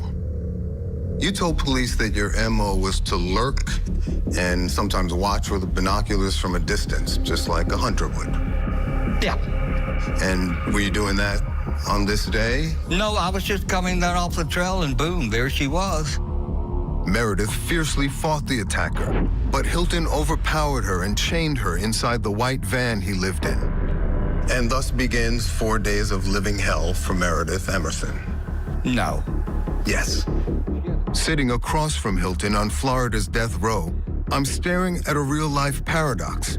He's happy to admit to serial murder, but protests being characterized as inhumane. She had a good time. No, she didn't. Yes, she did. No, she didn't. David, I was there. I know, but I knew you were there, but you were in Gary Hilton world. In the real world, she was being tormented and tortured. She was not tormented and tortured. They fight, and then they submit. Right. And a lot of it is because of me. I reassure that it's going to be okay, but just quit fighting or you're going to get hurt. 17 years ago, when he was interrogated, Hilton told police he had a magical ability to comfort and lull his victims into submission, and he still stands by that claim. All of my victims fought me initially, but I quickly gained control, and then they all became strangely submissive. That's because of my power. I could put them at ease. She's stuck in your van, chained to the chassis? No. She was unrestrained 90% of the time. Only during transit was she restrained. You had a collar on her neck? I'm telling you, we had a relaxing time. I gave her books to read. She would read them and everything. She wouldn't eat anything. I kept trying to, no. You're so delusional that you think she was having a good time. Oh, well, she wasn't being tortured. You told police she was not having a bad time at all, enjoying herself. I could tell that. Well, in the sense she did. The advice to people if they're abducted is to engage your abductor and to make yourself a person to them. Hilton offered police this advice for anyone being held captive. Tell them about your family, what your dreams and hopes and plans and schemes are, because the abductor is psychopathic. He's looking at you in a human way. You want to make yourself a human. Turns out that's exactly what Meredith Emerson tried to do in the clutches of the madman. But the cruel irony is lost on Hilton. She would joke. This is her engaging you to try and save her life. David, you are talking through your ass. You might be telling yourself that to make yourself appear less evil, but she was not having a good time, Mr. Hilton. No, I'm not. You're less evil. I'm your worst nightmare, David. You're not trying to appear less evil. No. Here she is fighting for her life, heroically, valiantly. That meant nothing to you in terms of empathy, mercy, or decency, did it?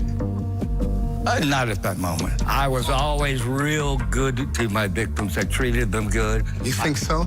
I know I did. Until you bludgeoned them? Until they either shot them or bludgeoned them, yeah.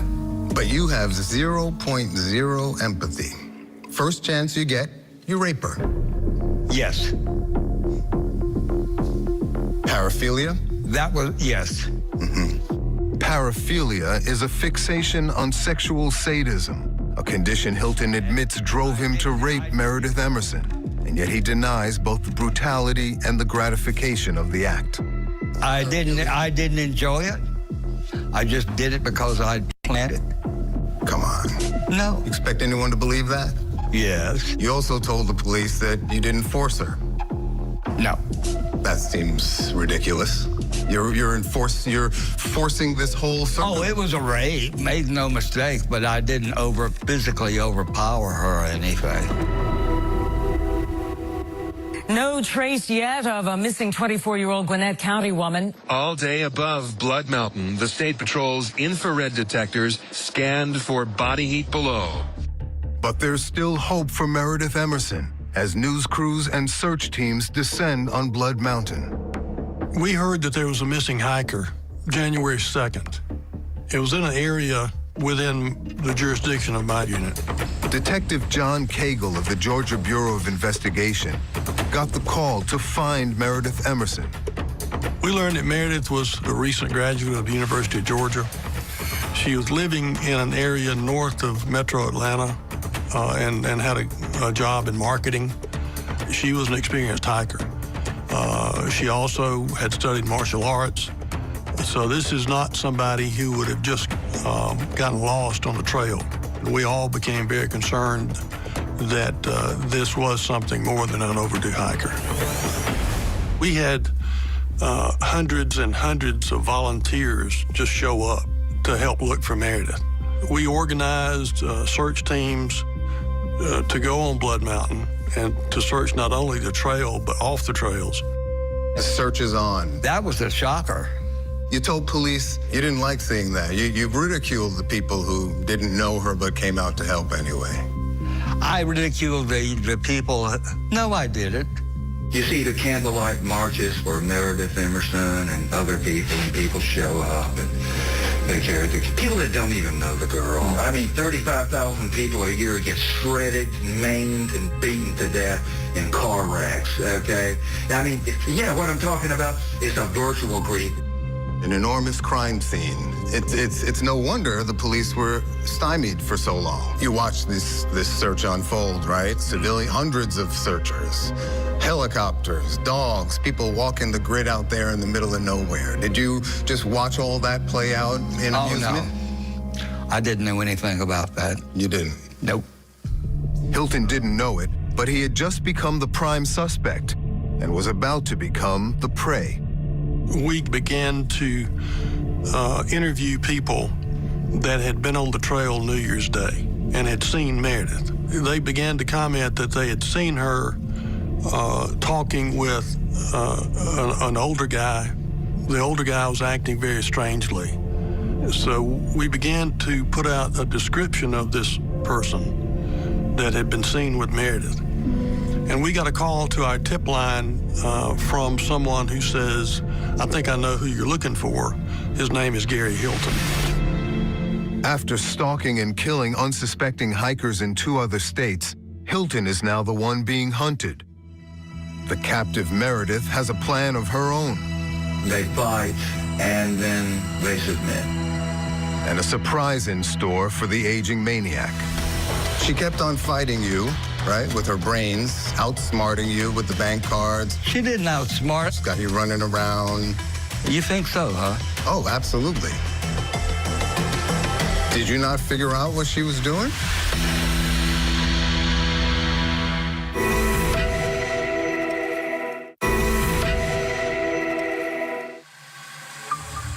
In the days after Meredith Emerson's disappearance on New Year's Day 2008, police are on the brink of finding her and her captor, Gary Michael Hilton. She's an innocent stranger, so why Meredith Emerson? Yeah, that's a good question. It's a good question. What's the answer? It was just the mission at the time. The mission at the time? Yep. The mission to what? To kill, murder, and take her ATM card and get the money out of it. But when Hilton demanded Meredith's ATM card, she repeatedly gave him bad PIN numbers, which he used at machines along the escape route, leaving a trail of digital breadcrumbs for Georgia detective John Cagle.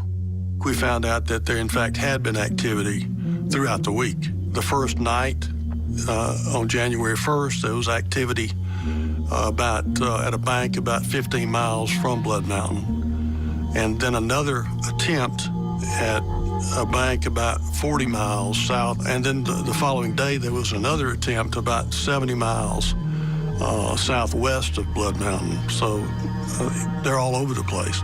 She was doing that to give us time to try to catch up.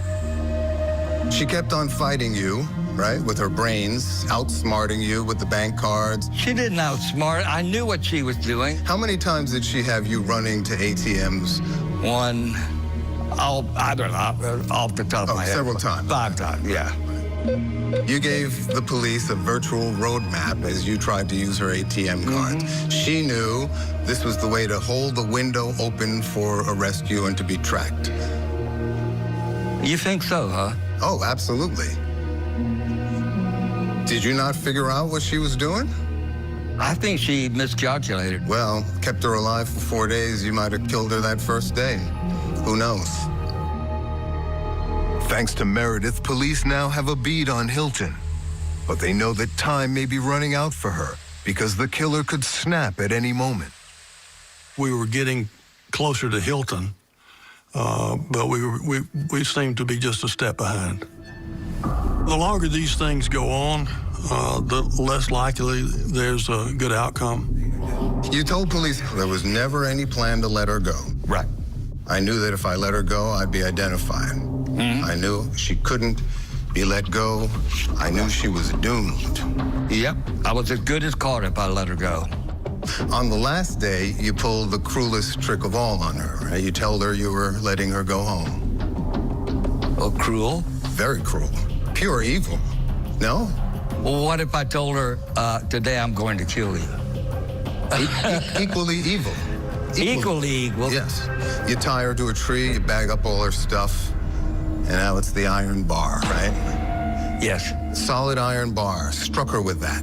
Yes. She said, no, let me go. Yes. You remember that? Mm-hmm. Put her hands up. Yeah. You keep striking her. Uh-huh. You'll see some defensive wounds to her hands. Oh, God, yes. Beat her into unconsciousness. Mm-hmm. And you say, I kept striking her to ensure she was dead. Yeah. You feeling anything at this point? Or yes. What are you feeling? Loathing. It's terrible. Beating someone to death is number one, it's a hard way to die, and it's a hard way to kill anyone. Oh, I wouldn't have done it if I had my guns with me. Did you ever consider not killing her? No. Not taking her? No. You didn't have to kill her. Yes, I did. If you didn't kill her, you wouldn't have to cut her up, right? If I didn't kill her, I'd have been caught. And then you decapitate her with what you describe as a standard serrated kitchen knife. Bread knife. Why'd you do that? Because her hair is full of forensic evidence, including dog hair. Her hair is full of Dandy's hair, and they get DNA off dog hairs. You say you did that for forensic reasons, right? Yes, it's like that more common variety paraphilia. Because the filing a corpse is a telltale sign of paraphilia. No, you're barking up the wrong tree there. Sure? Positive. It was dreadful. I'd already told you I couldn't even look. The fact that he had decapitated her, I asked him why, what was that about? And he said that he had done that for forensic purposes. And if anybody's ever met Gary Hilton, he did that because he liked it. Finally, police used Meredith's ATM smoke signal to hone in on Hilton and spread the word. Okay, I have 911. What's the exact location? I have the person of interest in that missing woman case is at this Chevron gas station. The van is here. The dog is hit, the red dog, and I saw the man's face, and I've been watching the news, and I know it's him. I know it's him. He's throwing stuff in the dumpster here. I can go take him down if you want. No, sir. Stay right there. Okay. He looks like he's finishing up. You guys gotta hurry. Just hours after Hilton murdered Meredith, police tracked him down outside a gas station. Here comes the cops. Yeah. Police are there? Yeah. They got him. Brought to heel by a young woman who outsmarted a serial killer and lost her life in the process of stopping him. Meredith was not with him when he was arrested. We did not believe this was going to have a good outcome for Meredith. Hilton's arrest made headlines as hikers across the Southeast could breathe a sigh of relief. Gary Michael Hilton, of course, is the suspect who is now in custody. Cops tracked this guy down and captured him. 61-year-old Gary Michael Hilton now sits in a county jail. One thing I didn't ask you about, did you have to put something to keep her quiet, a gag, so to speak, or anything like that? Was she unconscious at that point? Never. She was hard to subdue. Prosecutors in Georgia cut a deal with Hilton for the sake of the victim's family. Tell police where he hid Meredith's remains, and the state will take the death penalty off the table.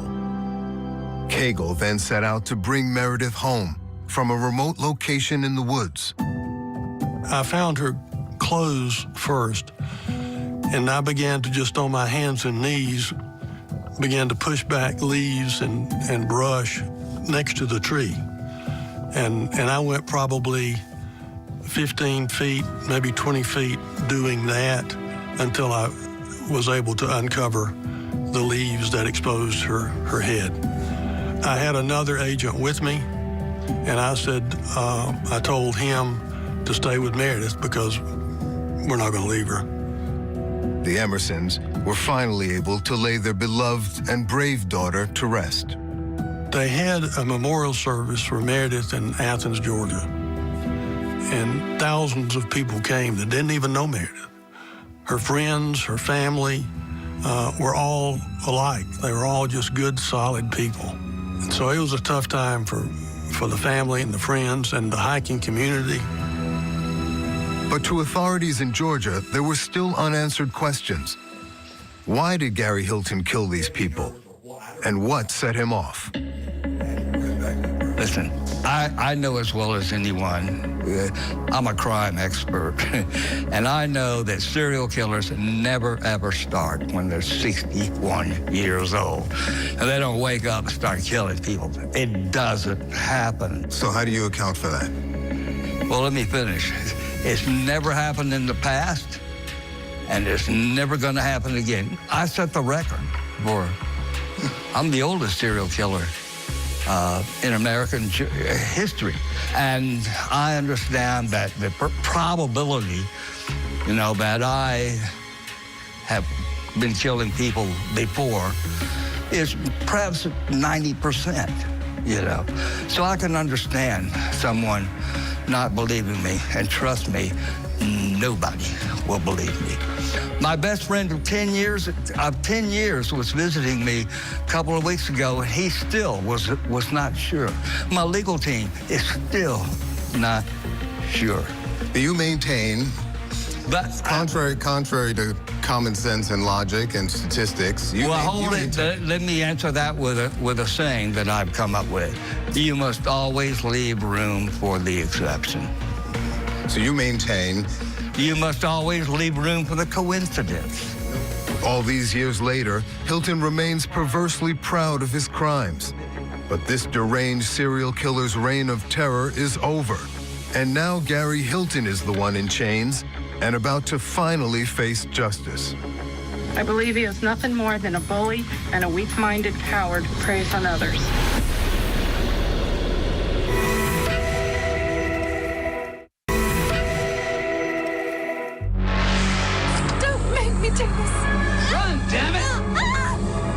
In the 1995 B horror movie, Deadly Run, a psychotic killer kidnaps women and releases them into a mountain wilderness only to stalk and hunt them down.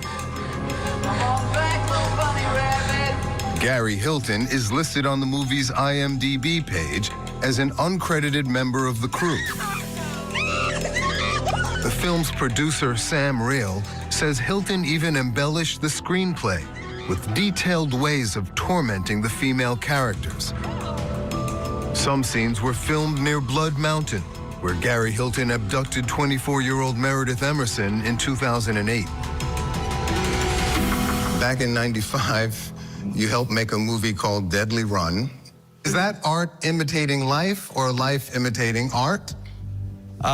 It's neither. This is, Sam Rail acquired this, here's the genesis of that. Sam Rail acquired this property. In other words, a screenplay. But you did work on the film, right? No. You didn't help him with the film? No, He credits you with ideas like, let's have the women fight back. Yes, that guy has caused me more mischief than not a chance. You say none of that's true? No. Uh-huh. Okay. It's an eerie coincidence that the plot of the movie revolves around hunting women down and killing them. It is. The cabin used to shoot a scene is a stone's throw from one of your old crime scenes. No, it isn't. Blood Mountain? No? It's not a stone's throw 20 minutes, 20 miles? Well, it's a long throw. It's surprising that Hilton would deny an association with the film. In the aftermath of his arrest, he appeared to relish any notoriety. I'm kind of like a Hollywood celebrity that's been bad and now trying to, you see what I mean? The more you limit it, the bigger demand it makes. You are infamous. Yes, sir. Collectors of murder memorabilia think you're a big celebrity. Oh, yeah, I'm a hot commodity. You enjoy all that attention? It's better than being ignored. After Hilton cut a deal in Georgia to avoid the death penalty there, police tried to get him to talk about his other crimes. the murders of John and Irene Bryant in North Carolina, and the killing of Cheryl Dunlap in Florida. But instead, he put on a dizzying display of derangement. Let me tell you, in 4.5 billion years, the sun is going to run out of nuclear fuel. It will start to collapse in on itself. It's kind of like the Lone Ranger. And the Lone Ranger would come galloping into town. There would be all the schmuck townspeople, right? And here the Lone Ranger would be wearing this mask, a skin-tight outfit, a really elaborate 2-gun rig mounted with silver with chrome pistols. I have a Rage Against Society, and I guess most people would fit the bill as far as the victim goes. Wasn't it you that asked me what's it like to cut someone's head off? Okay. It was dreadful, and the only thing you can do is so dreadful that the only thing you can do is go on autopilot. I told you it wasn't worth it. Hilton's no different than any other serial killer. They always think they're the most, important and the smartest person in the room. And Hilton's no exception. The only time he's smarter than anybody is when he's alone in his cell. That's the time he's the smartest guy in the room. Do you think you're smart? I am. You do? Now, they say serial killers are the smartest of the killing group. They do? But I can't tell how smart you are. Cunning, sure. Uneducated for the most part. Basing your crimes in such sprawling settings seems clever. But you did a lot of stupid things along the way, too, right? Sure did. Hilton's many missteps would come back to haunt him, this time in a Florida courtroom where the death penalty was back on the table. And if they want to spend $1 million, $2 million to convict me, and then another $2 million to get death, and then another $8 million to defend the death penalty. That's exactly what authorities did in Florida State Court for the abduction and murder of beloved nurse Cheryl Dunlap. Gary was not the ordinary killer. There were too many levels to him. Forensic psychiatrist Dr. Abby Strauss was one of the first to evaluate Gary Hilton's mind for the Florida court case. I was hired by the Office of the Public Defender in 2009 to see him, to do a psychiatric evaluation, and I was trying to get a sense of what happened. Why did you not kill anybody until you're 61 years old? Hilton greeted Dr. Strauss with his characteristic grandiosity. I said, Mr. Hilton, glad to meet you. And he said, Dr. Strauss? Oh, yes, I knew you were coming. By the way, did you read the New York Times today? I am there to talk to him about the charges of murder against him. And it seemed almost like it was a deflection of some sort. Gary had a script, obviously very bright, and he basically tried to control the interview at first. He said that he was happy to be in jail. It took a lot of the pressures off. He didn't have to worry about anything, and he was going to retire in jail. But when we started talking about his mother, things changed. He talked about how, indeed, he is a misogynist. He hates women, and his hatred was deep. Do you hate women? Yes and no. Yes. Here's how you described women to police. You see, part of my dislike, or I wouldn't call it hatred, but almost, for women is that they have all the advantages. You don't be fooled by a woman's nurturing instinct. Look at their free will personalities, and you're going to find women are the most hateful, avaricious, accumulative, greedy, and heartless. You believe all that? Women have all the advantages. They're smarter, they're more intuitive, they're more patient, which is a very prime virtue, very valuable virtue. They're more patient, and they have all the... It's not fair. It's not fair. Are those your reasons for hating them? It's just not fair. I can't tell if you're joking or not. No. Dr. Strauss has a theory about Hilton's hatred of women. Apparently, his mother divorced his biological father when he was roughly 5 years old, and they got married to the stepfather. And it was not a good relationship. Gary said that his mother would speak to him about the importance of giving her new husband a good orgasm. How destructive to a kid who's trying to figure out life to have to live what he knows about his mother's orgasmic history. Strauss testified at the Dunlap trial. State of Florida versus Gary Michael Hilton. And presented his findings as a mitigating factor during the sentencing phase. A child can grow up with this emptiness inside of them. I got the feeling that the jury thought I was giving them a bunch of psychological BS. The evidence against Hilton was overwhelming. Your lawyers are presenting mitigating factors, which were underwhelming. And then the state plays videos of you post-murders, happy-go-lucky, basically celebrating. At one point you say, in a sing-song voice, I had to kill those bitches. I killed them with the park. Yeah. But first, I gotta go hide it somewhere else. Yes. You know, that was funny because Funny? This is after Cheryl. This is after. Yeah, it was funny because I wanted to delete everything on the camera. This is a digital camera. And I knew that you just can't hit the delete. I don't remember saying that, but it sounds like something I would say. It showed how devoid of remorse you were. Boy, you're on a attack. You've got me at a loss for words, David.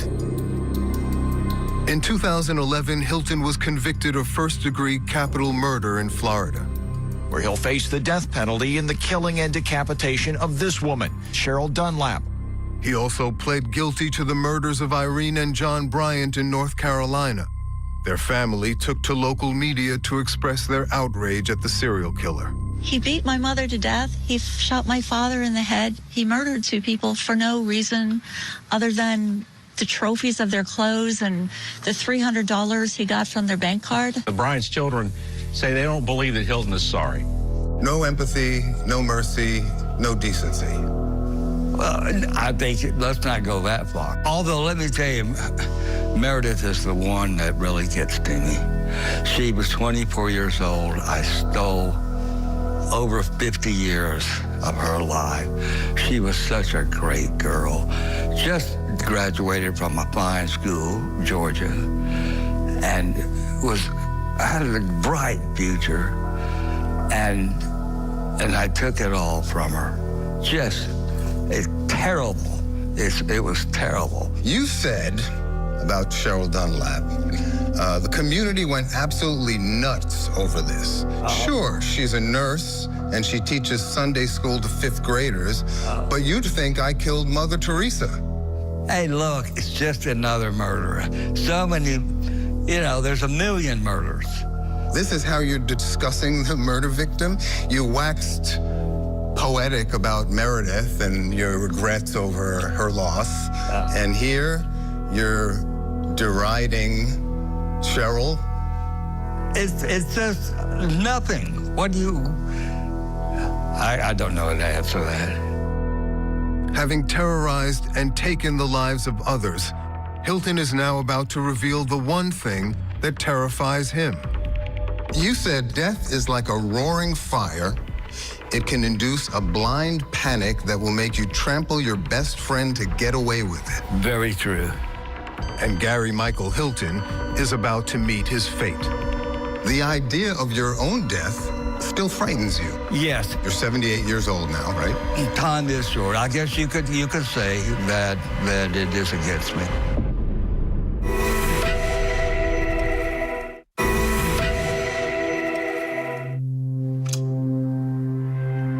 As far as Gary Hilton getting the death penalty, the law is the law. Laura Mayo and Cindy Wechter were Cheryl Dunlap's best friends. Cheryl's life was mercilessly cut short by serial killer Gary Michael Hilton in 2007. I know that my faith dictates that I forgive, but the fact that he got the death penalty is probably fitting for someone like him. He cannot hurt anybody else, and I hope that he can reconcile everything he's done with God. I also felt like he realizes that he's killed so many people, but yet he realizes he's going to die. And so it did, like Laura said, it did feel like it was fitting. It was the law, and the people who made the judgments and everything decided that this was fitting.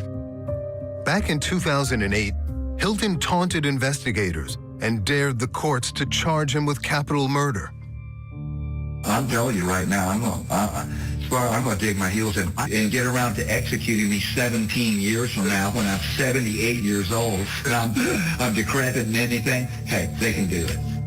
But now, exactly 17 years later, I'm sitting across from a decrepit 78-year-old Gary Hilton. And today, it is the death penalty that he fears most. You said something in the correspondence that I thought was especially striking. I thought I'd start with this. You said, confronting the reality of death. Yes. Is, of course, much different from the abstract concept. Yes. Death is like a roaring fire. It can induce a blind panic that will make you trample your best friend to get away with it. Very true. Have you witnessed this intimately in the course of imposing death on your victims?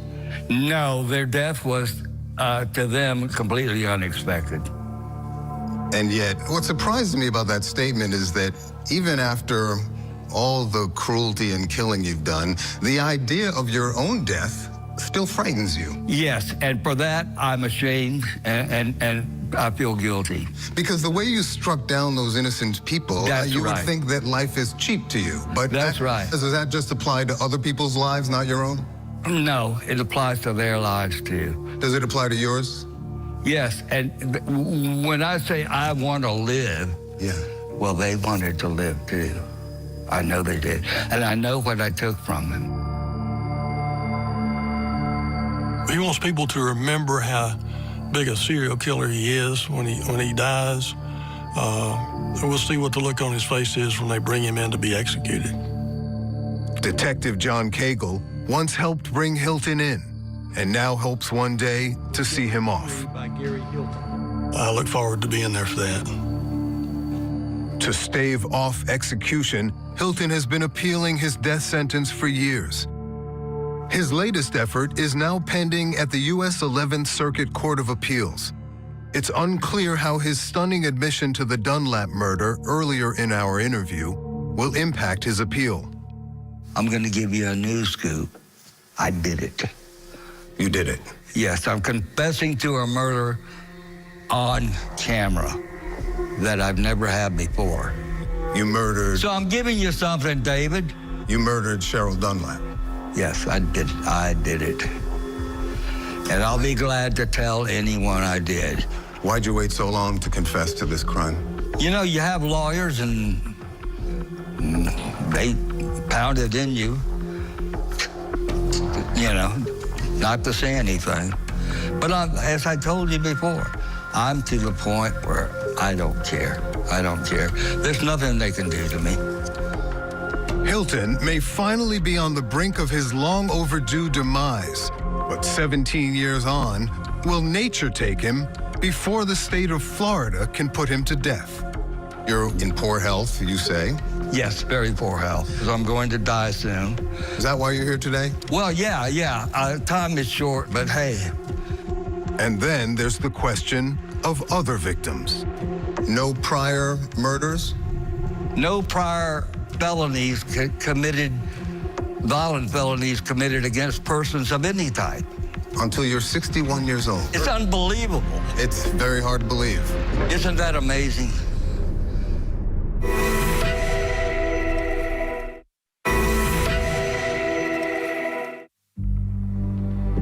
It's hard to imagine that Gary Michael Hilton's compulsion to kill started so late in life.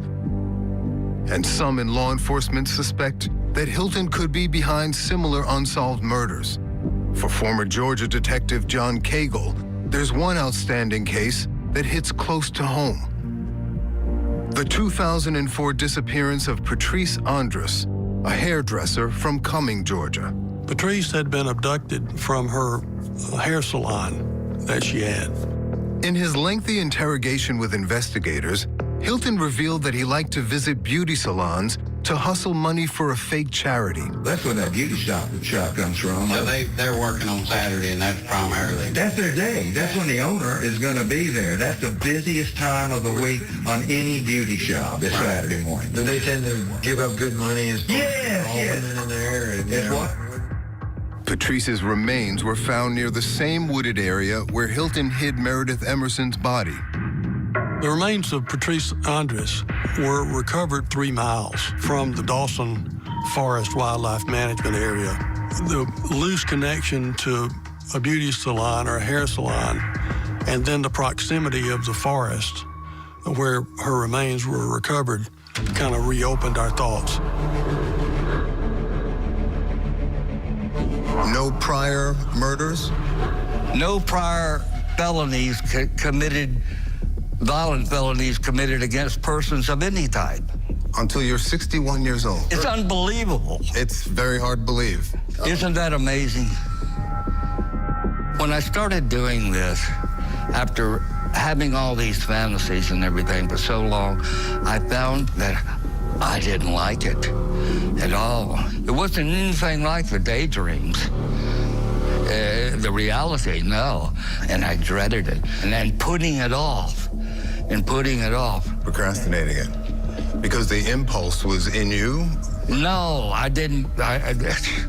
Once I actually did it. I see. Once I actually did it. Hilton has come under suspicion in connection with several other missing persons in the years leading up to his killing spree, including Judy Smith, Jason Knapp, Rosanna Miliani, and Michael Scott Lewis. All vanished from national forests in the southeastern United States, Hilton's hunting grounds.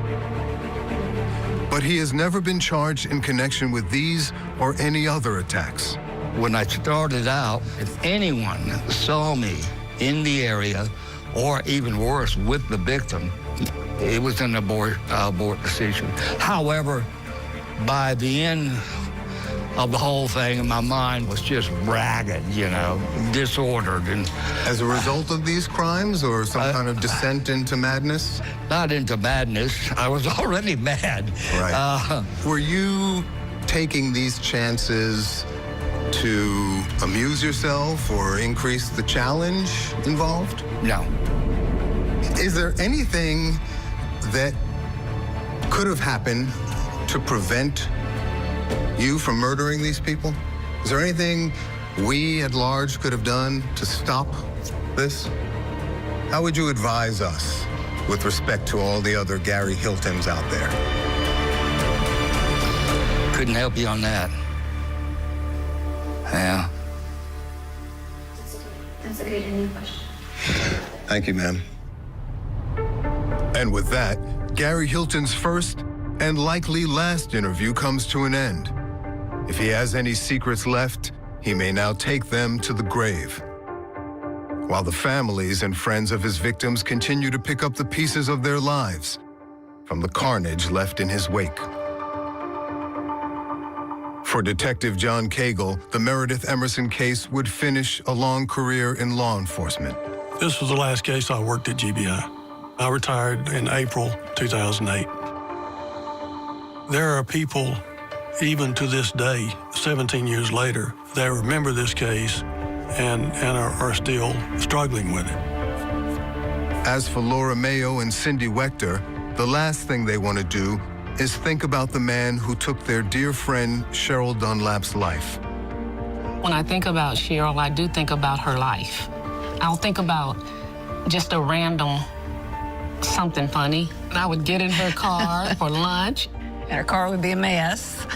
I remember the good times. I remember us walking around the lake, Lake Ella, remember, in Tallahassee. And then we would stop and pray, and we would talk about things, and she was just always there, I want Cheryl to be defined by her life and not her death.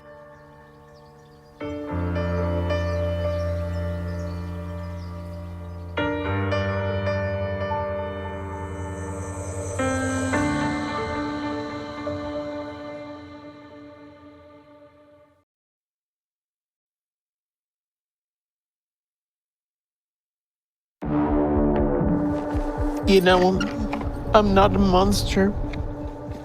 Not a bad person. I done a bad thing.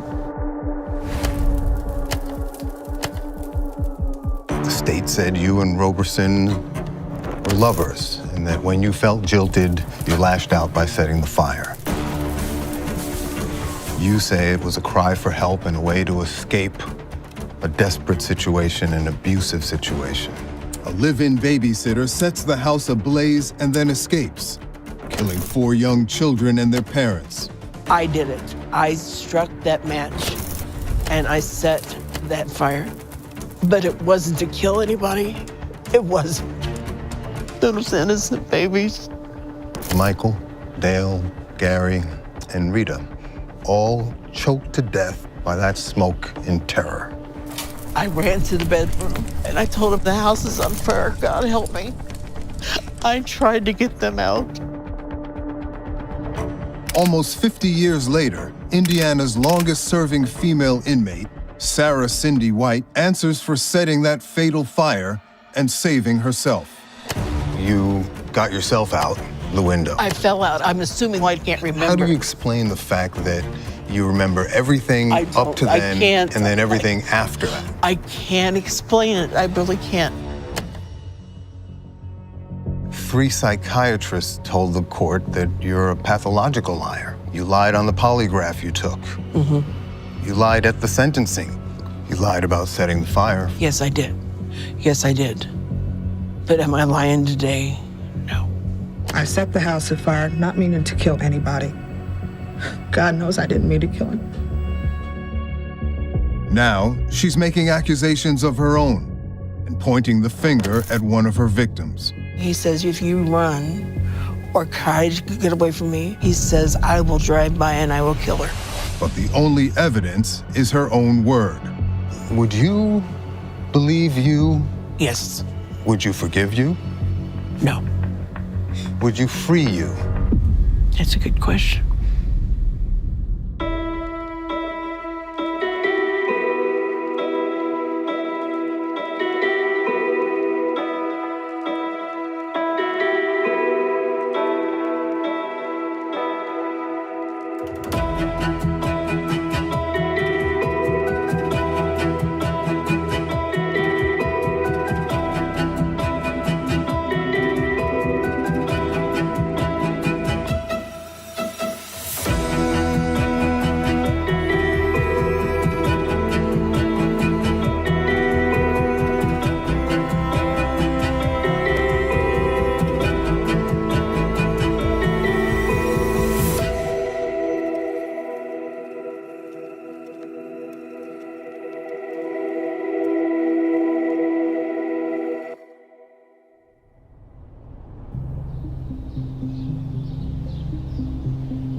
I'm just outside Indianapolis, heading to meet a woman who's been in prison for longer than most Americans have been alive.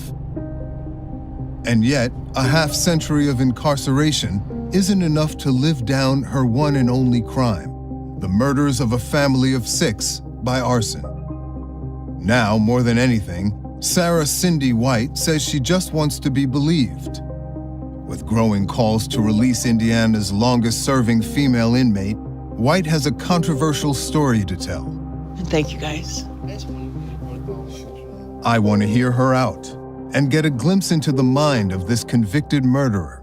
Once a known liar, can she ever be believed? We're really here to understand the mindset and motivations behind your actions so long ago. It's my job to embody the skepticism of the viewer. I have a duty to probe the way you would want me to if you were on the other side of the TV trying to figure out what to think. Does that make sense? Yes. White is 67 years old, wheelchair-bound and frail. Why are you here today talking to us, Cindy? And there's also a unique sensitivity at play that calls for a gentle tact. I'm here today because there are little Cindys out there going through what I went through. And if they hear my story and they can find other ways to handle the situation that I did, they don't have to end up in here. White says her story begins with child sexual abuse. It happened to you at a time when most victims suffered in silence. Yeah. Right? Exactly. I lived the abuse that my father gave me, from being a daddy's girl to being daddy's special little girl. And that's when the secret started. That's also when the damage started. Yes. It just went too far to where his hand was going up my shorts. And that just was not right. But I loved him. That was my dad at the age of 8. He says, this is our little secret. White says her father's home was a living hell, and she began inventing ways to avoid it. The brain is wired to cope. And at one point you took to pretend fainting. The weekends were horrible. You know, the cyclone would happen in the house, and he would just, and I was like, I can't do it, you know, to have a tooth knocked out, and, you know, it was just one thing after another. It got to the point that around Friday, I would either be delivering my newspapers or something like that, and my last newspaper would be delivered, and I knew what I had to go home to. And it just got to the point that I would make myself fall. And it happened on Friday to avoid the weekend terror. You know, I was faking falling off my bike. One day I fell and my leg was actually numb. I couldn't feel a thing. And later on, they diagnosed it as hysterical paralysis. Around 16, it got so bad that you were institutionalized for almost a whole year. Yeah, for 10 months. They diagnosed you for an extreme stress condition known as conversion reaction, basically a psychological injury with physical manifestations. They never explained that to me. There was also a diagnosis that you had a tendency to exaggerate and distort facts. Yeah. It says that she has marked difficulty in telling straightforward stories. Does that ring true to you? Does that make sense to you? It does make sense. But I've never heard this before. All of this is from the case record. You're right. It sounds like a compulsion. Do you think that that's a coping mechanism that your brain sort of devised to somehow reconcile the world that you lived in? It could. That's very, very, very possible. Is that still something that you want to do at times? Could that be part of the lasting damage you've sustained, that sometimes your mind, you know, bends what happens in order to protect yourself emotionally? No, nothing like that now. In fact, I'm a very straightforward person. It's also totally relevant to the case because it cuts against your credibility, right? As she was coming of age, White languished in a psychiatric hospital. But one local family had become a saving grace, the Robersons. You had already met the Robersons. Yes, I met them on my paper route. So they watched you grow up in a way. Yeah, and in fact, they would ask me to babysit a couple of times. She says Charles and Carol Roberson had even taken her in as a younger teen, when she needed safe harbor from her own family, and she would help care for their 4 young children. At that point, by all appearances, they seemed like well-meaning, decent folk? Yeah, they were. It was fun. And it was just wonderful. And that's when I started fantasizing of Charlie, because he was being kind to me. He was, you're pretty. You know, look at you. You are a really pretty woman, you know, and I have never been told that. And so therefore, I was infatuated with him. How old were you at that point? I was 15. That's where the romantic feelings started. They did. Even before you were institutionalized. Yes, yes. They kept in touch with you when you went to LaRue. They did. They would come see me. They would even come visit, really? Yes. White says she was finally released from the psychiatric hospital just as she was turning 18, and soon landed in the one place she'd felt safe, the Roberson home. By then, according to investigators, White and Charles Roberson were exchanging these sexually charged letters. October 1975, the month she moved in. She tells him, "I wish I could have you all to myself." and that she wants him to be her first. He writes her, "You're at a legal age when you can have sex with me with no problem." Did you fall in love with him? In a child's mind, yeah. In an adult mind, no. You were 18 at that point. I was still a child. I was so damaged. And he would flirt with me, and he would tell me things that everybody wants to hear. Can you describe it to me, what you felt for Mr. Roberson? I got excited when I seen him. I would giggle when he would say something, and as I think back now, it would be just, a kid thing. I didn't want sex really at the time. I just wanted someone to tell me I was pretty, to tell me that I amounted to something more than a piece of ass. You wanted love. Yeah, something that I've never received, other than from the kids. Is it possible, in your damaged mind at the time, that you were over-interpreting some of these things that he would say? I don't think so. I don't think so. And then, according to you, things suddenly get very dark. Yeah. White alleges both Charles and Carol Roberson became her lovers and then her captors. It first started off with he got porn. The three of us sat there, and I sat and picked with my fingers, and they kept telling me, look up at the screen. Both of them? Yes.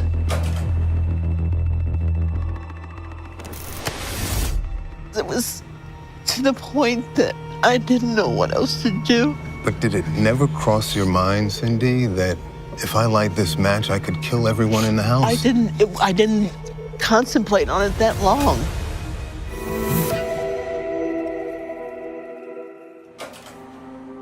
As a teenager, Cindy White was committed to a psychiatric hospital and diagnosed as prone to distort and fabricate facts. Mental illness she attributes to an abusive childhood home. So after being released from the hospital, she turned 18 and took refuge with a local couple for whom she used to babysit, the Robersons. You've described two very different experiences in their home. Yes. Right? You said, oh, if I could imagine what Disneyland would be like, that would be it because I was so loved. Yeah, I felt it. The kids, oh my, they were just, there's Aunt Cindy, there's Aunt Cindy.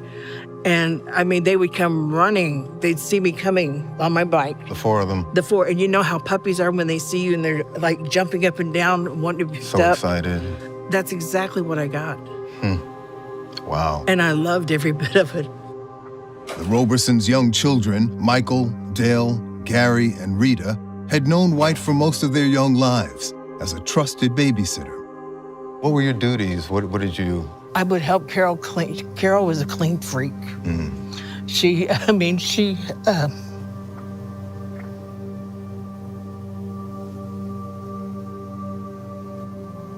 Sorry. It's okay. Take a minute. Some tissue here. I love those kids. You need a minute? We can take as much time as you need. Please, Yeah, just sure. for a second. Sure.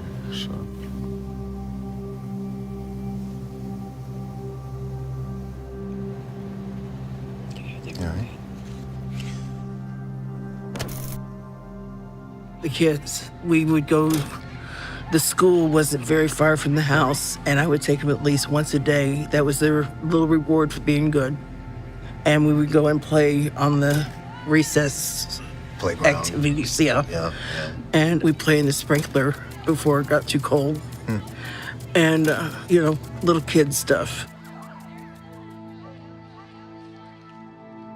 But White says soon after she arrived, the Robersons' home somehow transformed from a safe haven into a hellhole. And then, according to you, things suddenly get very dark. Yeah. It first started off with he got porn. Charlie would say, come and watch this with me. And I said, I don't want to see that. And he grabbed me. And he grabbed me hard. He said, yes, you are. You're going to sit here and watch it. White's account of this 3-month-long stay with the Robersons describes a litany of outlandish horrors and abuse, now impossible for her victims to refute. And I'm like, Carol will die if she hears of this. And then one day she walks in and she says, "What you doing?" And she said, "Oh, you're watching porn." And so she sat down and the three of us sat there and I sat and picked with my fingers and they kept telling me, "Look up at the screen." Both of them? Yes. And so then Charlie decided he wanted to make some movies. Pornographic movies? Pornographic movies. Was Carol in on that too? It was Carol and I that he made. And that was my first lesbianism experience. I see. You say he invited other sexual partners to join in. Yeah. Who were they? People that he knew. In fact, I myself thought I'd seen a couple of them on the police force. Investigators later concluded that White and Charles Roberson were having a consensual affair, but found no evidence to corroborate her claims of abuse. There's also a story about forcing you to have sex with an animal? A dog. He wanted to videotape it, and he dictated exactly what it was that I was supposed to do. I was supposed to allow the dog to lick me. The family pet? Yeah, he was a family pet. I take the issue of sexual abuse very seriously. And it is not my practice to question the accounts of victims. You obviously have no reason to lie about what happened in your home with your father. However, you do have a reason to lie about the Robersons. They were among your murder victims, and the worse you can make them look, the more sympathy and consideration you might get. Is that fair? It's fair what you're saying, but it's not, no, it's not the truth. I would not rake someone's name through the coals like that. I would not falsely accuse anybody of anything, especially something of that nature. Obviously, they're not here to defend or I know, speak for themselves. I know that. Right? Nor do we have any other information that implicates them in wrongdoing apart from your own accusations that came many years after the fact. At no point between your arrest and a decade or so later did you ever note for the record or even tell your own attorneys about the abuse by the Robersons? I clammed up. I was scared. I was ashamed. You also say there were some very brutal acts of intimidation, including a chilling story about a kitten. Yes, the kitten. What happened there? I said, "I'm gonna go see my grandmother." And he said, "You're not going anywhere." And he grabbed me and he pushed me against the wall, and the kids are screaming. And so he let go of me and he went out and got the kitten. He said, "I'm gonna show you what I'm about." And he said, and jerked the head off. What do you mean? He literally removed the head from the kitten was body? like this. He had the kitten like this. He took the head and he ripped it and he pulled the head off the kitten. It was horrible. And that was one of the first times that I ran. White says to prevent her from leaving the home, Charles Roberson threatened to murder her sister, who lived nearby. He takes me down my grandmother's street. And my baby sister, which is Christy, she's 4. She's out in the front yard, she's playing. And he says, "If you run or try to get away from me," he says, "I will drive by and I will kill her." And I believed him. I mean, look what he did to the cat. And I said, "I wasn't coming over here." And he said, "Yes, you were." And he slapped me, he backhanded me. This is a man who I loved. along with his wife. Yes, who I felt safe with. But it just started, I mean, everything just started unraveling. These explicit letters were found by investigators dated during the first 2 months of White's stay with the Robersons. In them, she makes no reference to any problems apart from Charles's marriage. Still, White now claims that during the third and final month she lived with the family, She was desperate for a way out. That's when, she says, late one night, a dangerous idea came to her. So I go on to bed, and then we get the phone call in the middle of the night. It's your grandmother's house caught on fire, but they all got out and everybody's okay. And I said, that's it.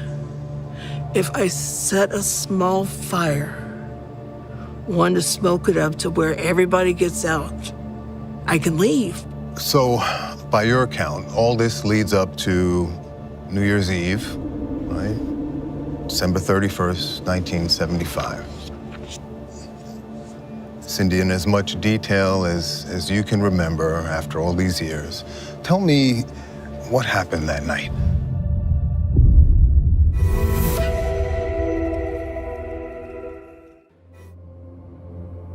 On New Year's Eve, 1975, an 18-year-old live-in babysitter crouched beside the family Christmas tree with a matchbook and a terrible idea.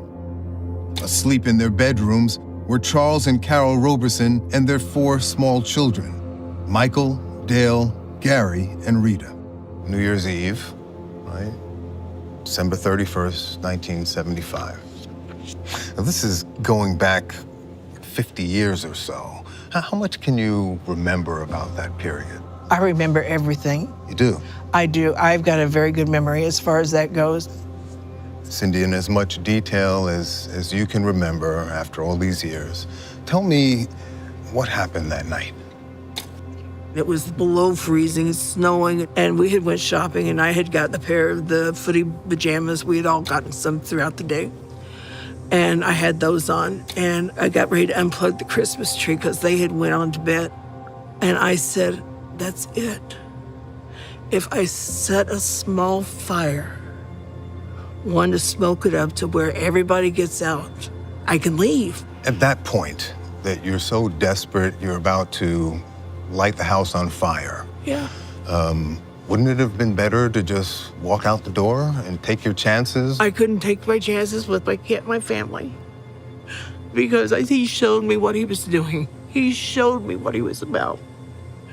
And I prayed to God before I struck that match. And I said, God, if this is your will, let it happen. But if it's not your will, please don't let it happen. That's not really how God works, is it? Now I know that. I know that now. When I struck that match and it went up the walls so fast, I ran to the bedroom and I got Charlie and I told him the house is on fire. God help me. We went to Gary and Sissy's room and I got them, and Carolyn went to the back bedroom and she got in there and I had Gary and Sissy and they pulled away from me and the smoke was so thick that I couldn't find them. So we go in the bedroom, and Carol tells me to open the window, and it was a larger window, and I tried to open it, and it wouldn't. It just wouldn't, and the smoke was, everybody was just... And she told me to get up on the top bunk because there was this high window. And she said, I'm going to hand you the kids. Open it, and I'm going to hand you the kids. Were the kids all there in the room at that point? I couldn't find Gary and Sissy because the smoke was too thick.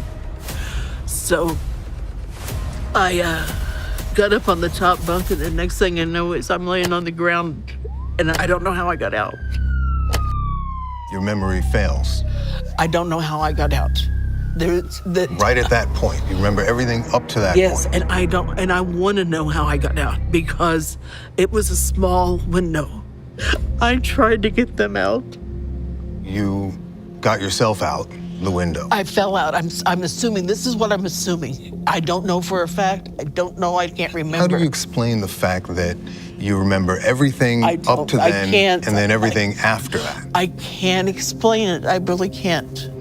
The last thing I remember is I was on the top of the bunk. Right. Opening this window. And then I'm laying on the ground and I'm hearing these sirens and things like that, and I'm thinking it's a bad dream. Was there a moment at which you realized, oh my God, what have I done? Yes, I did. I was like, oh my God, they're still in there. Yes, I did. I was like, my God, what happened? What happened? I kept trying to get back in the house.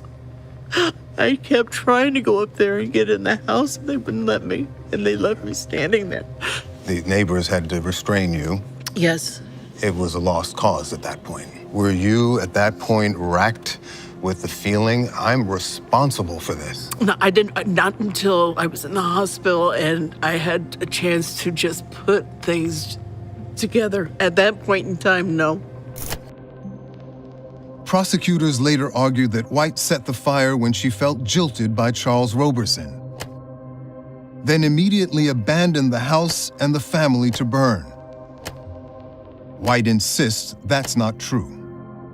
There is no way that that I set the fire and I ran around the house because I wanted to get rid of him. I wanted help. I wanted to try to remove the house so I could leave. I did not intentionally do it to hurt anybody. Let's take a minute.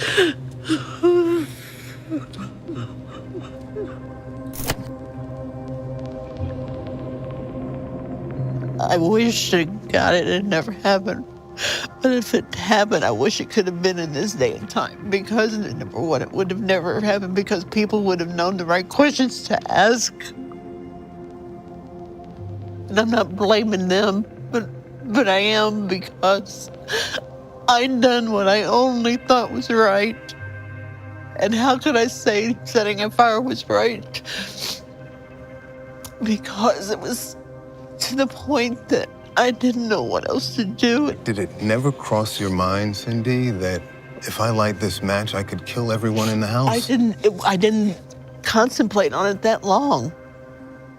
I really and truly, David, I really and truly 100% believed that they were getting out. How could you believe that? Because I thought that I could get them out. Excuse me, but I'm up here. It's up. I know it is. And it's hard to believe that. I have no reason to lie right now. I have nothing. I'm doing life. After the blaze was extinguished, White pretended to be the miraculous sole survivor of a Christmas tree fire. Then, arson investigators found evidence of an accelerant, and she was charged and convicted of murder in 1977, all the while maintaining her innocence. In fact, for the first decade or so of your sentence, you still denied the crime. I did because I was ashamed. I don't want to admit that I've killed, 6 people by accident. That is horrible. That's a long time to lie about it. Do you think your past excuses the murders? No. Do you think your past trauma explains the murders? In a sense, it shows how damaged from the age of 8 to the age of 18. If none of this had happened and none of this, I was never damaged, I don't know what my life would have been. Isn't it fair that the court set aside all of the things that you point to as kind of mitigating factors? Your trauma, your youth, your hardship, for the purpose of rendering a judgment, guilty or not guilty? Yeah. You agree with that? Yeah. I said that the prosecutor done a good job because he done his job. You're legally an adult. We're all responsible for what we do. Yes.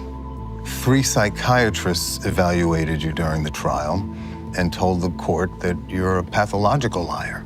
With your record of lying and distortion, how can we believe you?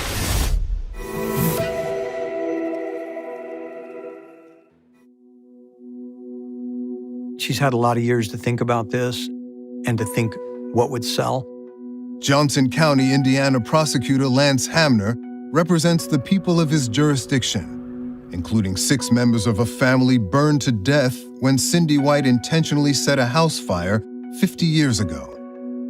He says White's belated claims that she was being abused in the home are calculated to garner sympathy. I think there's been a lot of concern about sexual abuse of young people, but we don't see any evidence of that having happened here.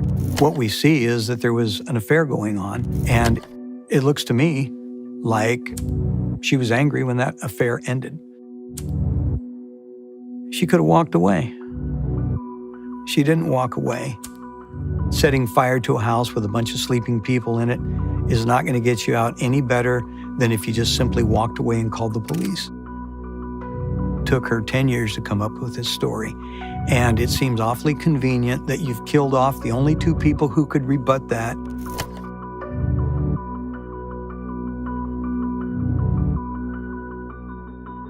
So hard.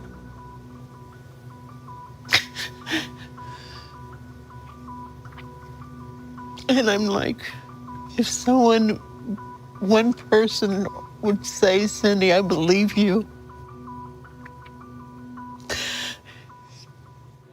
I feel sympathy for you, but I still don't know what to think because there's been, along the way, a lot of lying, Cindy.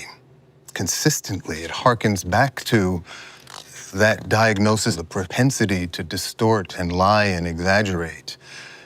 2 years before the fire, the police said they had a lot of problems with you, including 21 emergency calls involving you in 1973 alone. One officer said about you, she had to be the center of attention. She's a con artist and one of the best I've seen.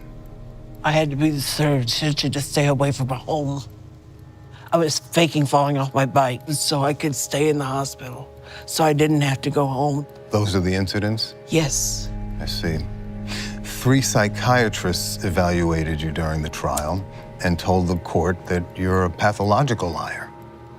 The most sympathetic one, Dr. Schuster, noted that this was a coping mechanism and a character trait. Part of her personality is that she's a liar, he said. Many of her distortions of the truth are defensive in nature and are based in fantasy.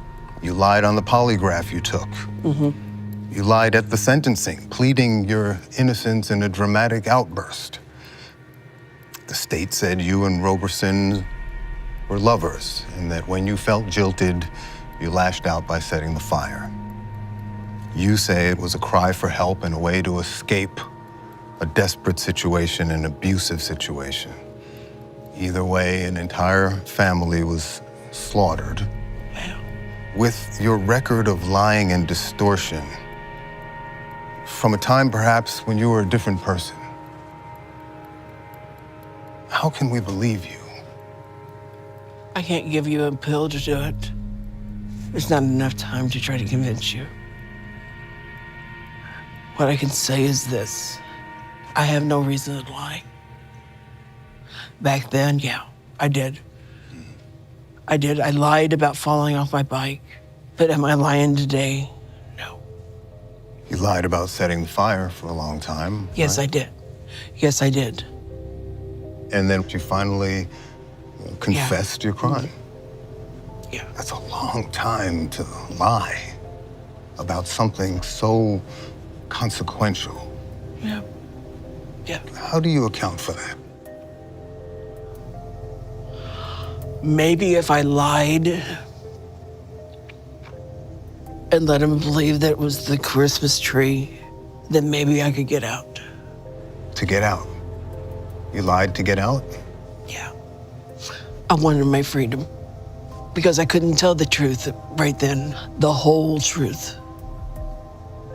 10 years into her prison sentence, White admitted that she did in fact intentionally set the fire. You do confess. Why? It was to the point that I just couldn't live with it. I got so tired of the lies because I couldn't keep them straight. I couldn't keep them straight. And from that day forward, I have never told another lie. When I admitted to setting the fire, and I knew that this is where I'm going to stay. This is, until I take my last breath. I set the house afire, not meaning to kill anybody. God knows I didn't mean to kill him.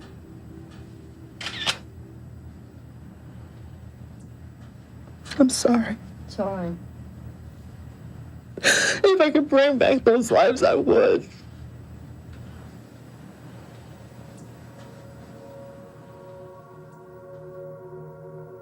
You've publicly expressed remorse, you've publicly apologized, you've publicly begged forgiveness from your fallen victims. Yes. There is one thing you've never done. You've never accepted your punishment. How many appeals and clemency applications have you made? A lot.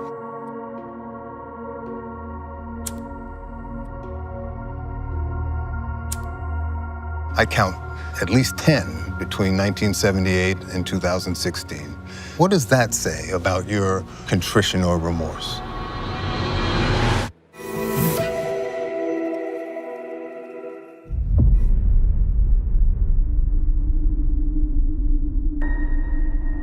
When I became prosecutor in the 1990s, there was a petition for clemency that was filed by Sarah White, and we opposed it. My job as prosecutor is to speak on behalf of the people of the state of Indiana, our residents, and for the dead victims who can't speak for themselves. Lance Hamner has been a prosecutor and judge in Indiana for 35 years. And throughout that time, Sarah Cindy White has been trying to get out of prison. She set a fire knowing that they were asleep. Think about that for a minute. She set a fire in a house knowing that they were asleep, 4 little children in that house, and they all burned to death.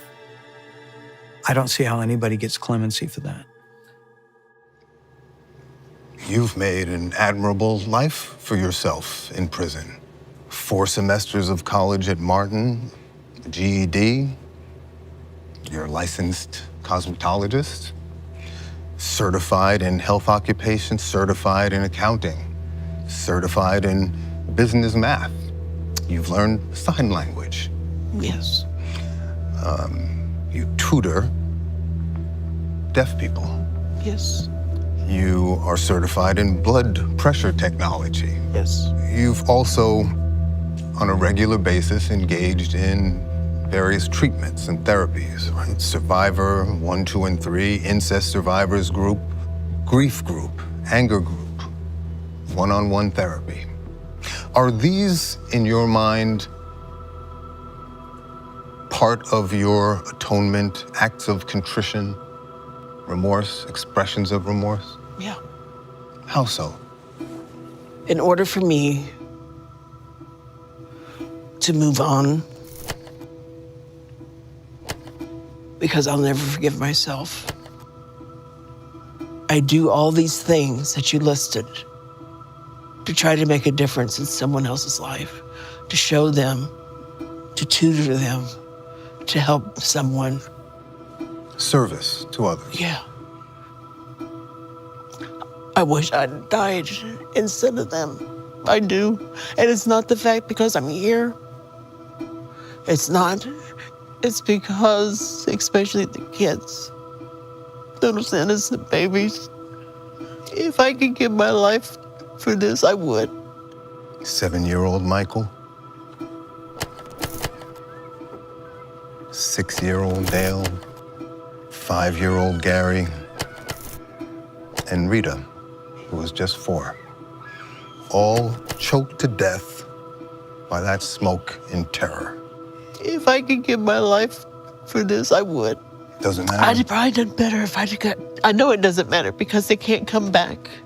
And it doesn't make it doesn't lighten the fact what I did. Cindy, if anyone else had lit that fire and hurt them, what sentence would you give them? Life. Life. Forfeit their freedom forever. Yeah. Not on death row because that's too easy. That's too easy. Too easy. They need to live with it every single day, just like I do. The prison I'm in is not here on Girls School Road. The prison I'm in is, and I want that. I want this help because this is what I deserve. You've publicly expressed remorse, you've publicly apologized, you've publicly begged forgiveness from your fallen victims. Yes. There is one thing you've never done. You've never accepted your punishment. How many appeals and clemency applications have you made? A lot. I count at least 10 between 1978 and 2016. As early as 1978, you've been trying to get out after doing, what, a couple of years. So what does that tell us about your remorse? I could still have remorse and wonder what freedom is about. Remorse is accepting and grieving and dreading the thought of what you did. There are people who think that you should be released, not more than a few, who think that you've served your time. I'm doing this interview to try to help people. I'm doing this interview to stop someone before they act like I did. There are also people who believe that you do something like this, you should forfeit your freedom forever. You told me the same thing a few minutes ago, right? Would you believe you if you were a third party looking on to the story? Right today? Yeah. Yes. You would? Yes. Would you forgive you? No. Would you free you? That's a good question. A part of me wants to say yes, and a part of me wants to say no, because I don't deserve it. What's the part of you that wants to say yes? To have something I've never had. What is that something? How would you put it? Freedom. Freedom. There's still a part of me that would love to go home, to at least die outside of these prison walls. Not to die alone.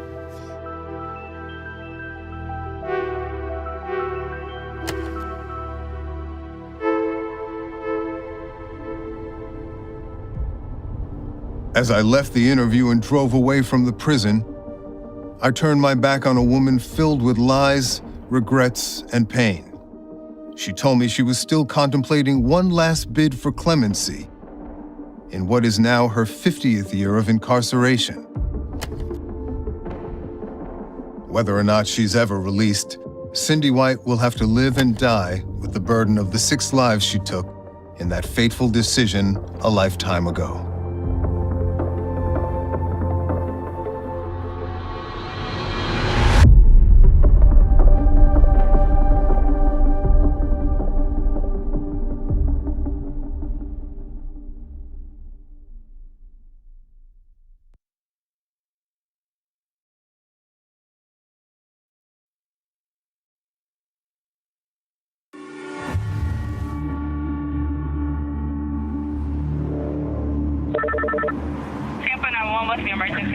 Hi, I have an application guy saying that he just killed 2 people.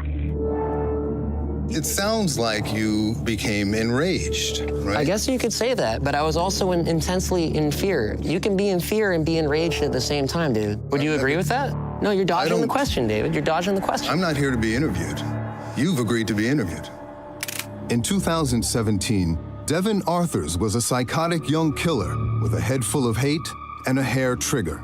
Screw that camera, screw everybody else. I'm not trying to be hostile with you, David. You know, I really do appreciate you coming out here to see me. I'm afraid he's going to start shooting people. You told police, and I just blast him, and he's shot in the chest, and I double tapped. Double tap meaning? I would imagine that would mean... You don't have to imagine. You know what you did. Yeah. What does it mean? It means that I killed him. You shot him twice in the head. Yeah. What rifle? The AK-47. Right in the Jeremy's room, and then I looked his face. It's full off. You consider yourself a terrorist? By the definition of what I've done. Now this self-described former terrorist is talking for the first time about the strange mix of malice and madness that drove him to kill. Is Andrew witnessing this? Yes. And is he in the line of fire? Yes. And he's answering for the bloody rampage that took 2 lives. Where did you shoot him? I don't remember. How many rounds did you fire? I don't remember. You don't remember? I don't like to think about things. There's blood everywhere. Yeah? The smell of gunpowder and smoke? Yeah. I just went. He's walking towards a shopping area. He's grabbing the backside of his pocket. I could have killed everybody in that building, and I didn't. I could have killed those 2 officers, and I didn't. You think you should get some kind of credit for not killing people? I'm telling you that wasn't my intent, so don't try to frame it that was my intent.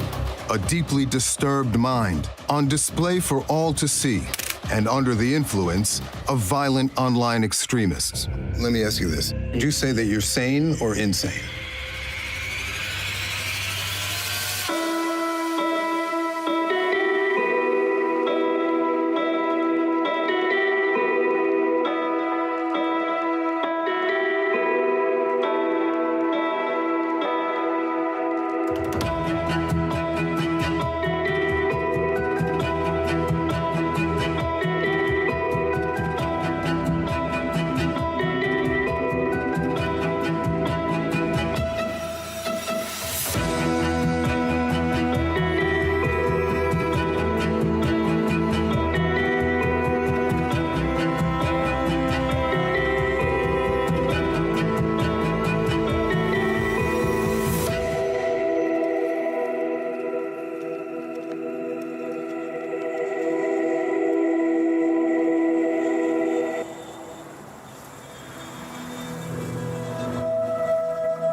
Hi, I have a white Caucasian guy. He came to the office saying that he just killed 2 people. On May 19, 2017, in Tampa, Florida, the manager of a gated condo complex dialed 911. Do you see a weapon on him? Oh my God. Oh yeah, he definitely, I think he has.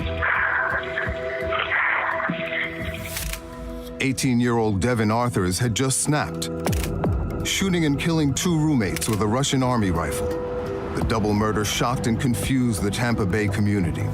This is quite a bizarre case. According to the Hillsborough County Sheriff's Office, this is his first adult arrest. Local news reports focused on how such a teenager got himself mixed up with the wrong people. And killed his roommates because they were neo-Nazis. This is a case that has a lot of people scratching their heads. What would drive an 18-year-old young man to kill 2 people? Forensic psychiatrists quickly diagnosed him as schizophrenic and bipolar. His peculiar behavior was all over the news. Everyone in the courtroom got a first-hand look at Arthur's appearing to choke himself to the point of unconsciousness. And investigators probed a dangerous intersection between a deranged young man and the world of online terrorism. Like, I'm sympathetic with groups like Al-Qaeda and ISIS and stuff like that.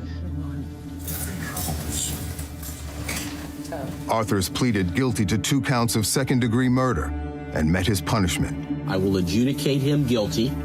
I will sentence him to 45 years in Florida State Prison. I've hurt my family significantly. I've hurt friends and family of the victims as well. 2 years into his prison sentence, deep in the pine forests of Northwest Florida, Arthur says he's ready to talk for the first time about his madness. We're starting now. Good. His mayhem and his murders. I want you to know that we're here talking to you today to try and understand the mindset and motivation behind your actions in this case, okay? I'd like to ask you, why are you here today talking to us? I wanted people to know the full context and the scope of what occurred and why it occurred. I really wanted to get the truth across. What Arthurs believes is true changes with the shifting sands of a troubled mind. But his story starts in an ordinary home in Orlando, Florida. In 2014, Devon Arthur's father was just about fed up with his teenage son's bizarre antics. The boy spent way too much time alone in the dark reaches of the internet. Then one day, a package arrived containing a book. A copy of Mein Kampf? Yes, I ordered it on Amazon. You were how old? I was 14. The book was, of course, Adolf Hitler's infamous manifesto, And for Arthur's father, it was the last straw. And he confronts you. What does he say? He says, we don't have this in our house and stuff like that. Keep in mind, people are telling me, oh, well, anybody that tries to basically tell you against the party line is an enemy and a traitor. Arthur's father threw him out, and soon the troubled boy dropped out of school and even further down the rabbit hole of online extremism. He now claims he was easy prey for the domestic terror movement because of his mental disorders. They exploit the flaws and the cracks that you can find. I was vulnerable because of mental illness. When you look at people that have issues that are not neurotypical, they get driven into these movements because they're drawn into it. So you're saying that you were essentially captive to this movement? No, what I'm saying is absolutely, yes. Because yes, the record suggests a lot of volition on your part. You realize that, right? Volition pretty much in the context of how? Well, you were a willing participant. The record shows that Arthur's was not naively led astray, but one of the group's leaders, actively promoting the movement and its hate-mongering, alongside his mentor, a young neo-Nazi named Brandon Russell, who called himself Odin. To all the outsiders who try to hinder our efforts, I say this to you. I created something beautiful. Beautiful things scare you people. I've read some of your posts. Truly despicable stuff. They are despicable. And Jews, yeah, bad that's news. Wrong. You wrote those words? I did. Because all people Jews were telling are me subversive. It's in their nature. And that was wrong. How about this? We's taking your women's. Wrong. Think again. Wrong. Oil drilling is just as gross as coal burning. Both create mongrels. Yes, that's wrong. Because those were your terms for interracial sex and mixed race children. Yes, right? it was. You wished ill on whole groups of people. It's easy to... People like me. Mongrels like me. And it was wrong. And neither of your own parents had as much influence as... No, because they capitalized on trying to turn me against my own family. That's what ISIS does. That's what the Nazis do. They're evil. They are the epitome of evil. Well, you say they, but you were in it. You were part of it. I fell for a lie, David. In fact, Arthur's fell for two. Within a year, the troubled teen went from one extreme to another, literally. First marching in lockstep with the neo-Nazi movement, and then suddenly paying allegiance to the terrorist Islamic State. I'll be honest, I'm sympathetic with groups like Al-Qaeda and ISIS and stuff like that. In one breath, you're wishing your online buddies Happy Führer Day, right? Mm-hmm. And in the next, you're defending ISIS. Do you see how bizarre that is? It's very bizarre. They filled my brain with violence, and David, I was coerced by it. Allahu Akbar. Allahu Akbar. But the truth may lie not in which brand of hateful terror Arthur says he believed in when, but how his deranged mind was wired for both extremes, and ultimately for murder. So do you think that it is part of your mindset, your personality, your mental state that you are given to extremes? Well, yes, sir. On May 19, 2017, Devon Arthur's lethal mix of mental derangement and violent manifesto was about to explode. By then, he was living with Brandon Russell in the inconspicuous condo that served as the group's headquarters. Two young recruits had just moved in, unaware that Arthur's was drifting ever closer to a new extremist cause and a killing spree. There's a growing tension in the household. Correct. And you're cleaning your rifle. Yes. What rifle? The AK-47. Devon, tell me in as much detail as you can recall what happened that night.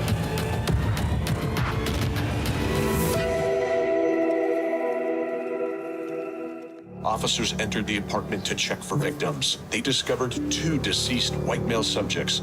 Jeremy Himmelman and Andrew Onischuk both fit the profile for extremist recruitment. They were both high school dropouts and troubled young men trying to find themselves. Instead, they found Devon Arthur's and his fellow online Nazis in the domestic terror group he helped to establish, the Atomwaffen Division. What was the mission of Atomwaffen Division? The mission of Atomwaffen Division and its right was trying to overthrow the U.S. government and implement a national socialist state. You know, targeting government structures, targeting people. And targeting minorities in an all-out race war, as was reported at the time. Atomwaffen's been training for what they believe is a coming war. Point it at them and pull the trigger. The only right they deserve is the right of lead. Hail Hitler. Arthurs had been living with the group's leader in this unassuming gated condo community. Take me inside. What does it look like? What am I seeing? You're gonna see a North Korean flag on the wall. You're gonna see explosives in the garage. You're gonna see a giant Nazi war banner in the room. You're gonna see a picture of Timothy James McVeigh.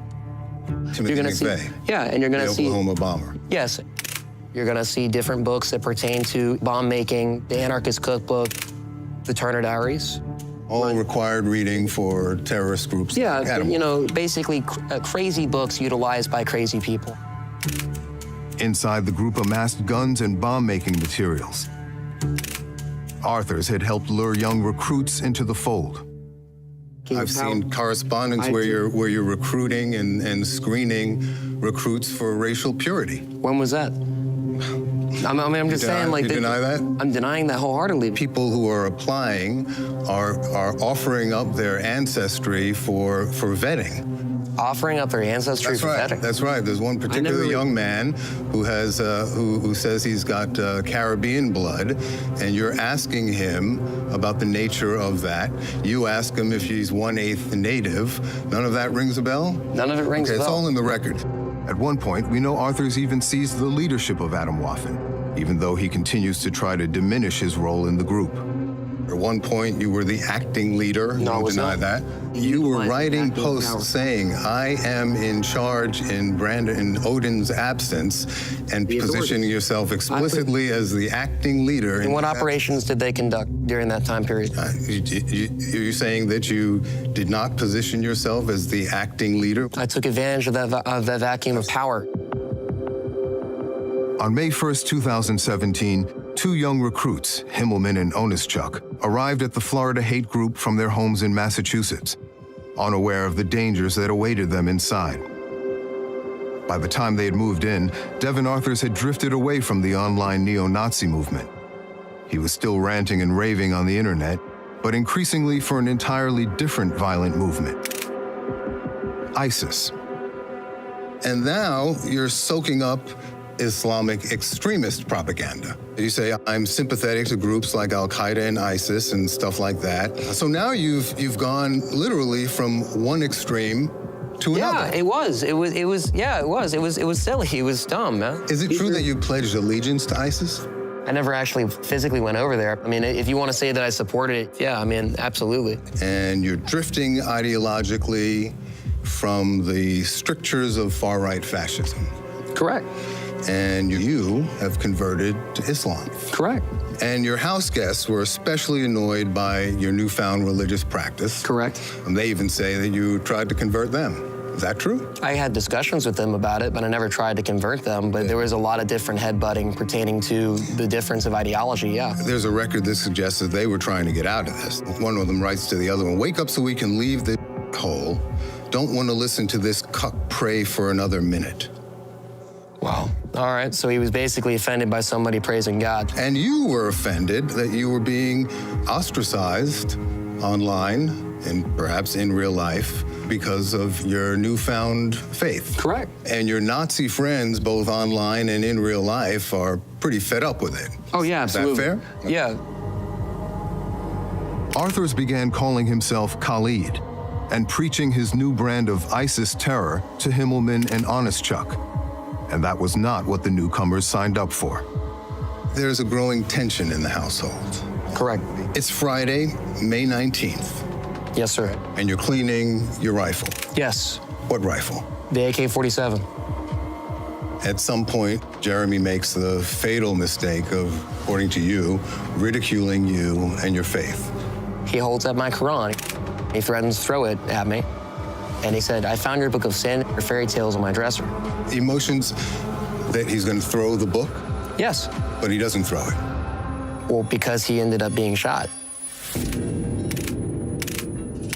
So you shoot Jeremy, right? In the chest? According to what you told police? Yeah. It's been a long time since I thought about it. I don't like to think about things like that. You told police, I remember I just blast him once, and he's shot in the chest, and he's down. And I double tapped. It sounds like you lost control of yourself. Yes. Double tap meaning? I would imagine that would mean that I... Well, you don't have to imagine. You know what it means. Yeah. What does it mean? It means that I killed him. You shot him twice in the head.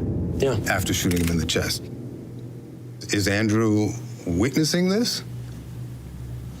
Yes. And is he in the line of fire? Yes. How did you shoot him? I suppose I did it with the same rifle, right? Where did you shoot him? I don't remember. How many rounds did you fire? I don't remember. I don't like to think about things like that. Arthurs becomes visibly uncomfortable and starts looking for ways to avoid recalling and discussing the details. I assume there's blood everywhere. Yeah? Smell of gunpowder and smoke? Yeah. Did they die right away? I would imagine so, yeah. Arthurs had come unhinged, but he wasn't finished with his psychotic terror spree. He traded his rifle for a 9mm handgun.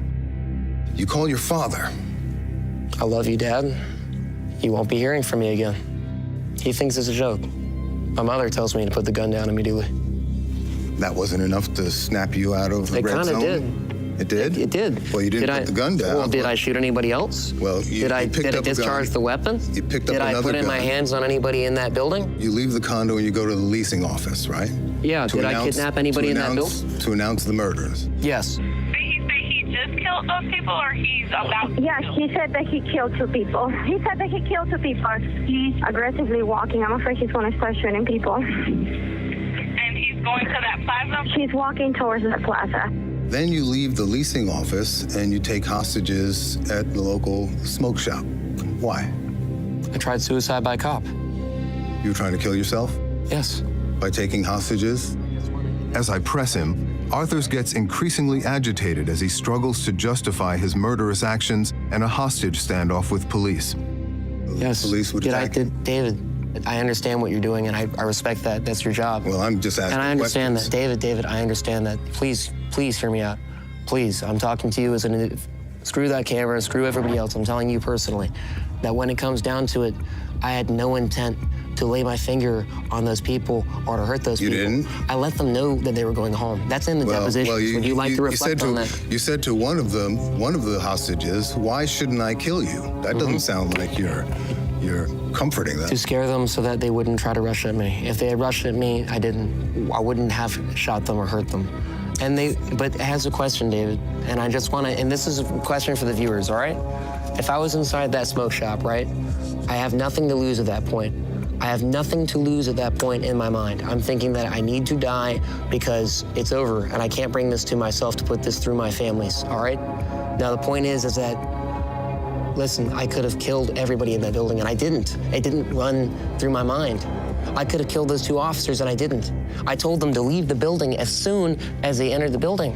You think you should get some kind of credit for not killing people? I'm telling you that wasn't my intent, so don't try to frame it that was my intent. I wouldn't have shot them or hurt them. But it has a question, David.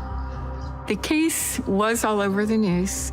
I'll often listen to the news or read the paper and say, that's going to be on my desk tomorrow. Forensic psychologist Valerie McLean got the call to examine Arthurs after the murders. You think you should get some kind of credit for not killing people? I'm telling you that wasn't my intent, so don't try to frame it that was my intent. He's very fixated on trying to make sure that he gets heard about why this is his belief system about it, which I don't think is grounded in the reality of the situation. And I think that he's trying to reconstruct it, and it's not making a lot of sense. And I think he's frustrated because he doesn't understand his own behaviors at the time. He's actually in a pressured state as he's talking. His speech is interruptive. He's not able to be redirected, which is what we see with hypomania. And his frustration is that someone's challenging that belief system and saying, but that might not be the way it is. Arthur surrendered to police and would then unravel the madness and motives behind the murders. I remember in a blur, I shot them both, and I didn't I wasn't thinking clearly. I wasn't thinking sane. I wasn't thinking like a rational human being at that point. If I could go back, I would not do that, you know. And I remember I was in a trance at that point when that happened. I wasn't thinking clearly. The explanation you offer to police in that interrogation is that you are mentally unstable and that you literally went ballistic when you killed them. And that you wish you had sought psychiatric treatment when your family urged you to do so earlier in life. Correct. Right? Yes, I agree with that 110%. Would you say that you're sane or insane?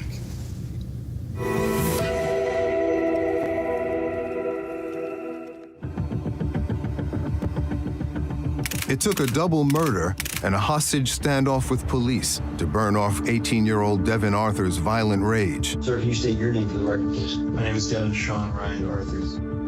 Now he was coolly sitting in front of police detectives, trying to explain the rampage. I felt very calm and collected after I did it. I felt like I wasn't really capable of feeling empathy for it. I'm very prone to getting angry a lot. I'm very to the point where I think that I might be kind of sick in that sense. The interrogation opens a window into Arthur's mania. He offers not one motive for his actions, but pivots from one self-serving story to another. You shift between 3 different explanations for your actions, and I want to talk about each one of them. One, that you reacted or overreacted to being ridiculed for your faith. Outraged, you say, by the U.S. coalition bombing in Syria. Yes, I was. I'm very, very angry about what goes on in Iraq and Syria. And I remember they kept on getting me angry about that. Do you consider yourself a terrorist? By the definition of what I've done.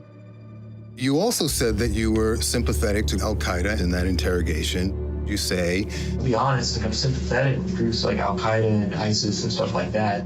This brings me to the perhaps shrewdest explanation that you offered to police, and frankly, I find it the least likely of the 3 explanations. 6 minutes into the interrogation, you claim that you murdered these men to prevent them from carrying out future terrorist attacks. I think that's the best way to put it, a necessary evil. I prevented the deaths of a lot of people. You still stand by that claim? I agree. I would say that, yeah. I was really concerned under the level that they were going to go target mosques and they're going to target synagogues, they're going to target churches. I gave 45 years of my life to stop this organization. Let's come to that. The idea that you were acting heroically is a delusion. I don't think I was acting heroically. If I hadn't shut this organization down by doing this, there'd be a lot more people dead than just 2 people from that organization. You think the right thing to do would be to end him in order to prevent this organization from... As tragically as it is, yes. The way you describe it, you're basically turning a brutal murder into an act of heroism by saying that you were acting to save civilian lives from future terrorist attacks. Well, I certainly was. That's a way of aggrandizing yourself. David, I can see where that comes from in that context, and the thing is, I don't have any intent to really hurt innocent people. If I could bring Jeremy and Andrew back, I would. I'm sure you would now, but when you offer this explanation to police, was that just the cover story to reduce your culpability? I mean, I was smart enough to know that they're not going to let me walk out those gates. Well, it makes you look less evil if you have some greater good that you're protecting. That's a fair point.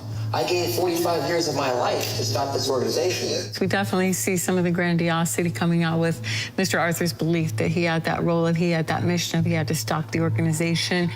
Dr. Valerie McLean is a top forensic psychologist hired after the murders to evaluate Arthur's. She sees in Arthur's actions and in our interview a marker for psychopathic madness known as grandiosity. All of a sudden it went from being a good organization to a bad organization, and it was his mission, his job to take care of it personally.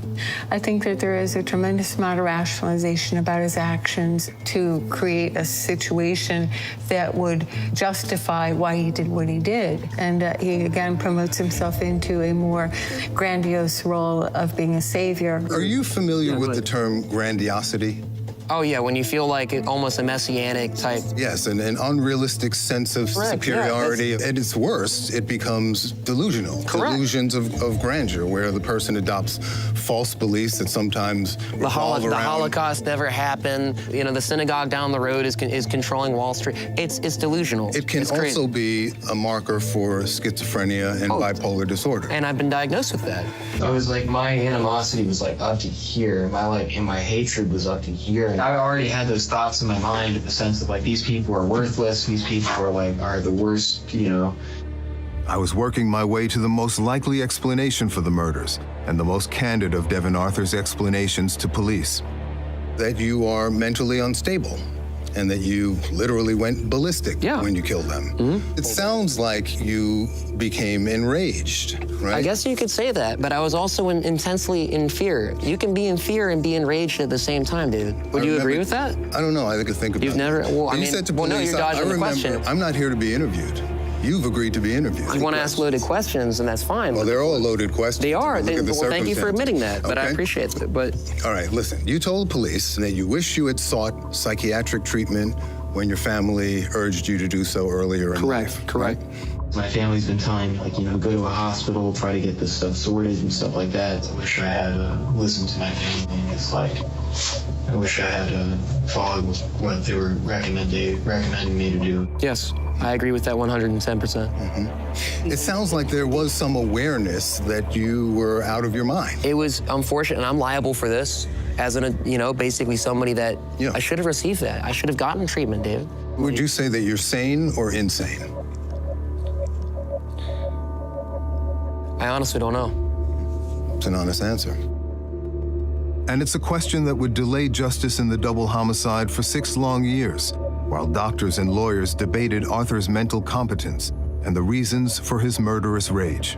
He murdered them because he was angry and he had a loaded gun in his hand. That's why he murdered them. Do you think you belong in prison?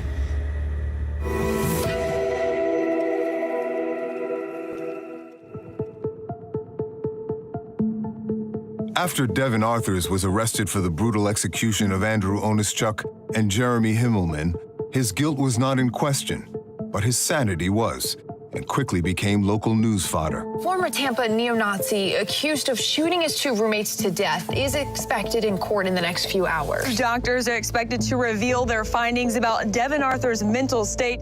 Local news crews caught his odd antics on camera, and it became increasingly clear that he was mentally deranged. Devon Arthur's appearance in court was anything but ordinary. Everyone in the courtroom got a first-hand look at Arthur's appearing to choke himself to the point of unconsciousness. And as he faced double homicide charges in Florida, there was little certainty that Arthurs was sane enough for his case to proceed in court. My first impressions were that he was very flat in his affect, not a lot of emotion going on. He was a very ill, mentally disturbed individual, untreated from the standpoint of having the schizoaffective disorder, delusions, depression, mood swings, also just the underlying impulsivity.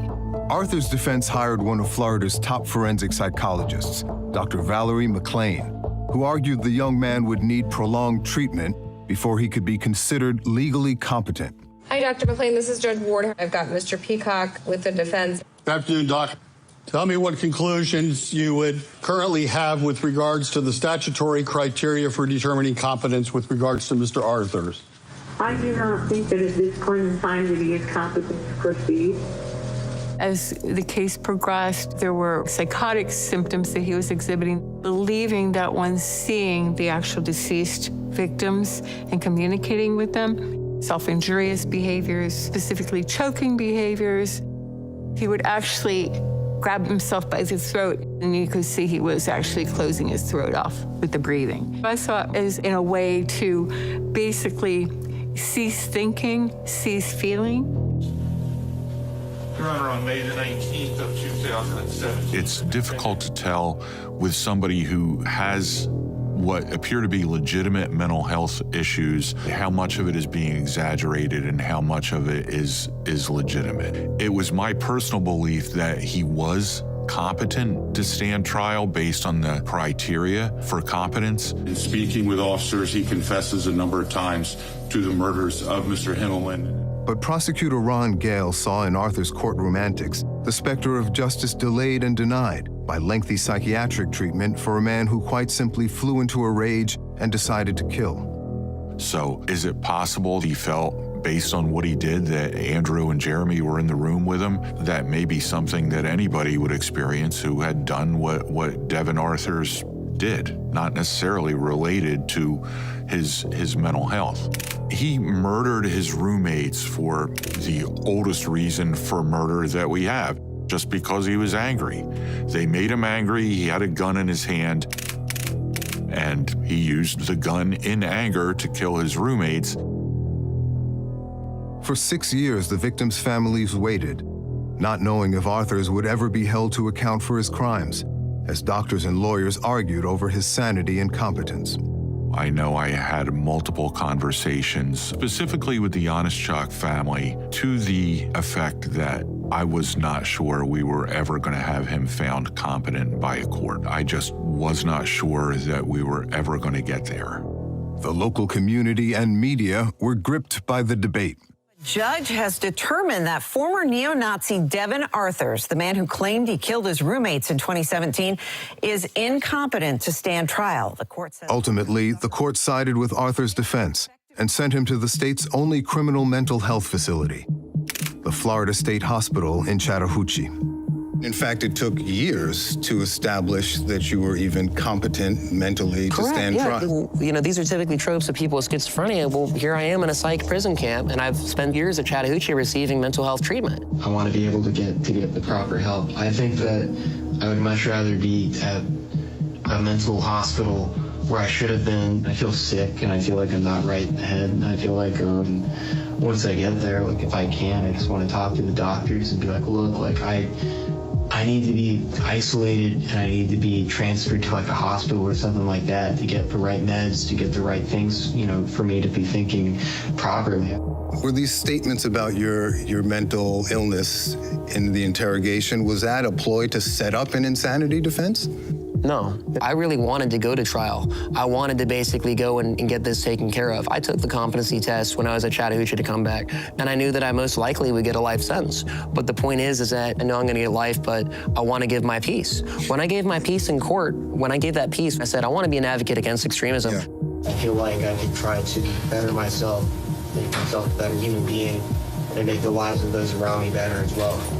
And I hope that I can do things with my life even when I'm free, and dedicating my life against extremism and hate groups and many things like that.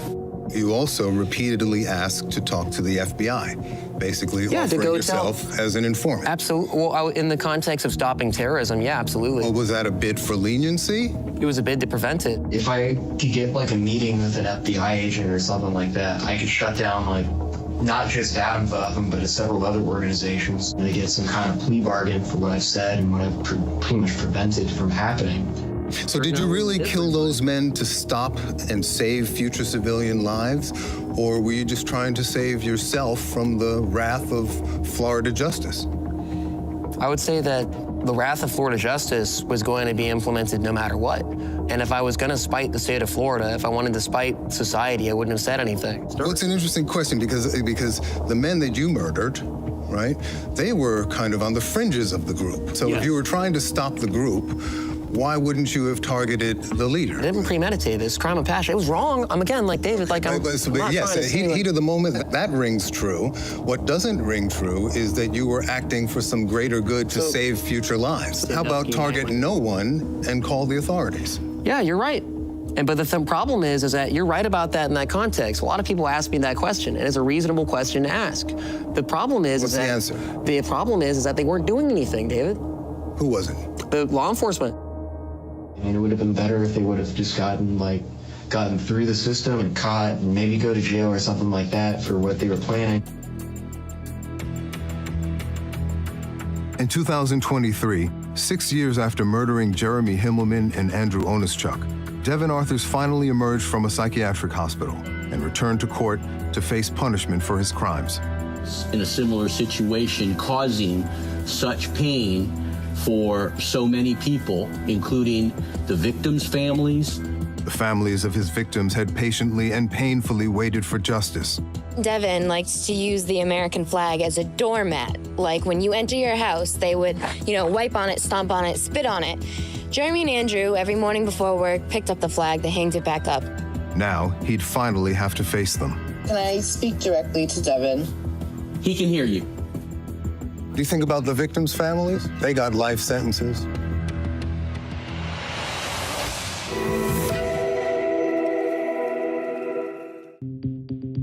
Six long years after killing two young men in cold blood, 23-year-old Devon Arthurs was finally found mentally competent to face up to his crimes. But instead of going to trial, Arthurs was able to cut a deal with prosecutors and pleaded guilty to 2 counts of second-degree murder. How do you wish to plead to these charges? I plead guilty. Florida prosecutor Ron Gale said the deal provided closure for the families. It's the families at that point that I need to make sure are adequately represented, and I'm seeking justice for their families. They really didn't want to go through a trial. Another fear of mine was that Devon's mental health would deteriorate again to a degree where he would be found incompetent again. But Arthurs also benefited. By waiving his right to a trial, Arthurs would avoid a life sentence and may one day regain his freedom. I will adjudicate him guilty. I will sentence him to 45 years in Florida State Prison. I feel awful about everything that happened. I want to dedicate the rest of my life to trying to better myself and trying to make the right choices. In court, Arthurs blamed the influence of online extremists and pledged that for the rest of his life, he'd fight against them. Ms. Borghetti, if you want to unmute yourself, we can hear you here in the courtroom. Can I speak directly to Devon? He can hear you. Jeremy Himmelman's sister then addressed Arthurs by telephone in open court. I want to believe everything you're saying. I also just want you to know that we're still suffering. I don't hate you. I feel sad that your whole life is going to be in prison. I feel sad that there's no alternative, that you can go and heal whatever happened to you that brought you to this point. Do you think you belong in prison? Yeah, I committed a crime. And honestly, I own up to that. Actually, my time that I spend in prison isn't me saying that, oh man, I hate this place. No, I'm gonna make the most of my time while I'm here, and I'm gonna try to help people. And I'm in a dog program. I do horticulture, and I'm gonna put to use my time here. I hope, I try to do everything I can to facilitate classes and stuff and help people. Yeah. Do you think about the victims' families? They got life sentences. They did, and it's tragic. When you killed them, you told police that you were concerned that you couldn't feel empathy for the victims. I was really concerned because in the moment that I did it, I was just incredibly scared, panicked, angry, and I'm just, honestly. So you told them I felt very calm and collected after I did it, and I felt like I wasn't really capable of feeling empathy for it. I felt very calm and collected after I did it. I felt like I wasn't really capable of feeling empathy for it. Calm and collected does not mean that you're not making irrational decisions-making skills. So there's people that'll appear basically thinking, I'll jump off the scaffolding, or I'll hang myself, or I'll go and I'll blow my brains out.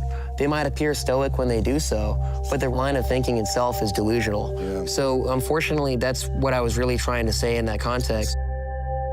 When Devon Arthurs shot Jeremy Himmelman and Andrew Onischuk at point-blank range, they were just 18 and 22 years old. It is a heartbreaking situation because despite their involvement in this organization, both Andrew and Jeremy were so young and they had so much time ahead of them. The victims had moved into the Florida headquarters of the neo-Nazi Atomwaffen Division less than 3 weeks before the murders, and tragically, were planning on returning home just days later. And hopefully at some point, if they had not been killed, they would have learned enough or matured enough to extricate themselves from this situation and stop the spread of the hate from this toxic organization and normalize their lives. To be radical and extremist, that's not awful. your brother. That is not my brother. In public appearances, the victims' families struggled to make sense of the crime. This was a neo-Nazi cell, and the things that I knew my brother was involved with online were very much real and in person,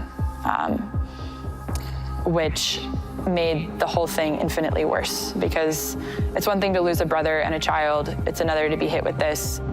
The families, they'll struggle for the rest of their lives to reconcile this. You're right, David. You're right. And I don't feel any type of happiness. I feel the utmost sadness for it. I pay for it right now. Although the problem is you cannot pay for it. Correct. Nothing that you do, no amount of years you spend here is going to reconcile. Nothing, but I still take accountability. I should have gotten mental health treatment. And David, like, listen, I don't have any intent to really hurt innocent people. I don't ever want to do that. I want to eventually get out to the street, be a returning citizen, and go and be a contributive member of society. I don't want to go and hurt people. Are you on medication now? No, sir. Are you under active psychiatric treatment? Yeah, I am. So I go and I see them about once a month, and they help me out. And I haven't heard any voices or seen anything. Do you still worry about your mental health and state? Yeah, so that's why I like to go up there to medical, and I talk to a mental health personnel. I let them know about how I'm feeling, and I try to gauge and ask myself. I use all sorts of different ways: prayer, meditation, self-reflection. I'm like, am I a little bit too angry today? Am I a little bit too sad today? Do you have remorse in your heart? I absolutely do. I wish that everything you said, well, why didn't you go to police department? I wish I had done that, David. I wish I had done that. I don't take any pleasure in hurting people. I think our time is up. I appreciate you, Sean.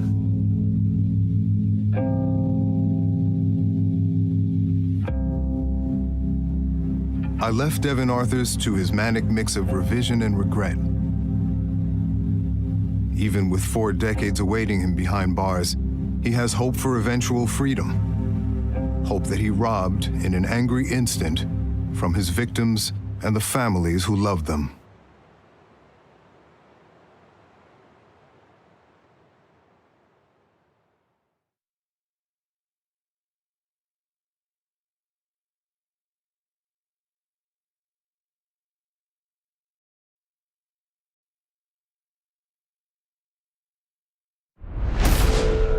What was the plan as it evolved? She wanted to get her mom completely out of her life. Let me rephrase the question. What was the plot? Well, to kill her. It was a love story gone mad. Paris, tell me 911. I called my mom's name and she's not answering. I heard her scream and everything. I don't know what to do. And here you are, 2 teenagers with no criminal record to speak of, carrying out the most vicious attack anyone could imagine. Can you help me understand that? I mean, I can't understand it myself, Rebecca Keller and Kerry Murphy were entangled in a forbidden romance that left a beloved mother dead, the victim of a vicious knife attack in the middle of the night. There were 73 wounds to her body. I'm aware of that. Have you seen those crime scene photos? I have. You see what butchery you and Kerry did to that woman? Yes. It's very disturbing. Together, the couple conspired to murder Mary Ann Murphy. Like what y'all are trying to say? Are y'all trying to say they killed my mom? Believing they would then live happily ever after. She started saying that she was going to plan different ways to my mom. Was there a sense of relief that now you could be together? Yeah. Did you guys have sex the night of the murder? We may never know which one of y'all actually stabbed her. But questions remain about what actually happened that fateful night. Which girl lured the other into murder, and who wielded the knife? Who would you say was the leader and who was the follower? She was the leader and I was the follower. Speaking out for the first time ever, Rebecca Keller claims she was manipulated by her crafty 16-year-old lover, Kerry Murphy. Somehow, you're able to fool the polygraph test. How'd you do that? But is Keller hiding a cunning criminal mind of her own? Looking more like the leader and less like an impressionable follower. Okay, well, I'm done with this interview. This is the story of Rebecca and Kerry's mad love.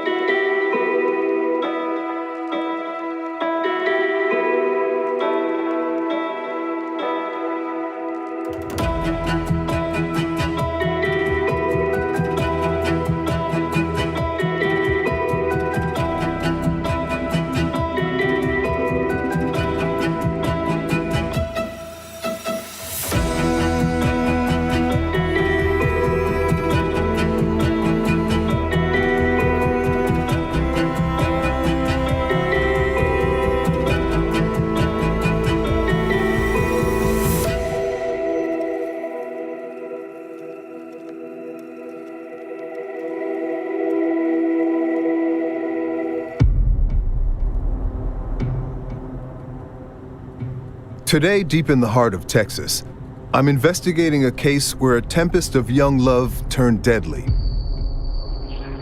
Harris, 911.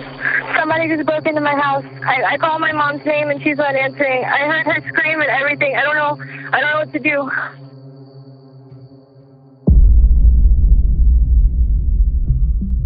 On July 16, 2012, in Humble, Texas, 16-year-old Kerry Murphy called 911.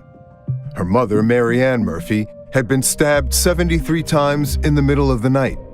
At first, Kerry claimed it was a shocking home invasion. There were signs of a break-in and a bizarre note left on the kitchen table. But as police dug deeper, a more sinister truth emerged. And at the center of it was a forbidden romance between Kerry and one of her high school classmates, Rebecca Keller. I kind of had a fear of her mom. Her mom kind of scared me. Keller and Murphy's obsessive romance erupted in the brutal stabbing death of Murphy's mother, Mary Ann. Both pled guilty to murder. Keller is now serving 60 years in prison, and Murphy received a 30-year sentence. Today, speaking for the first time about the crime, Keller says she wants to bear all. And I want to understand how two teens with no history of violence cross the thin line between love and hate.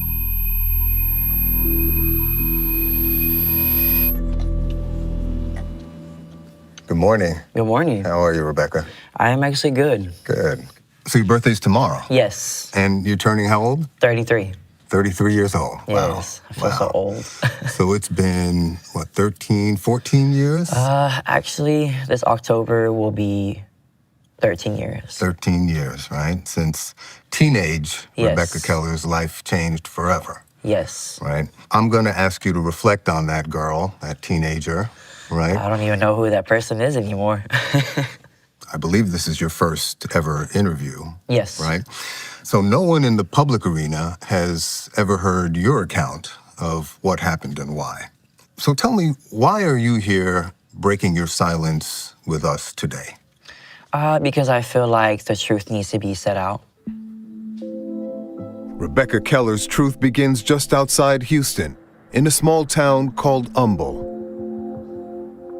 You grew up with your parents and your brother. I did. In what some people have described as, quote, the wrong side of town. I'm sure you've heard that, right? Yes. You had your share of challenges in school. I did, right? Yes. You were in special education because of learning issues, learning disabilities. Yes. Your lawyer cited them in court as proof that you could not have been the mastermind behind this crime. That's correct. One of your teachers described you as a follower, as insecure in a way. She described what she called the Becca face, when you didn't understand something. Yes. It's obvious to her. I didn't really understand a lot of things growing up as I do now. But there was one place in school where she could hold her own, as a singer in the high school choir. How important was that choir? It was very, very important. Yeah. Because I could feel like I could be free. You climbed the ranks to varsity. I did. And you got your jacket. I did. What did that jacket mean to you? It symbolizes the accomplishments that I had inquire, that I pushed myself to the limits to achieve what I wanted to achieve. That jacket is important to you. It's very important to me. Even still? Even still. It sounds like you found your place in that choir. I did. You also found love. Do you remember the first time you set eyes on Carrie Murphy? It's like words could not describe how that feeling is when you set eyes on somebody that you feel so connected with. I felt I was lifted in the sky. I felt like that I could be free and feel like that I could be just me and not be having a mask on my face around other people. I could be myself. Unlike you at the time, Carrie was reputed to be very much a leader. Yes. Self-assured, confident, right? People say she had a big personality. She had a huge personality. And she had a formidable physical stature to match. Yes, she fair? did not look like she was no 15-year-old. Mm-hmm, right. And people say your connection with her, your connection together was like magic. Yes. Instant and exclusive bond. We were best friends. Yeah, now you say friend, but you mean? At that time, we were friends. Uh-huh. And then we established a relationship. It sounds almost like the two of you created a world of your own. We did. A bubble? A bubble, in a way. We would actually be like in a room to where we were locked from things that could hurt us, and we just felt like we could just be as one. But not everyone is happy about your newfound love, right? The record suggests your mom wasn't so thrilled about it, but Marianne Murphy was dead set against it. Yes. Is that fair? That's fair. And why do you think? Was it the age difference? I don't think it was because of the age difference. I think it's because of me being a woman. The sexuality? Yes. Her mom was very against that. Like, I remember hearing her mom tell her that I'd rather you be pregnant by a black man than me with a woman. Because that's the worst thing she could have thought of at that That's the worst thing she could ever thought of. The age difference was an issue for her. It was. Carrie was a 15-year-old freshman. Yes. Right. You were a 19-year-old senior. Yes. And that's understandable. I mean, you know, I'm a parent, and at that age, like when you're in your 20s and 30s, 4 years isn't such a big age difference. But when you're a teenager and separated by a legal bright line, that's a big deal. I can understand why she would object to the age difference. Can you? I mean, looking back now, yes. Mm-hmm. There was a lot of sneaking around going on back then. There was, right? you know, teenagers, they sneak around. Right. Marianne was the one trying to burst the bubble that you and Carrie had created, right? Yes. Is that fair? That's fair. It sounds like because of that, both you and Carrie came to hate her. I didn't really come to hate her. I just came to dislike her. Really? Yes. Not stronger than dislike? No. She was standing in the way of what was, according to you, the most important thing in the world at that point, that relationship. So far, Rebecca Keller's responses to my questions were straightforward, her demeanor almost calm. But I knew it was a facade, one that hid a primal fear. At one point, you referred to yourselves in writing as Romeo and Juliet. You remember that? Yes, I remember that. It was based off of the Shakespeare story. Her father keeping her away from this boy, and it's basically similar. Star-crossed lovers. Yes. Right. Do you remember how it ends? That they both drink poison to kill each other. They both martyr themselves or are martyred to love. They're the ones that die. Yes. It's not the same as your story. No.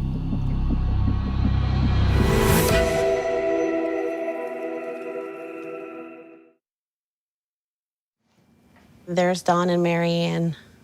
These pictures were taken of our wedding, so I I dug them out. Mary Ann was very goofy. She was funny. She really had the best personality ever. This is Carrie, our flower girl. Bobby Stevens was Mary Ann Murphy's best friend.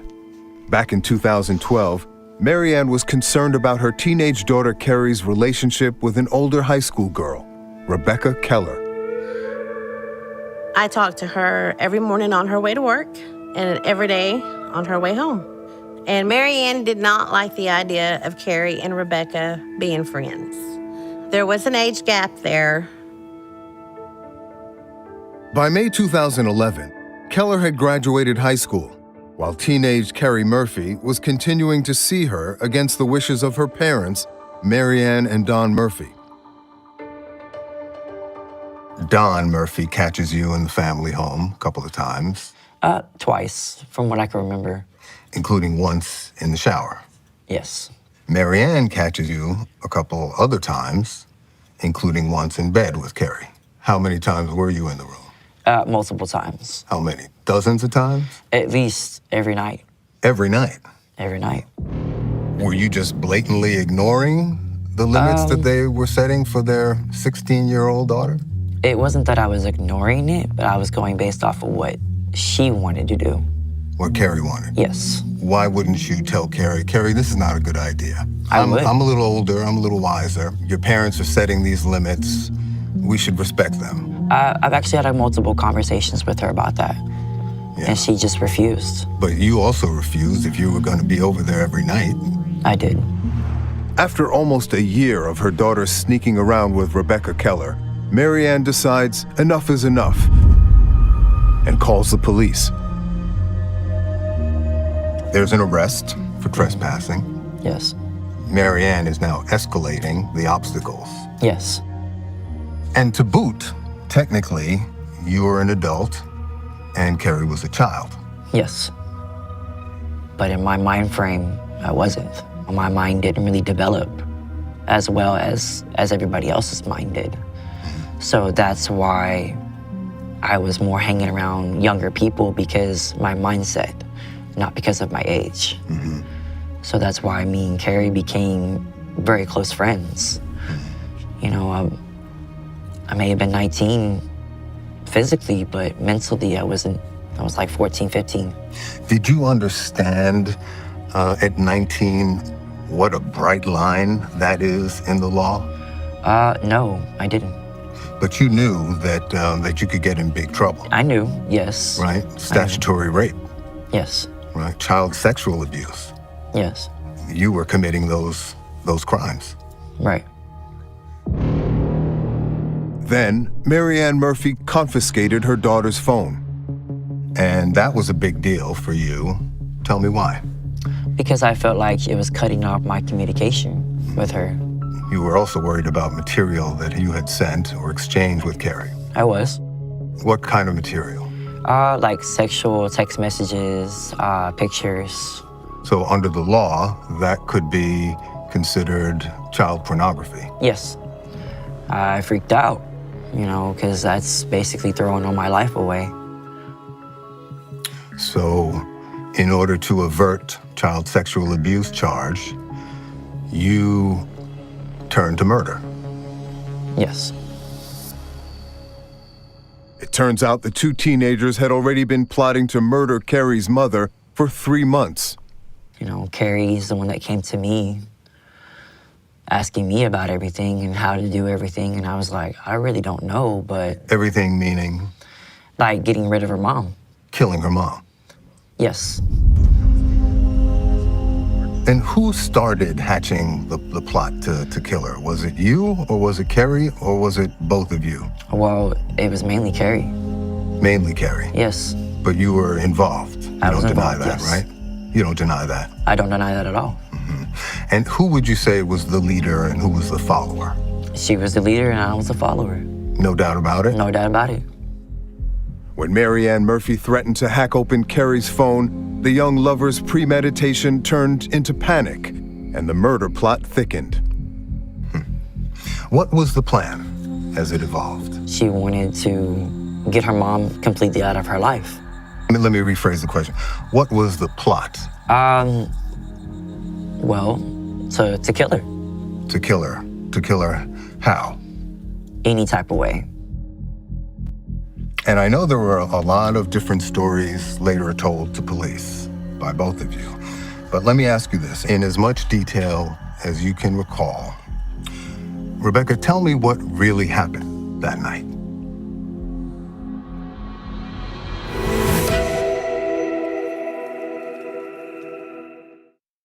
They were, to me, what a fairy tale family looked like. Christina and Kevin Sullivan were like family to Mary Ann Murphy. My home was a little bit broken, but that family welcomed not only myself, but my now wife and daughter into theirs. And I referred to Mary Ann as Ma. They were the old school type, and that's the name that stuck. Mary Ann was a wonderful mother. She moved mountains to make sure those kids had a good life.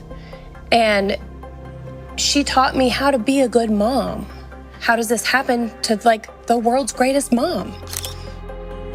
In July 2012, Mary Ann Murphy was fed up with her 16-year-old daughter's obsessive relationship with 20-year-old Rebecca Keller.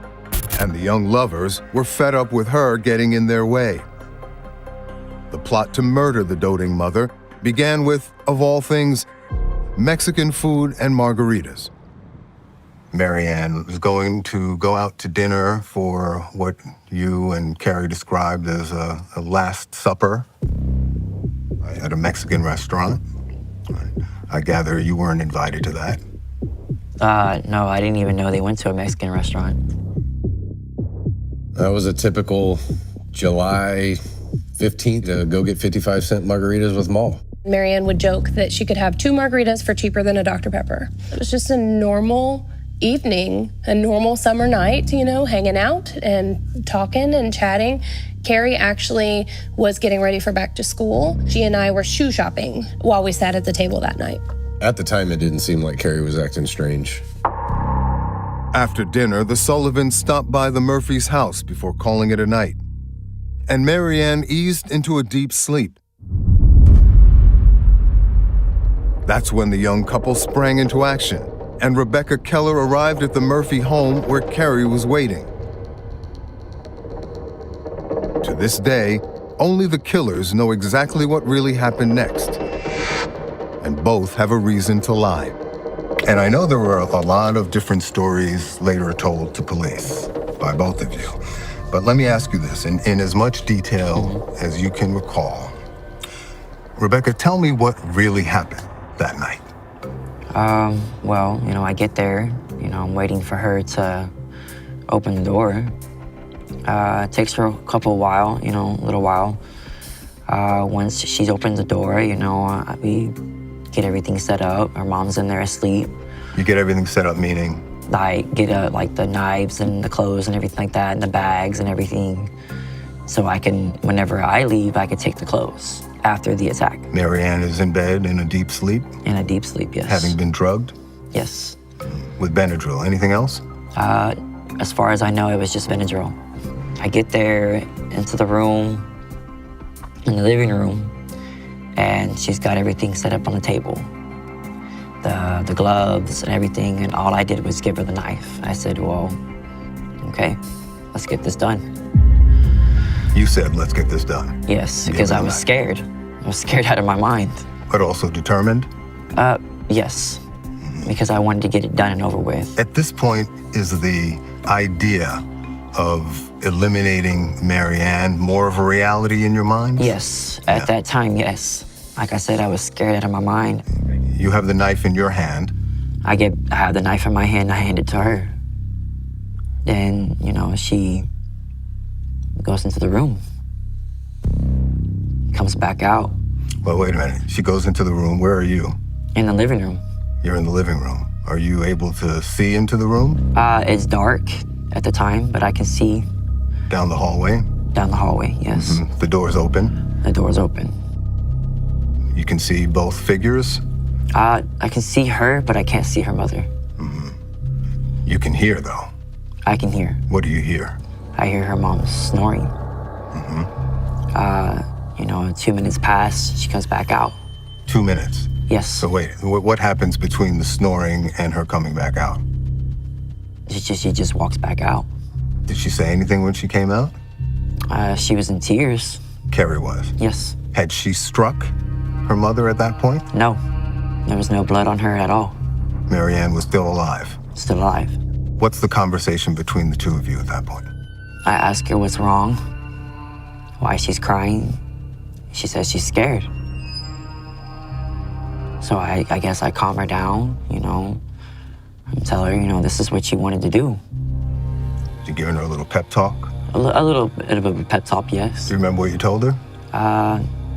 Not really. This is what you wanted? Well, yeah, this is what she wanted, This is really what you both wanted? Yes, at that time, yes, we both wanted it. We both wanted her out of our lives. So now you're saying that you're encouraging her to go through with it? Yes. Even though she's clearly having second thoughts? Yes. This pause in the attack is news. It's nowhere in the police or court record, and if true, might indicate that Carrie Murphy could not or would not go through with the stabbing, and that Keller stepped up. Okay, what happens next? I guess like the first couple stabs, I start hearing screaming. And then more screaming, and it gets louder and louder. And I hear her say, "Stop, stop." And then... What are you doing at that point? Just watching? No, I'm in the kitchen area, just scared out of my mind. Listening? Listening. And Marianne is screaming for her life? Is screaming for her life. How long does that go on? For about a couple minutes, and then silence. Just a couple minutes? A couple minutes. Now, there were 73 wounds. Yes. To her body. I'm aware of that. Yeah. Have you seen those crime scene photos? I have. Yeah. You see what butchery you and Carrie did to that woman? Yes. Yeah. It's very disturbing. That's an understatement, right? Yes. And you're saying that all of that happened within a 2-minute period while you were in the kitchen listening to Carrie murder her mother? Yes.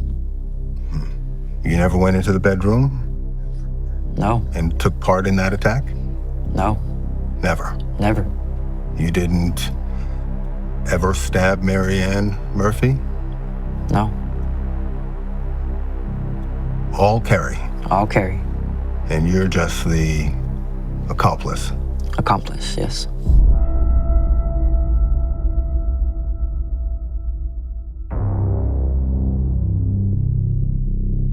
But authorities didn't buy this version of the attack that killed Marianne Murphy.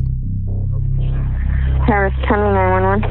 Somebody just broke into my house. I called my mom's name and she's not answering. I heard her scream and everything. I don't know what to do. Or the cover story afterwards. Neither of you had any record of violent crime before this? No. That I'm aware of. Is there something we're missing? No. I mean, did you know that you and/or Carrie were capable of such brutality? No. How do you explain it? How do you explain two kids, two teenagers, they go from zero to the worst crime anyone can imagine? I mean, I can't understand it myself, French psychiatrists call it folie à deux, or madness of two. It's a kind of shared psychosis. In this case, a tightly bonded couple perceived a threat to their relationship and violently lashed out. When you and Carrie saw what you had done to Marianne, do you remember what you were thinking or feeling in that moment? Shocked. Shocked, scared. Was there a sense of relief that it was over? Yeah. Did you guys have sex the night of the murder?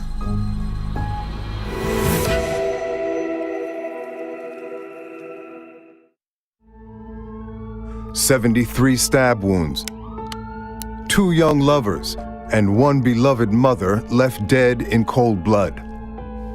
Was there a sense of relief that it was over? Yeah. Was there a sense of relief that now you could be together? Yeah. Prosecutors charged both girls with murder and Keller with child sexual abuse for having sexual contact with her 16-year-old accomplice on or around the night of the murder, July 16, 2012. Did you guys have sex the night of the murder? No.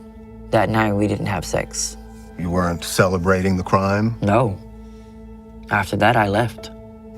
So then the cover-up starts, right? It begins immediately? Yes. What happens? You tell me. Well, I get all the clothes, I get all the knives and everything. We get everything, put it in a bag. I leave. And that was around what time? Around 1 o'clock? A little after? A little bit before 1, because that's when I went and I got rid of the clothes. Under intense police scrutiny, the dynamic in their relationship shifts. Once believed to be the smarter and more confident of the pair, Carrie Murphy can't keep her story straight. At first, she blames a home invasion. I woke up to my mom screaming, "Stop, stop, help me, help me, help me, stop." I just kept hearing her scream over and over again, and I didn't know what to do.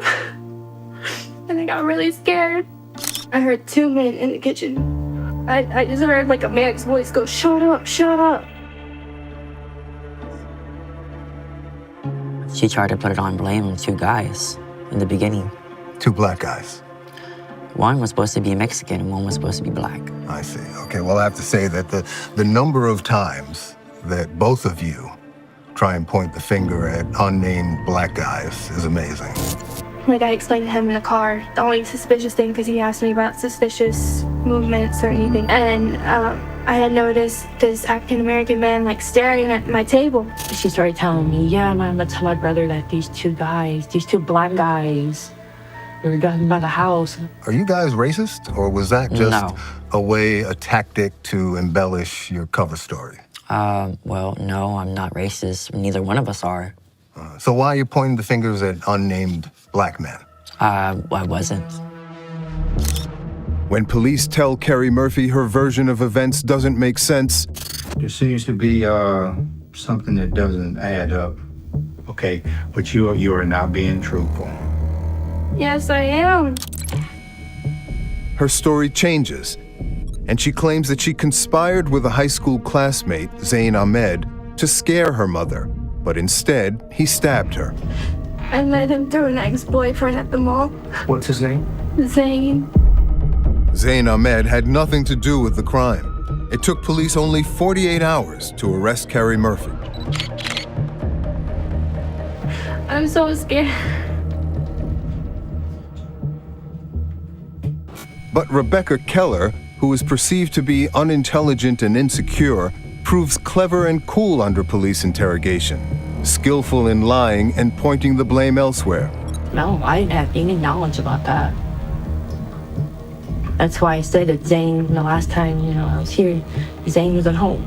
He wasn't home. Well, my question is, did you feel bad about framing an innocent boy? I did. I felt guilty. But you were prepared to do it anyway? Because I was following her lead. You're a follower? Yeah. You're not looking like a follower here. You're looking like a leader. You're looking like somebody who can hold her own, even under intense pressure, even under intense investigation. At one point, you even swear on the Holy Bible as you're twisting them around in lies. And you being completely honest with me? Yes, I'm being completely honest with you on the Holy Bible. Remember that? I don't remember that. And my personal favorite, you play the shrinking violet. Do I look like a bad girl? I'm a good girl. Do I look like a bad kid? No. I'm a good kid. Remember that one? I don't. Okay. You're bobbing and weaving and throwing curveballs, all the while knowing exactly what you and Carrie did to Marianne Murphy. Were you the one with the power in that relationship? Controlling Carrie? After all, this whole plot was in service to sparing you from a potential child sexual abuse and prison term. Well, I mean, I guess. There's an interesting shift taking place as I press Keller about instigating the crime. Her denials seem to weaken and lead to stunning admissions that reveal a shrewd criminal mind. Were you the one manipulating Carrie into murdering her mother to spare you a possible prison sentence? No, she was manipulating me. Because it's starting to look like the opposite here. She goes down in 2 days. You're several months in, spinning the detectives around. And then, somehow, despite all your alleged deficiencies, you're able to fool the polygraph test. How'd you do that? Well, from what the questions they asked me, I answered them honestly. Okay, here's the first question. Were you present when Carrie's mother was stabbed? You said no. That's a lie. Well, I mean, at that time, when they asked me that question, I was thinking that I was in the house, yes, but I wasn't in the room. I see. So you interpreted the question so narrowly that you were able to appear to be answering honestly. Yes. That's like a mic drop moment for any criminal. You beat the polygraph. Starts to look like you're the leader, Rebecca. Starts to look like you are a shrewd operator under intense pressure that Carrie couldn't endure.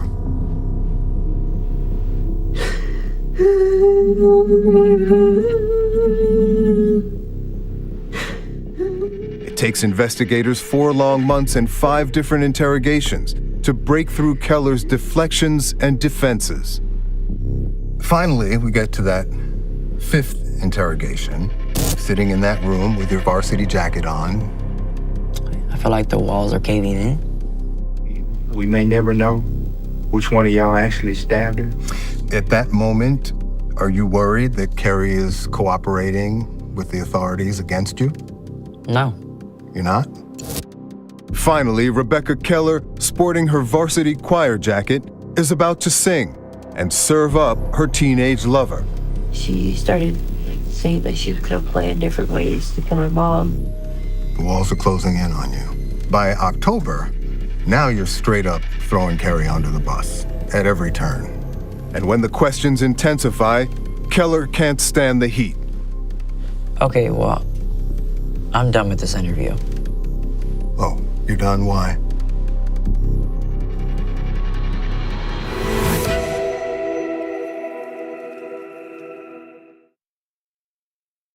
How did that go down?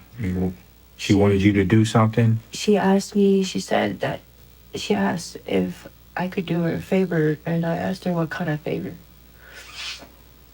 She asked me if I could murder her mom.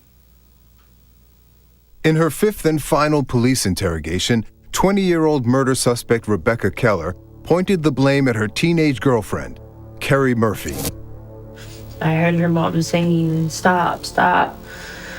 And then she was screaming. She's like, "Okay, you can stop stabbing me now." And then I started hearing like a gargled noise, like she was choking on her blood, and then nothing. And then 5 minutes later, Carrie comes out with a bloody knife and bloody gloves, and I got the trash bag ready. There are only 3 credible scenarios. She did the stabbing, you did the stabbing, or you both did the stabbing. Which one is true? She did the stabbing. She and only she? Yes. But there's a final act in this Juliet and Juliet tale, and a surprising last twist in our interview. This is a call from an inmate at Harris County Jail. While facing murder charges, Keller and Murphy spoke often. Baby, that's great. I love you. I love you too. On a recorded line. And it would be in one of these calls that the truth about who stabbed Mary Ann Murphy finally slipped out. For the prosecution, the smoking gun came in a recorded call from jail to Kerry, where you basically, according to the state, acknowledged doing the stabbing. And you learn that Kerry was the one watching. You say, "You didn't see what I saw that night." Kerry says, "Actually, I did." You say, "In person?" I did. What do you mean you did? I wasn't in my room the whole time. What do you mean you did? I wasn't in my room the whole time. Where were you the entire time? The doorway, Kerry says. Doorway of what? My mom's room? Oh my God, man. I thought I told you to stay in your room. How do you explain that? Well, I don't know. I don't know how to interpret that, except that you did the stabbing while she watched, and that you were surprised that she actually witnessed it. Well,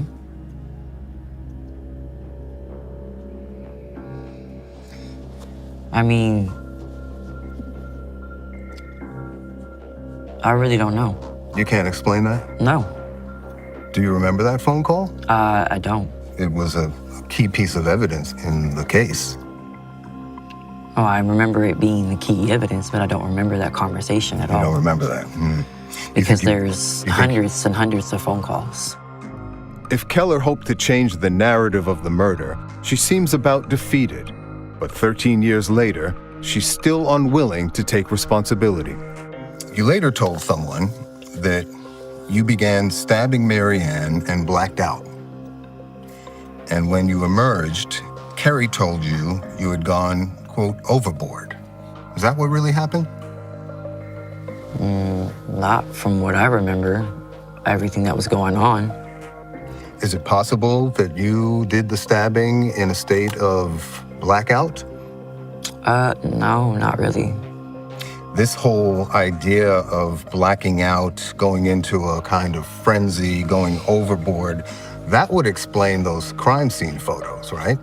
Right. 73 stab wounds all over her body, her throat cut, defensive wounds all over her body, wounds to the torso, wounds to the back, wounds everywhere. Absolute butchery, Rebecca. Looks like someone in a violent frenzy. So let me ask you again. Is it possible that you, in some quote-unquote blackout state, went in there, started stabbing her, and went into a frenzy that it's hard for you to recall? Well, I guess. I mean, I don't really know. Looking more like the leader and less like an impressionable follower. Okay, well, I'm done with this interview. Oh, you're done? Why? I'm done because you're trying to make me seem like I'm a monster and I'm not. Miss Crumpton, let me out.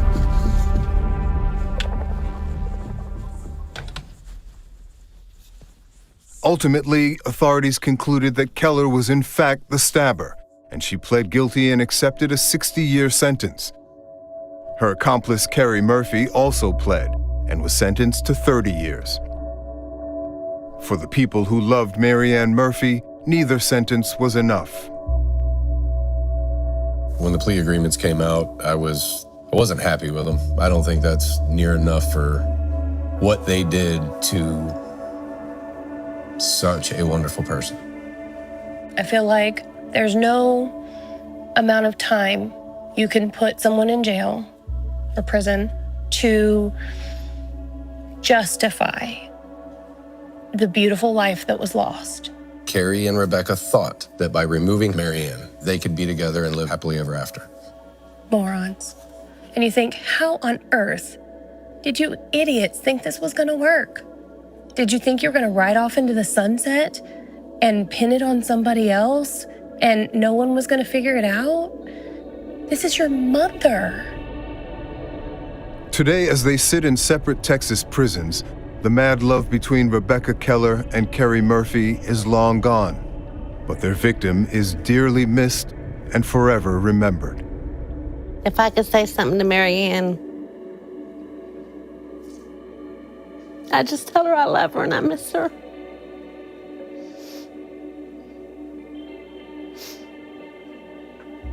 A lot. Everybody should have a friend like that. And I lost mine. There's not too many days I don't think of her. Still.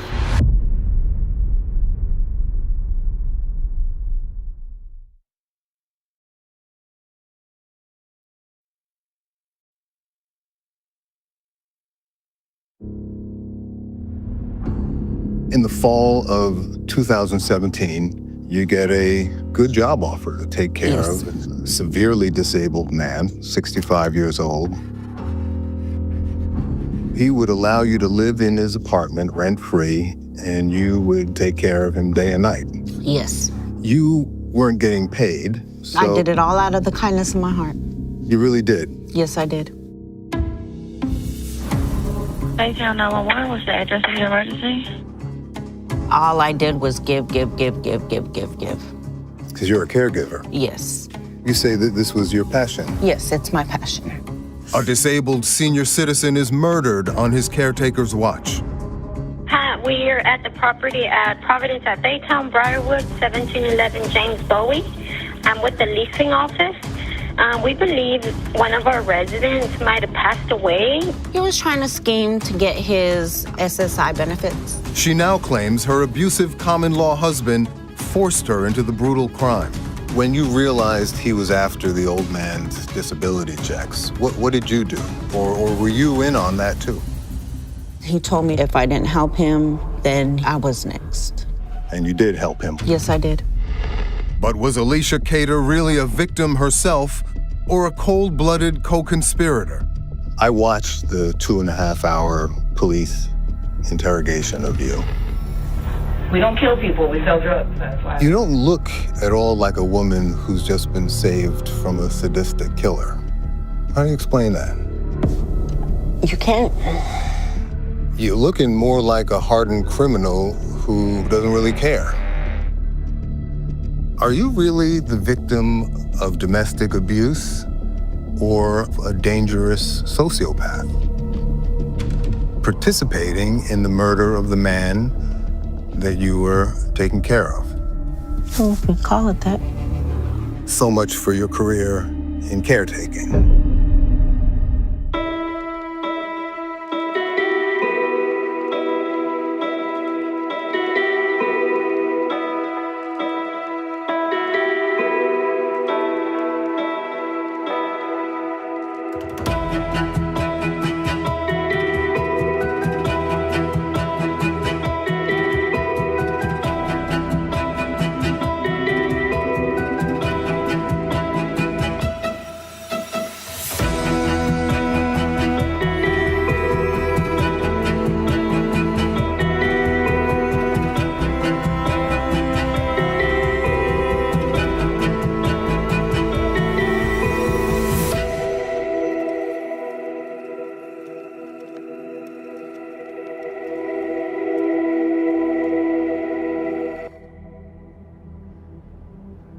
Some murders slip into the night, quiet and cruel.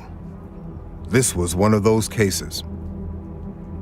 It happened in Baytown, Texas, to an elderly man so utterly alone and forgotten, there isn't a single surviving photograph of him. Alicia Keator pled guilty to murdering the 65-year-old disabled man on Christmas in 2017, along with her then partner. It would take over a week for anyone to even notice. Baytown 911 was the address of your emergency? We're at the property at Providence at Baytown, Briarwood, 1711 James Bowie. I'm with the leasing office. We believe one of our residents might have passed away. His name was John Fernandez, and Alicia Keator was his live-in caretaker. What's the name of the resident there? Mr. John, we call him Mr. John. He's in a wheelchair, but we have not seen him in 2 weeks.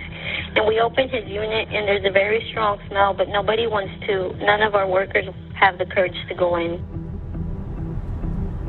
The case haunts me because the victim was so defenseless, wheelchair-bound, gravely ill, and completely dependent on the very person who would betray him. Keator. Keator.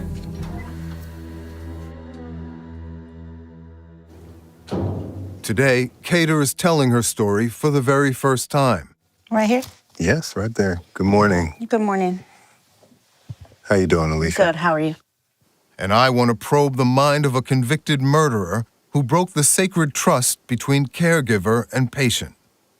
I'm going to be asking you a lot of intense questions. I'll be direct with you, and I hope you'll be forthcoming with me. I will. We're here to try to understand the mindset and motivations behind your actions in this case. Okay? Why did you want to talk to us today? To share my side of the story, because my side of the story wasn't heard.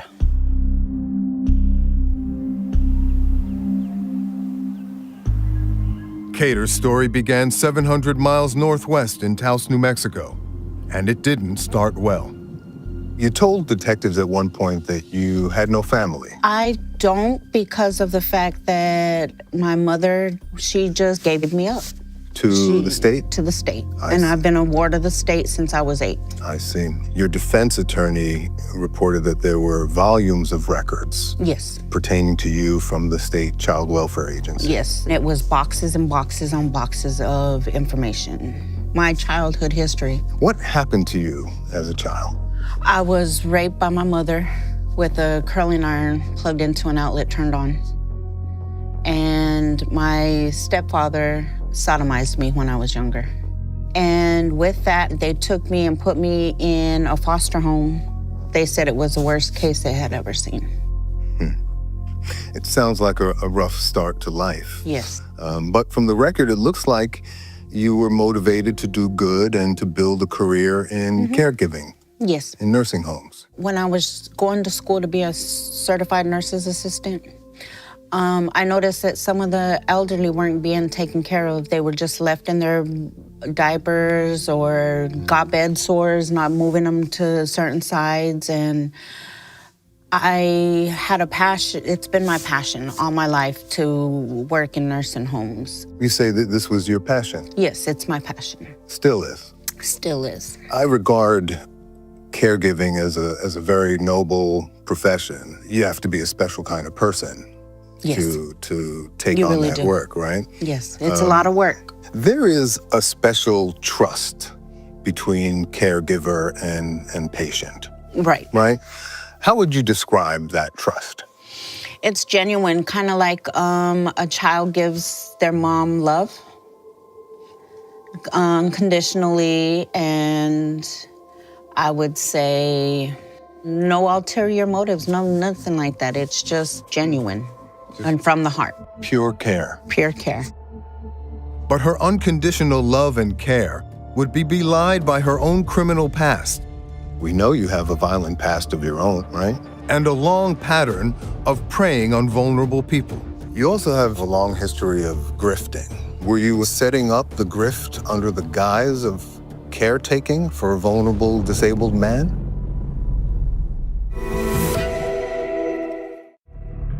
Alicia Keator had been pursuing a noble career in caregiving, but she seemed to find trouble with the law at every turn.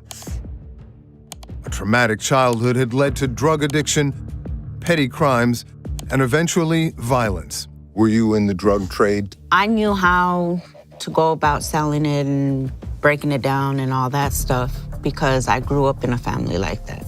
We know you have a violent past of your own, including stabbing 2 people in the head, right? Keator was sentenced to 2 years in prison for assault with a deadly weapon and then released. At the same time, Marcus Donnell Gilbert had just finished 13 years of a 20-year prison sentence. The two met and started a relationship. What was he in for? Abusing a girlfriend. It was horrible. She was like, her whole body was a bruise.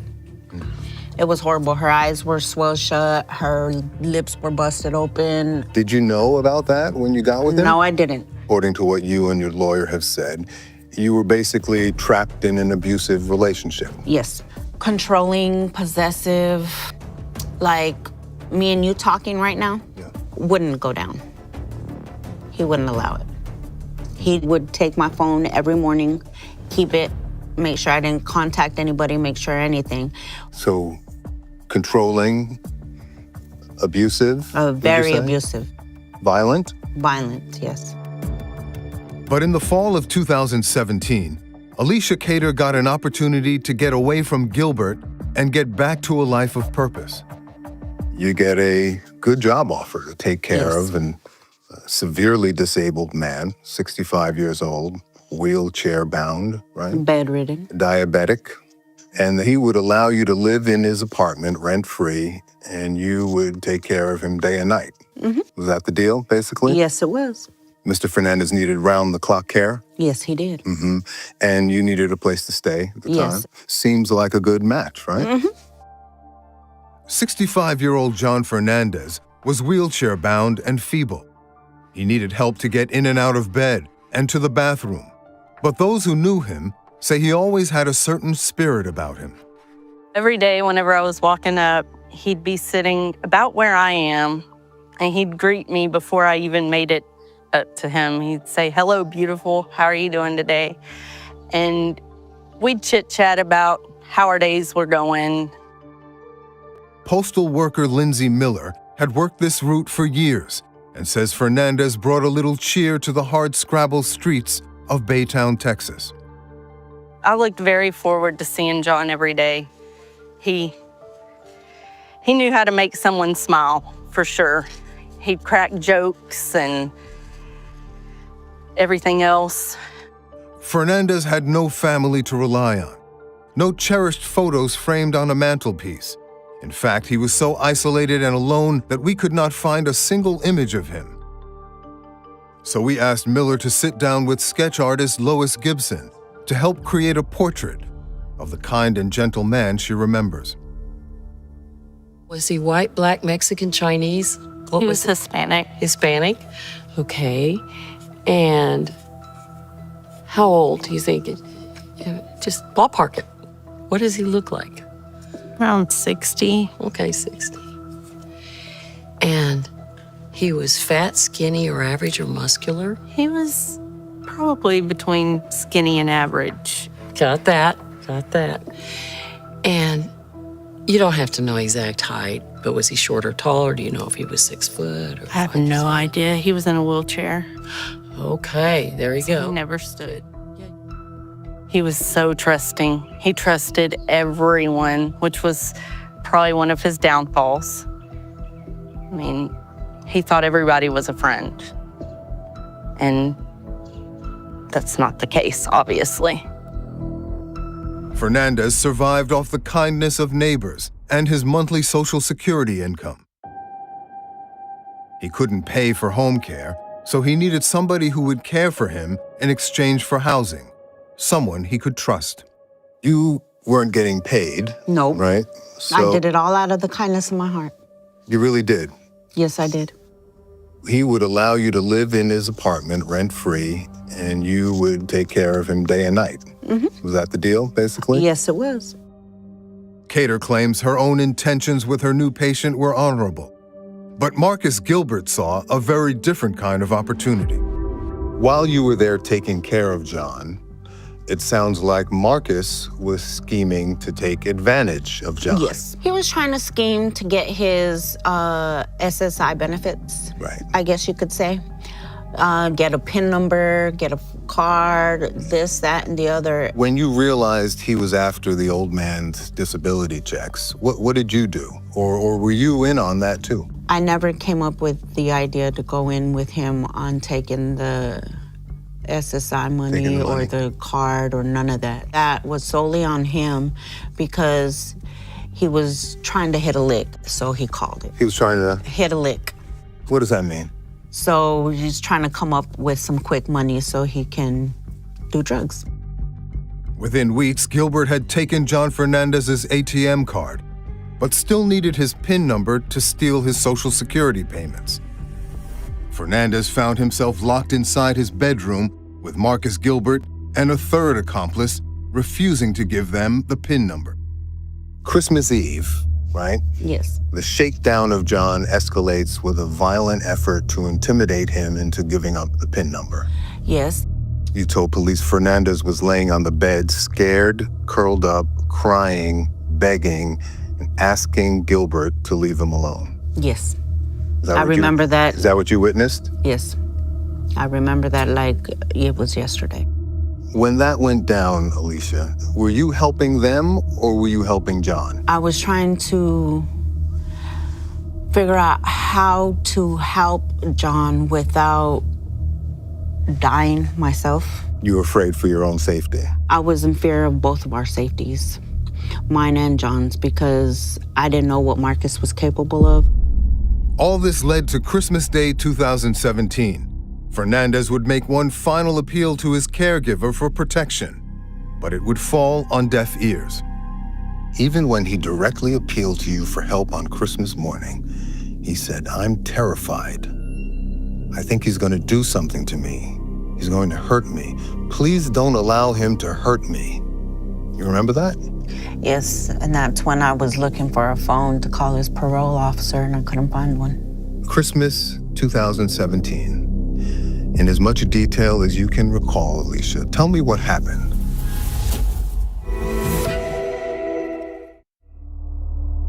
It's Christmas Day in Texas.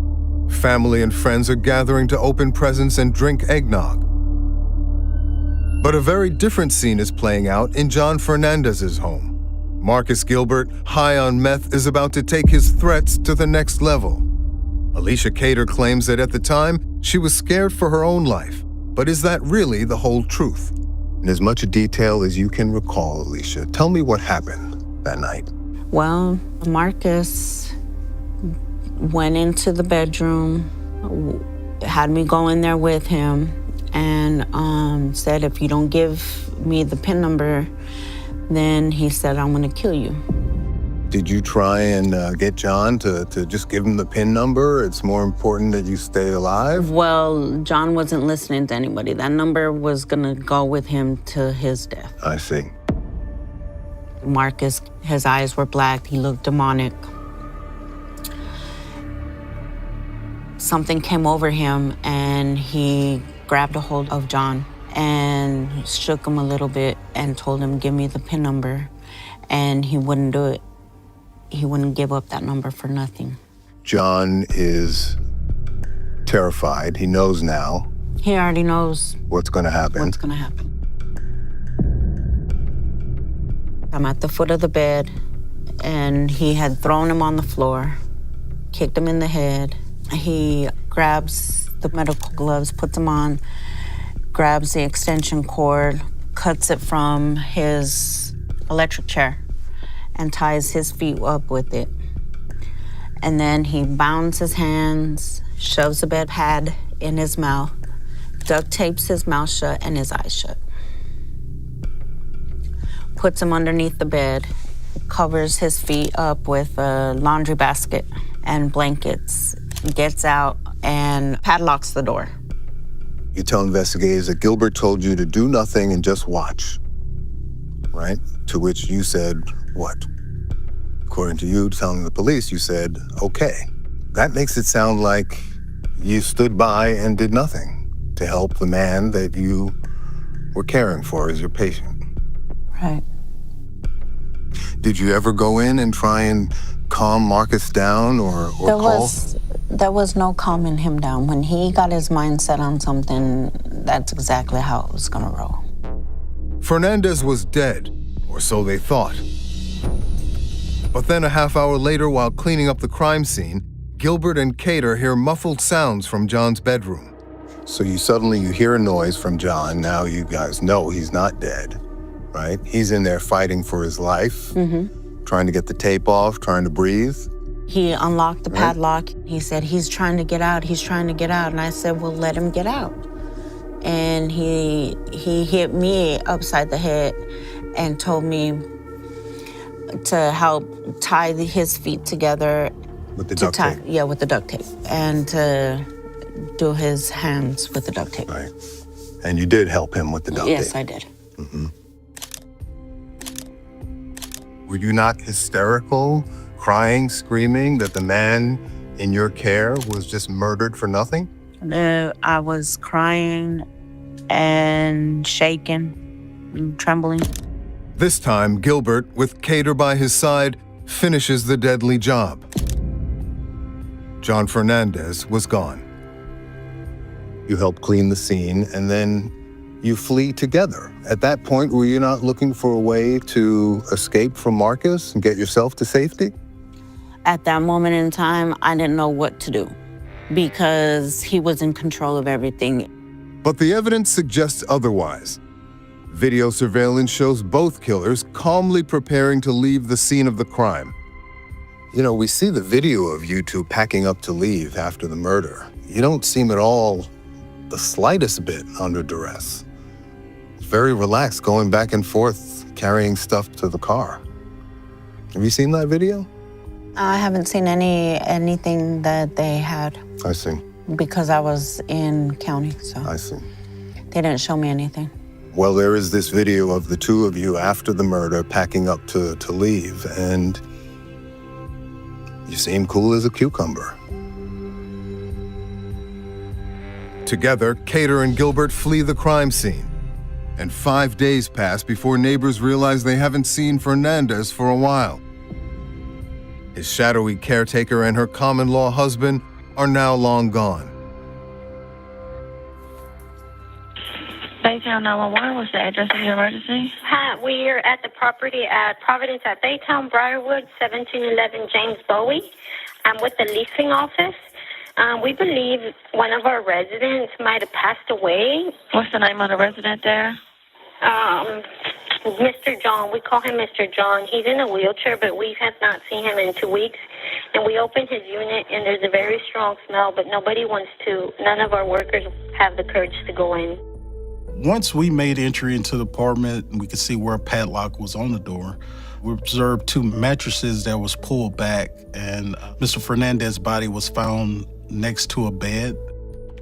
Sergeant Craig Green from the Baytown Police Department was a lead detective on the case.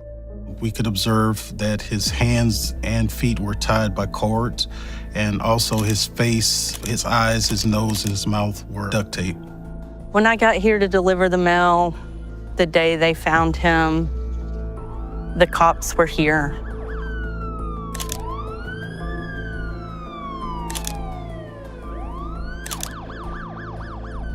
You could just tell when the cops came out, you could see by the look on their face that it wasn't good. And I knew immediately when they went in. I was watching, and it was sad. Once we cleared the crime scene, we had other detectives out talking with neighbors. One of the neighbors said a black male and a Hispanic female was seen in and out of Mr. Fernandez's apartment. Police soon identified the 2 suspects as Gilbert and Keator. Speaking with those neighbors further, they gave us a nickname of Skunk. One of our detectives started researching the name Skunk, and in our system found Marcus Gilbert by that nickname. We continued the investigation and learned that Alicia Keator was an acquaintance of Mr. Gilbert. So at that point, they became persons of interest. But by then, the 2 fugitives were on the run. We kept getting from informants that they see them in different locations. By the time we get there, they were gone. For more than 2 weeks, the couple hid out in cheap motels, doing drugs and petty crimes. How did you find out that you were murder suspects? I read it on Facebook, and they had a mugshot of me. But Keator now claims she was essentially being held captive with no way out. You spent 17 days on the run with him. But in 17 days, you had no way to get away or to get help. That seems hard to imagine. It makes me wonder if you're really trying to separate yourself from him. Well, or if you're less of a victim and more of an accomplice to these crimes than you say. I feel like you're much more capable. And we know that you're a tough woman. I feel like you could have found a way to get to help if you really wanted to.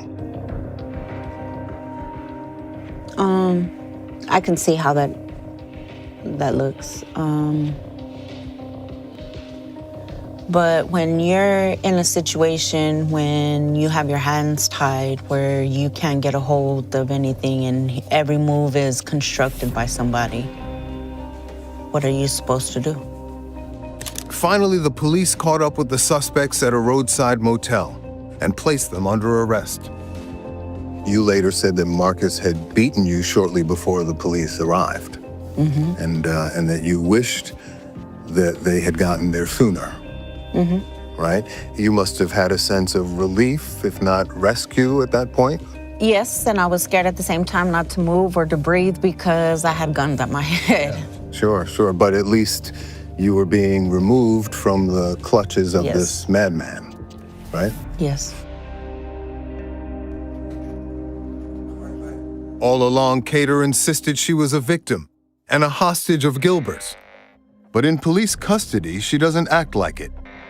Instead, she appears indifferent, even bored, as she waits for the police to interrogate her.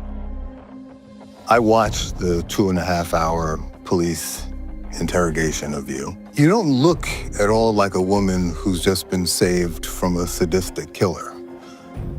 How do you explain that? Are you really the victim of domestic abuse or a dangerous sociopath?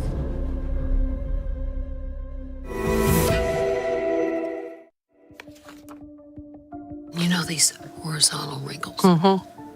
Did he have, ballpark, did he have 1 or 2, or was it like 3 or 4? Probably at least 3. The death of 65-year-old John Fernandez left almost no trace and not a single image of the kind-hearted disabled gentleman. His former caretaker, Alicia Keator, was living with him at the time and implicated in his murder, along with her then partner, Marcus Gilbert. In 2018, the two were arrested and placed in separate interrogation rooms. As soon as we arrest them, we split them up because we don't want them to hear what the other one says. If they're both involved, the other one don't know what the other one is saying. So they want to basically try to make themselves look better during the interview. That's what we wanted to do with them. I watched the 2.5-hour police interrogation of you, right? Do you remember how you felt at that point? I felt lost and distraught. You don't look at all like a woman who's just been saved from a sadistic killer. You don't look particularly distressed or even worried. At the beginning, you're in the room by yourself. You know, they do that on purpose to watch and see how you react, right? Some people start bawling or sweating bullets, frantically fidgeting around, but you're in there literally holding your head up with your hands like you're bored. Here you are, suspect in a murder case, and you look as cool as a cucumber. How do you explain that? You can't. You're looking more like a hardened criminal who doesn't really care than a woman who's just been saved from a madman. Constantly yawning, what was that about? Is that a nervous reaction or just whatever attitude? Nervous. Initially, when she first came in, she was very defiant. She was like not a care in the world. She was as if we was wasting her time, that we had the wrong person. Tell me again how we're all handled. Be specific. Okay? Why do I gotta go through it again? Because I want to make sure I have it. I'm not going through it again. I already told you once. I'm not gonna do it. When you start talking, it's not about how he abused and threatened you, but it's a bunch of lies about John being alive when you and Marcus left him. When's the last time you were over at his place? Let's see. Right there before Christmas. And at that time, he was still alive. Do you remember that? Mm-hmm. If you didn't conspire to murder John, Alicia, why would you have fed the police this cover story rather than just tell them the truth? I don't know. At that point, you're safe in police custody. Marcus is also in custody, surrounded by armed police officers.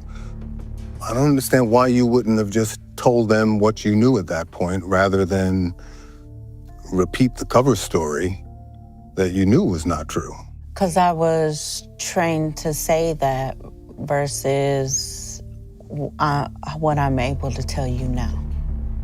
Trained? By Marcus to say what I needed to say. You even laugh when you're telling investigators, we sell drugs, we don't kill people. We. Do you remember that? We don't kill people, we sell drugs. That's why I don't understand. When we talk about, like, how if y'all had, any drugs that y'all found, we would know, but that's us. But as far as killing people, that's not us. Yes, because that's what our little job was at the beginning when I first met him. But why are you maintaining the lie at this point? That's hard to understand. It didn't hit me, to be honest, for, I say, a good 6 to 9 months when everything came crashing on me. I mean, do you think these are the actions of a woman being forced to act? It sounds more like the actions of a willing accomplice, doesn't it? Yeah.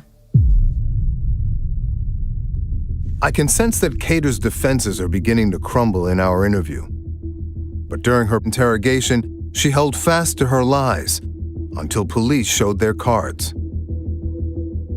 Now you're about an hour into the interview. The cops know a lot more than you realized, right? They've got video of your movements in and out of the apartment. They have John's belongings that you two left. They have Marcus throwing you under the bus. And the detective puts it to you pretty bluntly, says, so you two are the last with John. Alive. Right? So the last two people who've seen with John when he was alive is you and Marcus. Okay. No one else is coming and going until the police get there a week or so later and discovered him deceased, What they say? tied up, duct tape in his bedroom, right where y'all last left him. Looks like y'all had something to do with it, correct? To which you say, Yes, it does. and even then you don't seem that bothered. The cops are like, now they're lowering the boom on you, right? And your husband is pointing the finger at you. So when I come in the door, I with my bags, I go towards the room, I look, and she showed me back to where John lays at. I said, what the have you done? I'm gonna tell you straight up, right? Marcus said you did every bit of it. Whatever. He said he didn't touch that old man. Whatever. He said You're just coolly and calmly pointing the finger back at him. You killed him, I didn't kill him. And what did he do? What do you mean, what did he do? What did he do? Stomped on him a couple of times and tied him up and duct taped him. And put him right underneath the bed, covered him up and made it look like he wasn't in. And then he put the padlock on the door and left. Why did he do all this? Because he has a really bad temper. You go on lying about your role. They ask you, did you help tie up John? No, I didn't. Did you help tie John up? No, I didn't. Did you help duct tape him? No, I didn't. Did you help duct tape him up? No, I didn't. Those were lies, right? Yes. Eventually you admit that you did help with the duct tape, and you admitted that you did go into the room where John was being tortured to talk to him. The only time he wanted me to help him was when he was laying on the bed the first time he tried to duct tape it. He said, get the duct tape. I grabbed the duct tape. Can you account for these contradictions, Alicia? The fact that I was not in the right state of mind, but I also said those because it felt secure to me to lie versus to tell the truth because I didn't know what was going to happen if I told the truth. The truth is that long before the murder of John Fernandez, Keator was grifting off vulnerable victims, taking what she could and moving on. Are you really the victim of domestic abuse or a dangerous sociopath participating in the murder of the man that you were taking care of? I don't know. You don't know? Keator's claims of innocence seem now to be weakening, but she's still clinging to them, so it's time to ramp up the pressure. You also have a long history of grifting, using people for a place to stay or whatever else you could get out of them. Even Marcus, you told police at one point you were using him for a place to stay. I was. With John, were you and Marcus setting up the grift under the guise of caretaking for a vulnerable, disabled man? He gave you a roof over your head, but it seems like you all wanted the little bit of money he was living on, too. I didn't want nothing from him. I already got plenty by having a roof over my head. One of your friends told police that you guys wanted, quote, a meal ticket. Is that it? No, not on my part. You called Fernandez's neighbor asking if she had seen Fernandez, knowing full well that he was dead in the apartment. That's so conniving, Alicia. It's an act of commission for somebody who claims to not have been involved in the murder and acting under duress. It starts to look like you're much more of a willing accomplice than Marcus's victim. Can you understand that? To a certain extent. It sounds more like the actions of a willing accomplice, doesn't it? Yeah. So much for your career in caretaking. When she was saying everything that DeMarcus Gilbert did, she would not look at us. When someone is telling the truth, they're looking you eye to eye and want you to know that they're telling the truth. And a lot of times when somebody's not telling the truth, they would not make eye contact. She had all the signs of not telling the truth. More than an hour into our interview, it was still not clear if Alicia Keator was finally ready to accept the truth. You take responsibility for your role? Or if this was just another attempt to convince me, and maybe herself, that she was a victim and was dealt an unfair hand. Do you think you got a fair sentence? I don't think I did. The biggest surprise of the interview was about to unfold.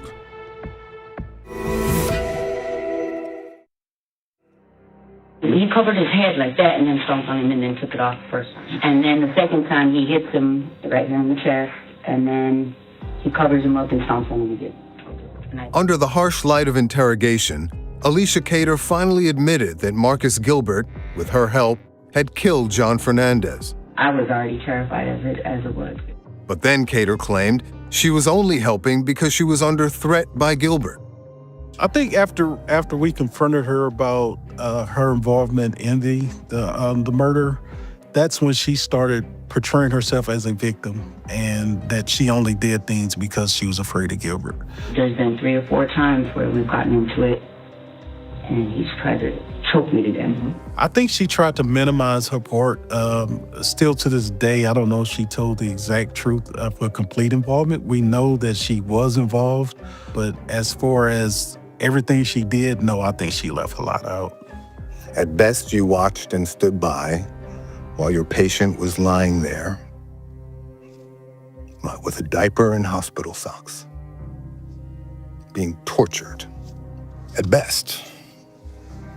More likely, you were both trying to rob him of his disability money and participated in the murder. Is that the truth of this? No. Only you and Marcus really know the truth of who played what role in murdering John, but one thing is for certain. You did nothing to help the man that you claim you cared for out of the kindness of your heart. That's the part that messes me up is because I couldn't render aid. Couldn't or wouldn't? Wasn't allowed to. I don't doubt that Marcus Gilbert beat you, Alicia, but it also seems clear that you were at least an accomplice to this murder. Both things can be true at the same time, are they? Yes. Finally, an admission. Keator concedes that she was in fact a co-conspirator. So you were a predator and John was the prey. Well, if we call it that. For most of our interview, Keator deflected blame onto Gilbert, insisting he bore responsibility. But by the end, her tone shifted, subtly, almost imperceptibly, until it settled into something quieter, heavier. You take responsibility for your role? Of course, I'm not doing nothing to help him. Yes, I do.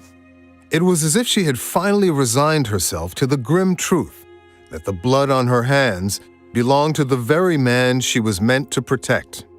But more than that, as an accomplice to the crime? Both Gilbert and Keator ended up pleading guilty to murder. Gilbert was sentenced to 60 years behind bars, while Keator got away with just 25. A punishment she now insists did not fit the crime, but not at all in the way I was expecting. Do you think you got a fair sentence? I don't think I did. You got 25 years, mostly because you fully snitched. Was all the information you provided true? Mm-hmm. Or was it calculated to save yourself? It wasn't calculated to save myself. You got a great deal. I believe I was blessed, but still I feel like I deserved more. What more do you want? More years is what I felt I deserved. Oh, you think you should have gotten a longer sentence? Yes. Ah, I see. I guess because I feel that that's what I deserve, was more time. Because of your role? Because I did nothing. I didn't render aid, I did nothing. But you did participate. Yes, I did. You know, doing this job, you try not to personalize cases, but you remember different cases. My partner and I, we've worked many homicide cases together, and this is one we still talk about. What to change? It's really easy to change. He's more thinner up here. Mail carrier Lindsay Miller saw John Fernandez nearly every day on her route. Now she sat quietly as the friend she once knew took shape again. Line by line, each stroke a tribute, gently restoring his presence to the world. Can you make him scruffy looking? Oh, yeah, I can do that. I think maybe if he had that would look more like him. It's crazy how close it looks to what I remember him as. I can just picture him in his chair as I'm walking up. It's crazy. And to know that there's no real pictures of him, it's heartbreaking. I hope people can tell that it's him. The ones that do know who he is. Because he was a friend to many people. There was no funeral service for John Fernandez, nor eulogy to memorialize his life, nor family plot to lay him to rest. Only this sketch, lovingly recreated, mark a life that depended on the kindness of his caregiver, but was instead lost to her cruelty.